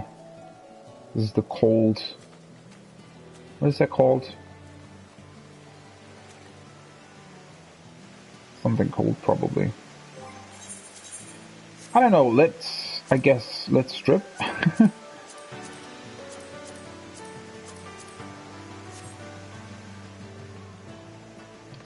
Still wearing the axe.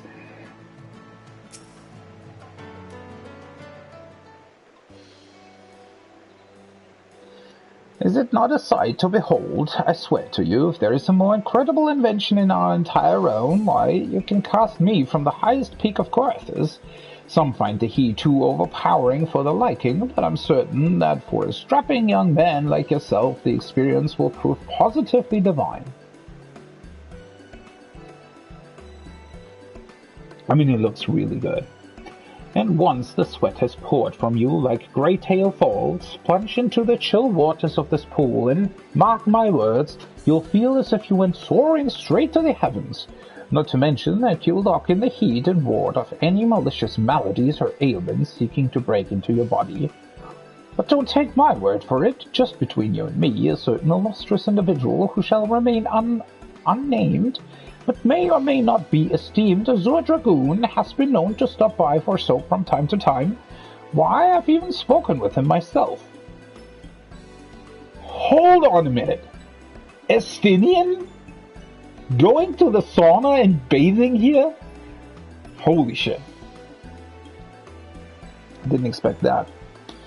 We soon bonded over our love for all things bath, and he was kind enough to share with me a tale of the time he did frequent a bathhouse on one of his travels to the land of Hinkashi. In that far-flung realm, he said they heat cups of rice wine in the waters and sip upon them whilst nibbling on seasoned dried squid. Why, I would happily trade away my firstborn son for even the chance of experiencing such rapture just once in my life. Holy shit, you're a dedicated bather. But I'm getting ahead of myself again. Yes, I simply must escort you to the baths. I mean, they're right outside, right? It's this huge bath. But again, this just looks incredible. I really, really love this place. They've done such a good job of designing it. Also, just the sheer size of this place. It's like gigantic.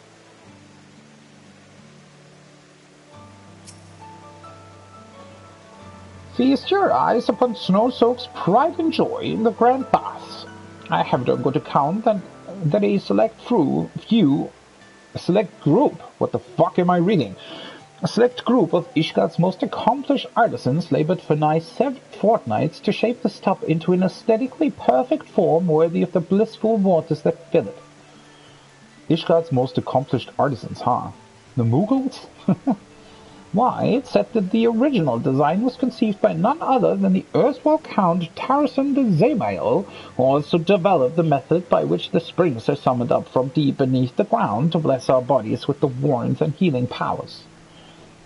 But could one possibly hope to appreciate the sheer wonder of the baths and sauna simply by hearing some stranger ramble on rapturously about it until the end of time? Heavens no! So what are you waiting for? Dock your guard and hop in for yourself already. Yay! With the axe on my back.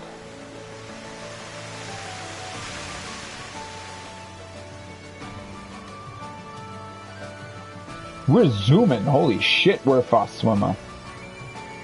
Choo.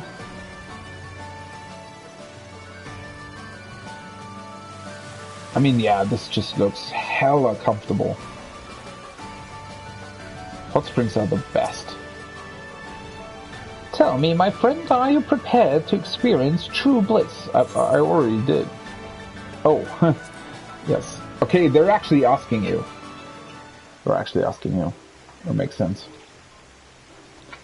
It's not everything I said it was, and then some. Is it not? Pardon me.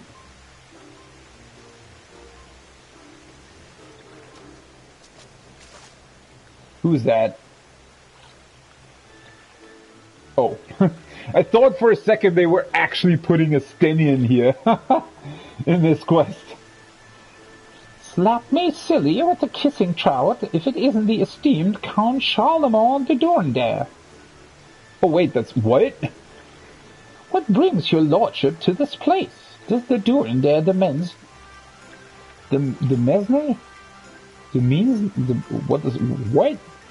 Not have a private bathhouse that far outstrips this place in sheer scope and luxury?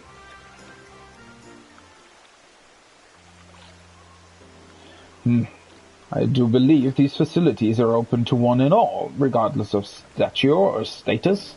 But if you must know, firstly, they afford me the opportunity to converse uninhibited with individuals such as yourself, that I might hear the voices of our citizens firsthand. If more members of the nobility were to follow my lead, I do firmly believe that Ishgard would become a more compassionate nation. Yet far too many seem to believe themselves above it all. And so, as Lord of the highest of high houses, I come here to set an example. Wow, he's really changed, hasn't he? Wow! Secondly, I come to admire the artistry and technical mastery of House Tamael. It pleases me greatly to see that they too are expanding their aesthetic pursuits and forging a new role for themselves in this new age of peace and enlightenment. Thirdly, but is it not self-evident, soaking in these soothing waters and gazing out upon the snow-kissed landscape Why? There is no place in our fair realm I would rather be. Yeah, I hadn't even talked about that. Like, that landscape in the background. Wow. I mean, think about if this existed in real life as a real place. I mean, I know that there are places probably similar to this, but that's just incredible. Absolutely incredible. Huh, what a nice quest. I guess let me put my things back on.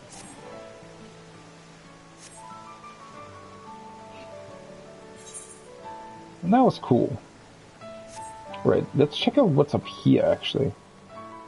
Is this just a different way to get to the bath, or what's going on? Must be, right?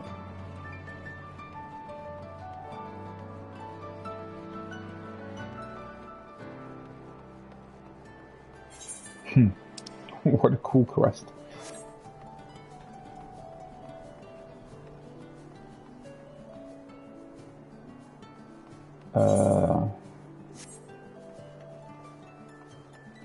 Let's see what this is about then.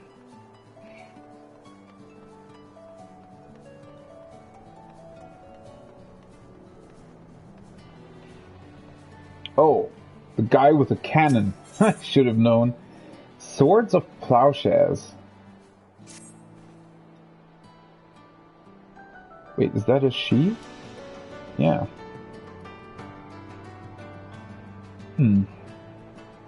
If it isn't the savor of Ishgard in the flesh, you couldn't have come at a better time. How would you like to assist the illustrious Edilord, Ishgard's preeminent pyrotechnician, in her latest foray into the realm of sky-spanning aesthetic excellence? Oh, it's not an actual cannon. It's supposed to be like a fireworks firing station, I guess? Say no more. Of course you would. Here, take this coal into hand and use it to set the masterpiece I've placed over on Quill's trays aflame. I promise you the result will be nothing short of scintillating. Okay.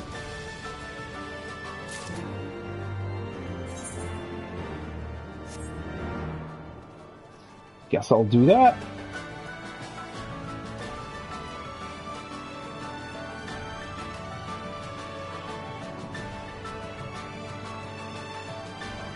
I mean, she's very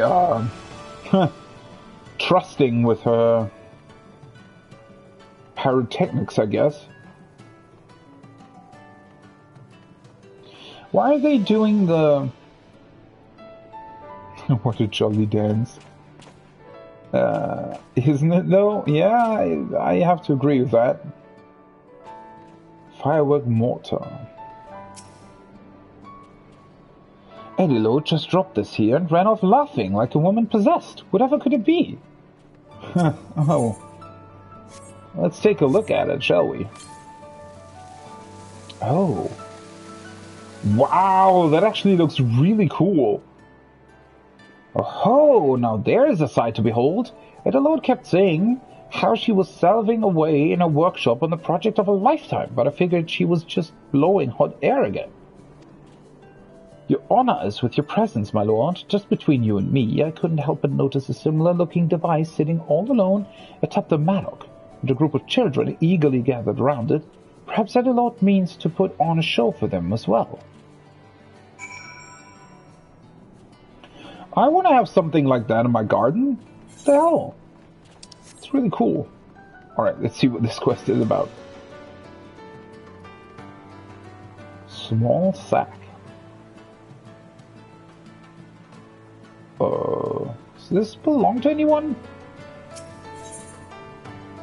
Planting the seed. Oh, what is this? Bright lily seeds.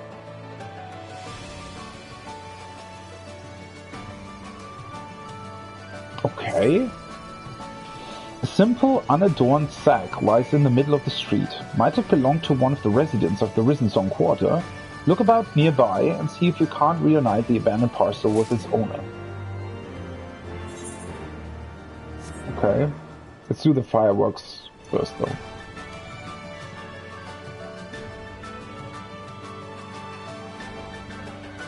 It's also really cool just how many sort of food stands and just shops in general are around this place, right?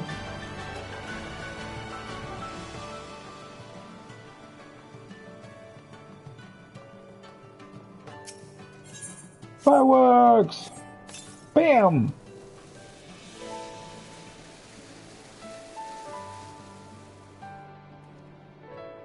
The sky, it's sparkling! I've never seen anything so beautiful. Hey, mister, I saw another one of those tubes over on Abacus. Do you think that one will make the sky light up too? Sure it will.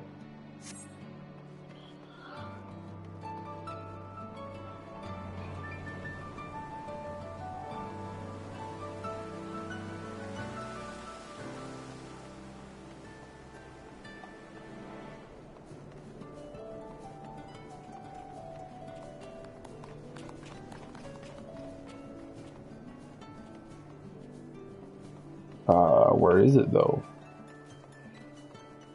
Oh, here.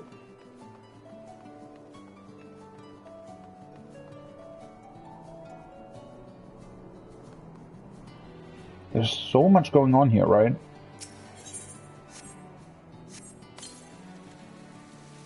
Yay! Fireworks!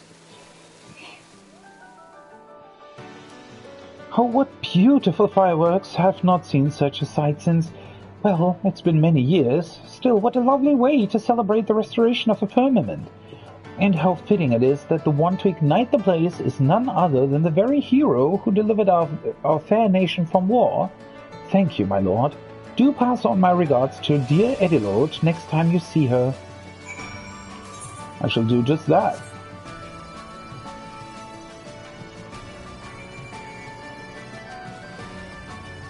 I do have to admit though, right, this monument? Fairly small. When you consider how, I guess, intricate it is in terms of what decided which monument was built in any given Firmament district.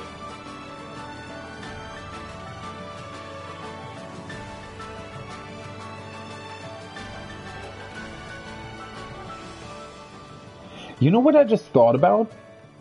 It would actually be pretty cool if there were spots like that in every housing ward. Just a couple, right? Just maybe, I don't know, 5 spots or something. Just sort of central spots where the residents of each housing ward could sort of regularly vote on, well, not necessarily regularly, but you know, where they could sort of decide what that part of the housing ward would look like. I mean, think about it, that would be pretty cool, right? Because the only thing that I sort of dislike about the housing wards is that they all essentially look the same. Obviously, they look very, very different because of the people living in them, right? Everybody designs their house differently and decorates it differently. But it would be incredible if all of the housing wards themselves would actually be different, right? How the housing ward looked would depend on the actual residents that lived there, right? That would be really, really cool. If you could put up, I don't know, decorations, for example, or just in general, sort of little shops or something, right, outside of your actual house. That would be pretty incredible.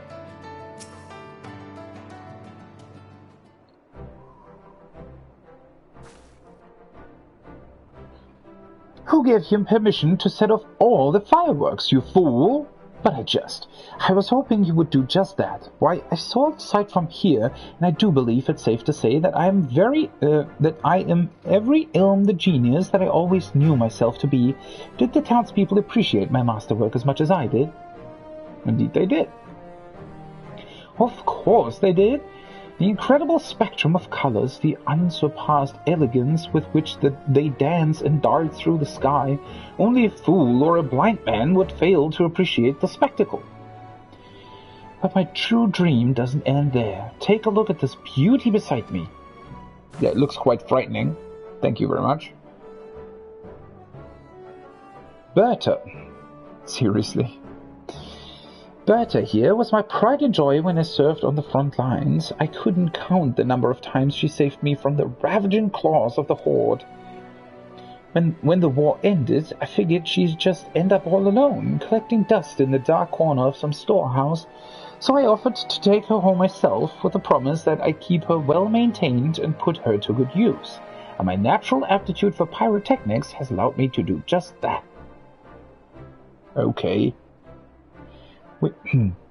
We may no longer have need for weapons to shoot dragons out of the sky, but I mean to give Berta here a new life, shooting sheer beauty into the sky, and bringing joy and hope to the people of our nation.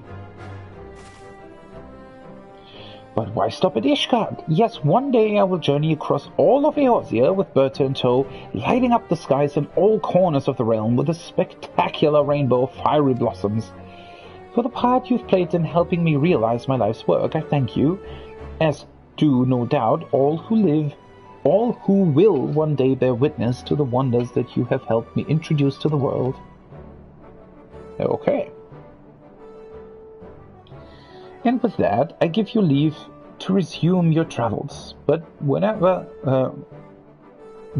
you roam, always look to the sky, for you never know when Edilord's fabulous fireworks will return to grace your eyes once more. Once again, I'm wondering if you can actually see these fireworks somewhere. That would be pretty incredible, wouldn't it? What a random quest. Yeah, very nice one. Huh. Okay, let's see. Now, let's actually continue the quest I came here to do, which is the collector's thing. Wait. This large circle is about the seed sack, though.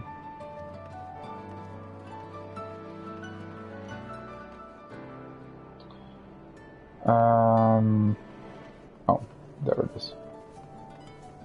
I'm always looking for frickin' stairs. Suspiciously familiar man. I'll be right there.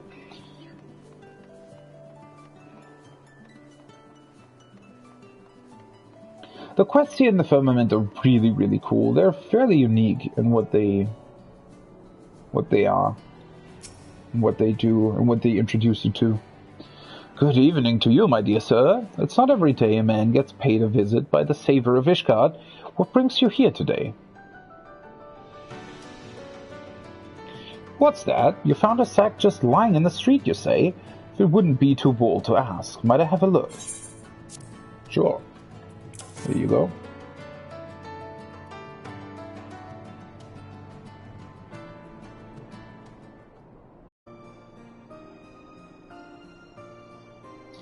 Just as I thought. If you're looking for the owner of the sack, you found him.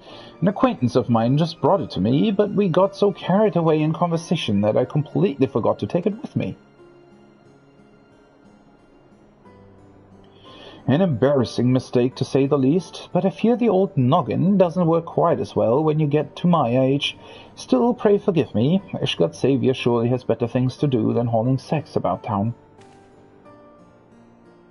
If you're curious, the bag happens to be filled with flower seeds, Nemea lilies to be precise. As you may know, they're quite popular as an offering to those who have left us. I started growing them to honor my own dear son, who gave his life in the war. Some of my neighbors took an interest, and then some acquaintances of theirs. As soon as I knew it, I had my own veritable nursery. Flowers are a beautiful thing, wouldn't you agree? They have a way of bringing smiles to faces, even in the most trying of times. It's just a hobby for me, so I don't ask for coin, but people are kind enough to repay me with seeds and gardening tools, which has allowed me to, branch out a bit more, one could say. At any rate, it's a good life, and one I wouldn't be living were it not for you and your friends bringing an end to the war as you did.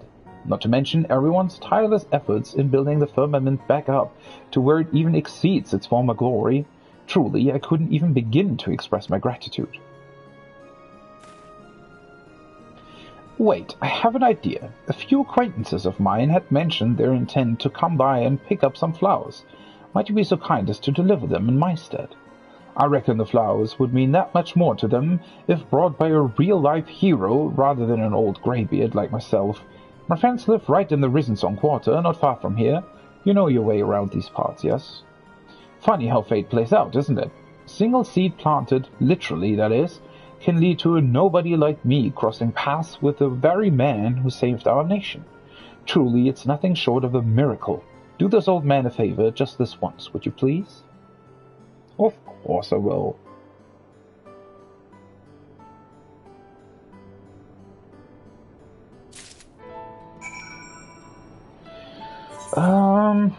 Oh, it's just...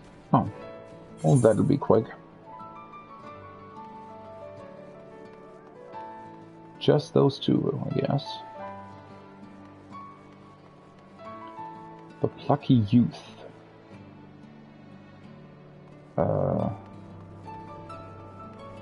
Oh, it's the painter? Is he a painter? I don't know. I think he is. Something like that. Plucky youth. How am my eyes to be believed? Does Master Percival, hero of our land, stand before me? Oh, how the spinner has blessed me today. But whatever brings you to this humble place? Actually just delivering flowers? Why, I'll be lilies from old Jaycock. Do you know the man? Forgive my impropriety, but never in my wildest dreams would I imagine you'd be the one to bring them to me. I served House Daymail as a sellsword during the war. It wasn't a bad life, but it was far from an easy one. Every day I give thanks to the efforts of you and your companions, by which I now am at long last able to live my days in peace. And yet my thoughts often drift to my brothers and sisters in arms who are not so fortunate as to live to see this day. It is the least I can do to honor their sacrifice. Placing old Jaycock's flowers at their graves is a small gesture perhaps, but one that never fails to put my heart at peace. But even this small gesture, why, what profound meaning it will take on knowing that these flowers were delivered by the hand of the saver of Ishgard himself. My comrades' souls will surely soar to the heavens with pride this day. Wow.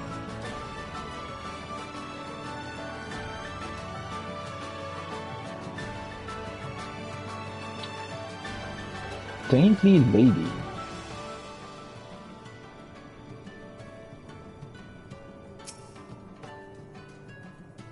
My heavens, it couldn't be, but it is. I had heard rumors that the saver of Ishgard himself was personally assisting in the restoration effort, but never did I dream I would have the honor of encountering you in the flesh. Whatever brings you to the firmament this very eve? Your flowers, my dear lady. And a mere lily from Jaycock. For me? What a lovely gesture. I shall place it at my daughter's gravestone, just as I have every day since you and your companions mercifully ended the war. While the fighting still raged on, it was all I could do to eke out a living.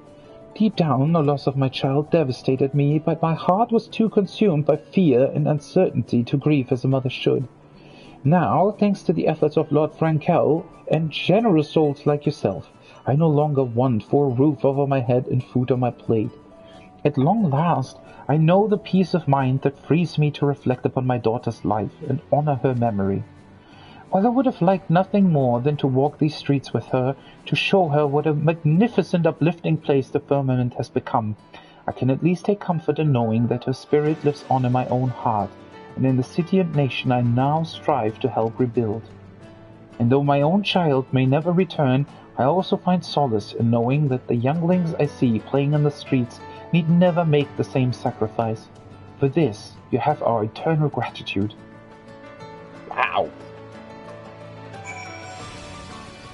Could only be Final Fantasy XIV that forces you onto a fetch quest, or not really fetch quest, but deliver 2 flower bouquets to 2 people, and getting the heart.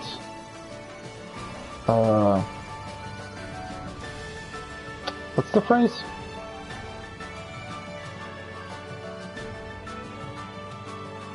well, sad stories from them. Is what I wanted to, or rather, is what I meant. It's pretty incredible. See, you've delivered the lilies. Thank you, friend. You've done me a greater kindness than I deserve. My apologies for imposing upon you as I did. I know as well as any that you've no end of gravely important matters to attend to. And yet, being the old busybody I am, I couldn't help but feel that I wanted you to see and hear from the people of this place yourself. To witness, to experience firsthand just how much your presence has meant to, I do not exaggerate, every last man, woman, and child who calls this place home. Indeed, it is because of you above all, that we can at last come to some small measure of peace with the past, devote our efforts in the present, and turn a hopeful eye towards an ever brighter future.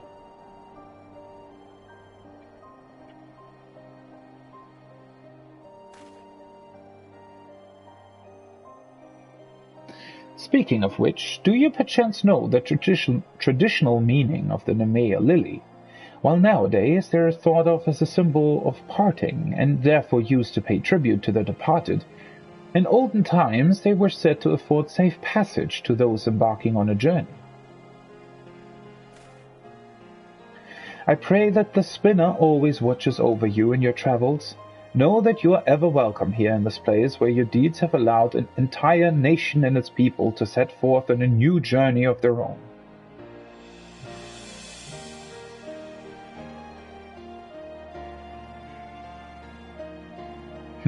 So they're essentially a perfect fit for the traveler then, is what he's saying? For a Zem, to be precise? That's very cool. What a sweet quest. That was pretty wonderful, to be honest. So what are these? Temple Knights? Oh, okay. Yeah, that was pretty sweet. Seeing the people... Like, it's... That's sometimes a bit hard to wrap your mind around, right? The fact that you've helped so many people... I don't know, that's always a bit, how do I put it? It's almost too sort of,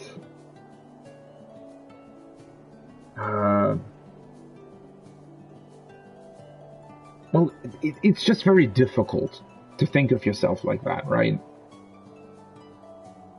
I mean, obviously it comes up quite a lot during a lot of quests, but still, it's just,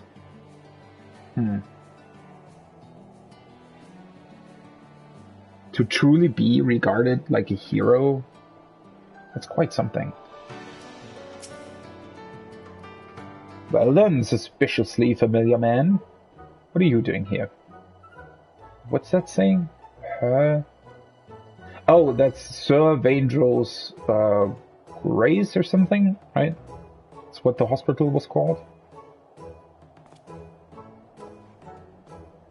What in the furious name are you doing here? Oh wait, that's Charlembro. No, wait, Charlembro? Charlemont? Charlemont, right?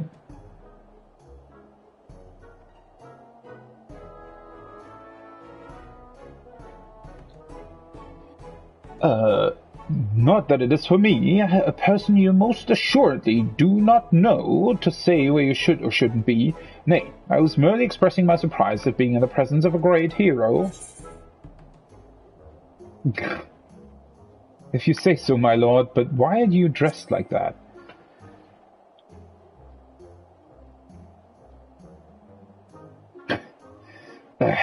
And there I thought I had disguised myself meticulously.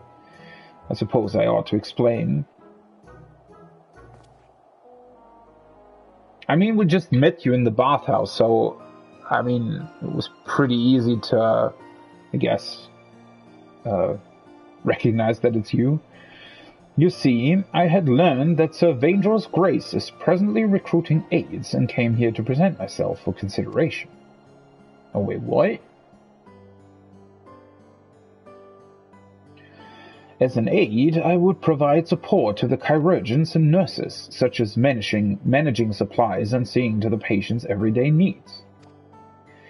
While such staff are not fully fledged employees, they are afforded the chance to learn the healer's craft while earning a living wage.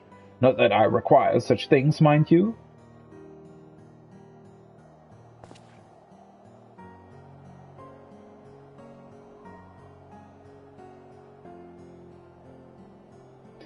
I recently had occasion to speak with a knight of my house, you see, one who was maimed in the line of duty, and I was made keenly aware that I was not doing enough to provide for those who have given me leal service. By working here, I hope to redress my negligence in some small way. He really bit like an actual 180, didn't he? But that is not the whole of it, if truth be told. 'Tis also my hope that my service would set an example for my fellow nobles, many of whom struggle to accept that all Ishgardians are equal in the Fury's eyes. They cling to the old ways and look down upon the common folk. Yet now that I stand here, I find my courage has deserted me. The prospect of undergoing scrutiny is proving to be somewhat daunting, and I can't bring myself to step through the infirmary doors. Forgive me, but will you not put in a good word on my behalf to the chief nurse within? Morilette is her name, and she has charge over recruitment. Yeah, of course. He's doing quite a bit now, right? I mean, he's also sort of leading the effort of actually reconstructing or refurbishing. What's the word? Reinstating the broom as well. Let's see, Morilette. Greetings and welcome to Sir Vangel's Grace. If I may say so, you appear as hale and whole as they come. I assume you are here to visit a patient. Well, actually, you know, there is something else I would like to discuss.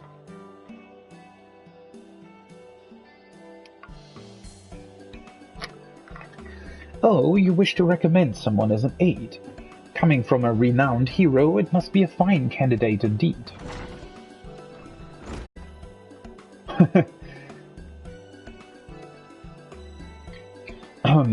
Begging your pardons, but I'm given to understand that the infirmary is presently recruiting aides.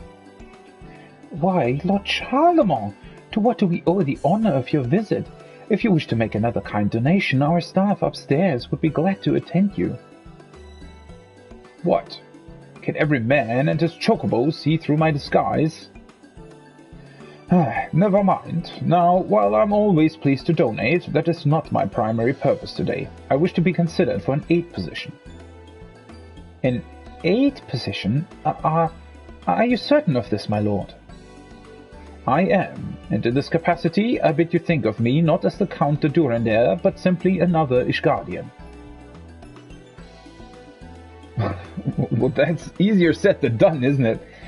Well, if this is your wish... I should mention that there is another applicant, an orphan girl by the name of Maeli. Maeli? Maeli. Oh, do we know her? Oh!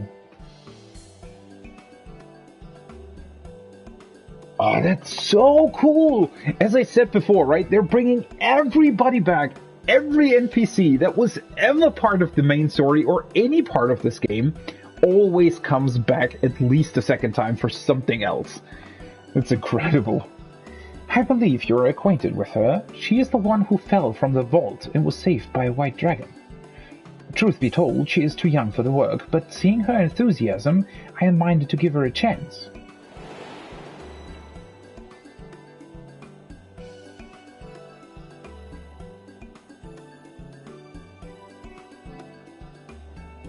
If it isn't too much trouble, my lord, Charlemont, may I ask you to fetch her from Rolenberry Field? I would speak with the two of you together. Of course, I shall go at once. You know the girl, yes? If you aren't otherwise occupied, perhaps you can come along and introduce us. I'm seemingly never occupied with anything else. So, sure, I'll do that. I'm not quite sure. At this point, you know, let me check something real quick. I want to check whether or not the rocket launch actually happens at the time that was specified earlier. I don't know. I hope that Twitter has something to say about that. Let's see. I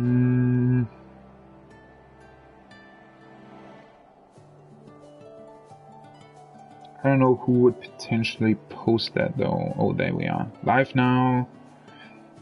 For coverage of the launch. So they're definitely live though. Because I thought, you know, I kind of wanted to finish streaming, or rather finish these quests, then stop streaming while watching the launch, still leveling my botanist.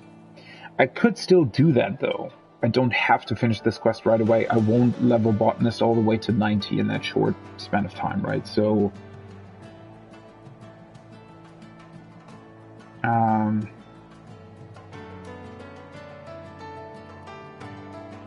I just don't want to miss the launch, right?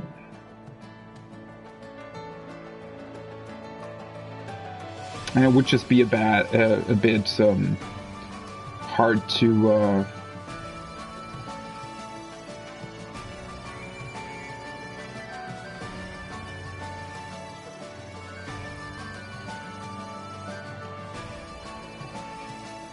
watch the launch while also streaming. So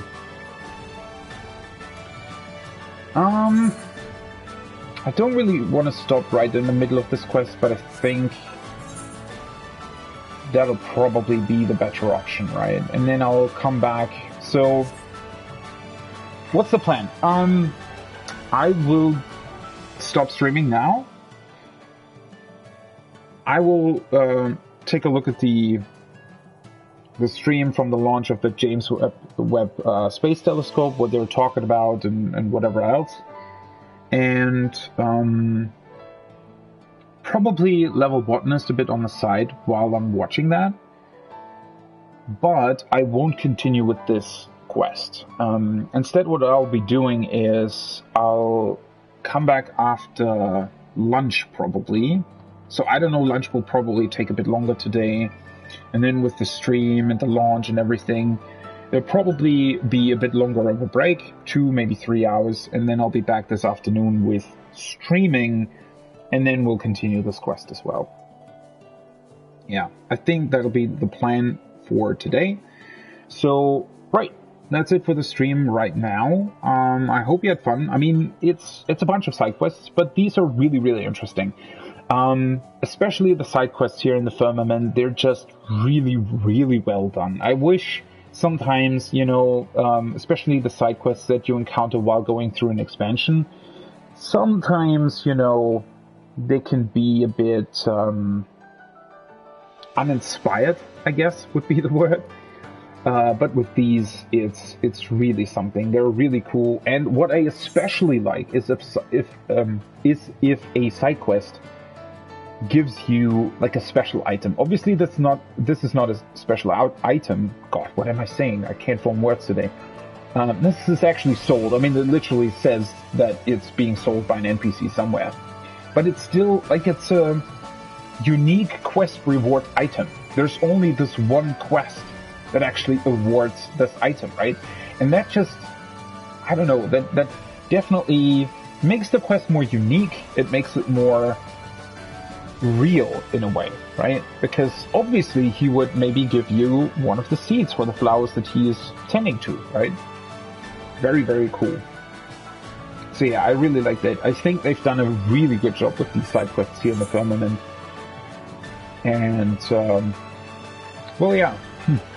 Let's see what this will turn out to be, and then this will unlock the turn-in, where I still have 6 open for this week, that I'll also use to level botanist further. Okay. That being said, though, I'm gonna take a break. Gonna watch the stream of the launch of the James Webb Space Telescope. Hopefully, everything goes well there, and then I'll be back this afternoon with more botanist leveling, finishing this quest, unlocking the collectible turn-in, and then later with more dailies for my bard and more of the Rolequest for the ranged physical DPS. Okay, that being said, have a good one. I'll see you in a couple of hours. Until then, bye bye.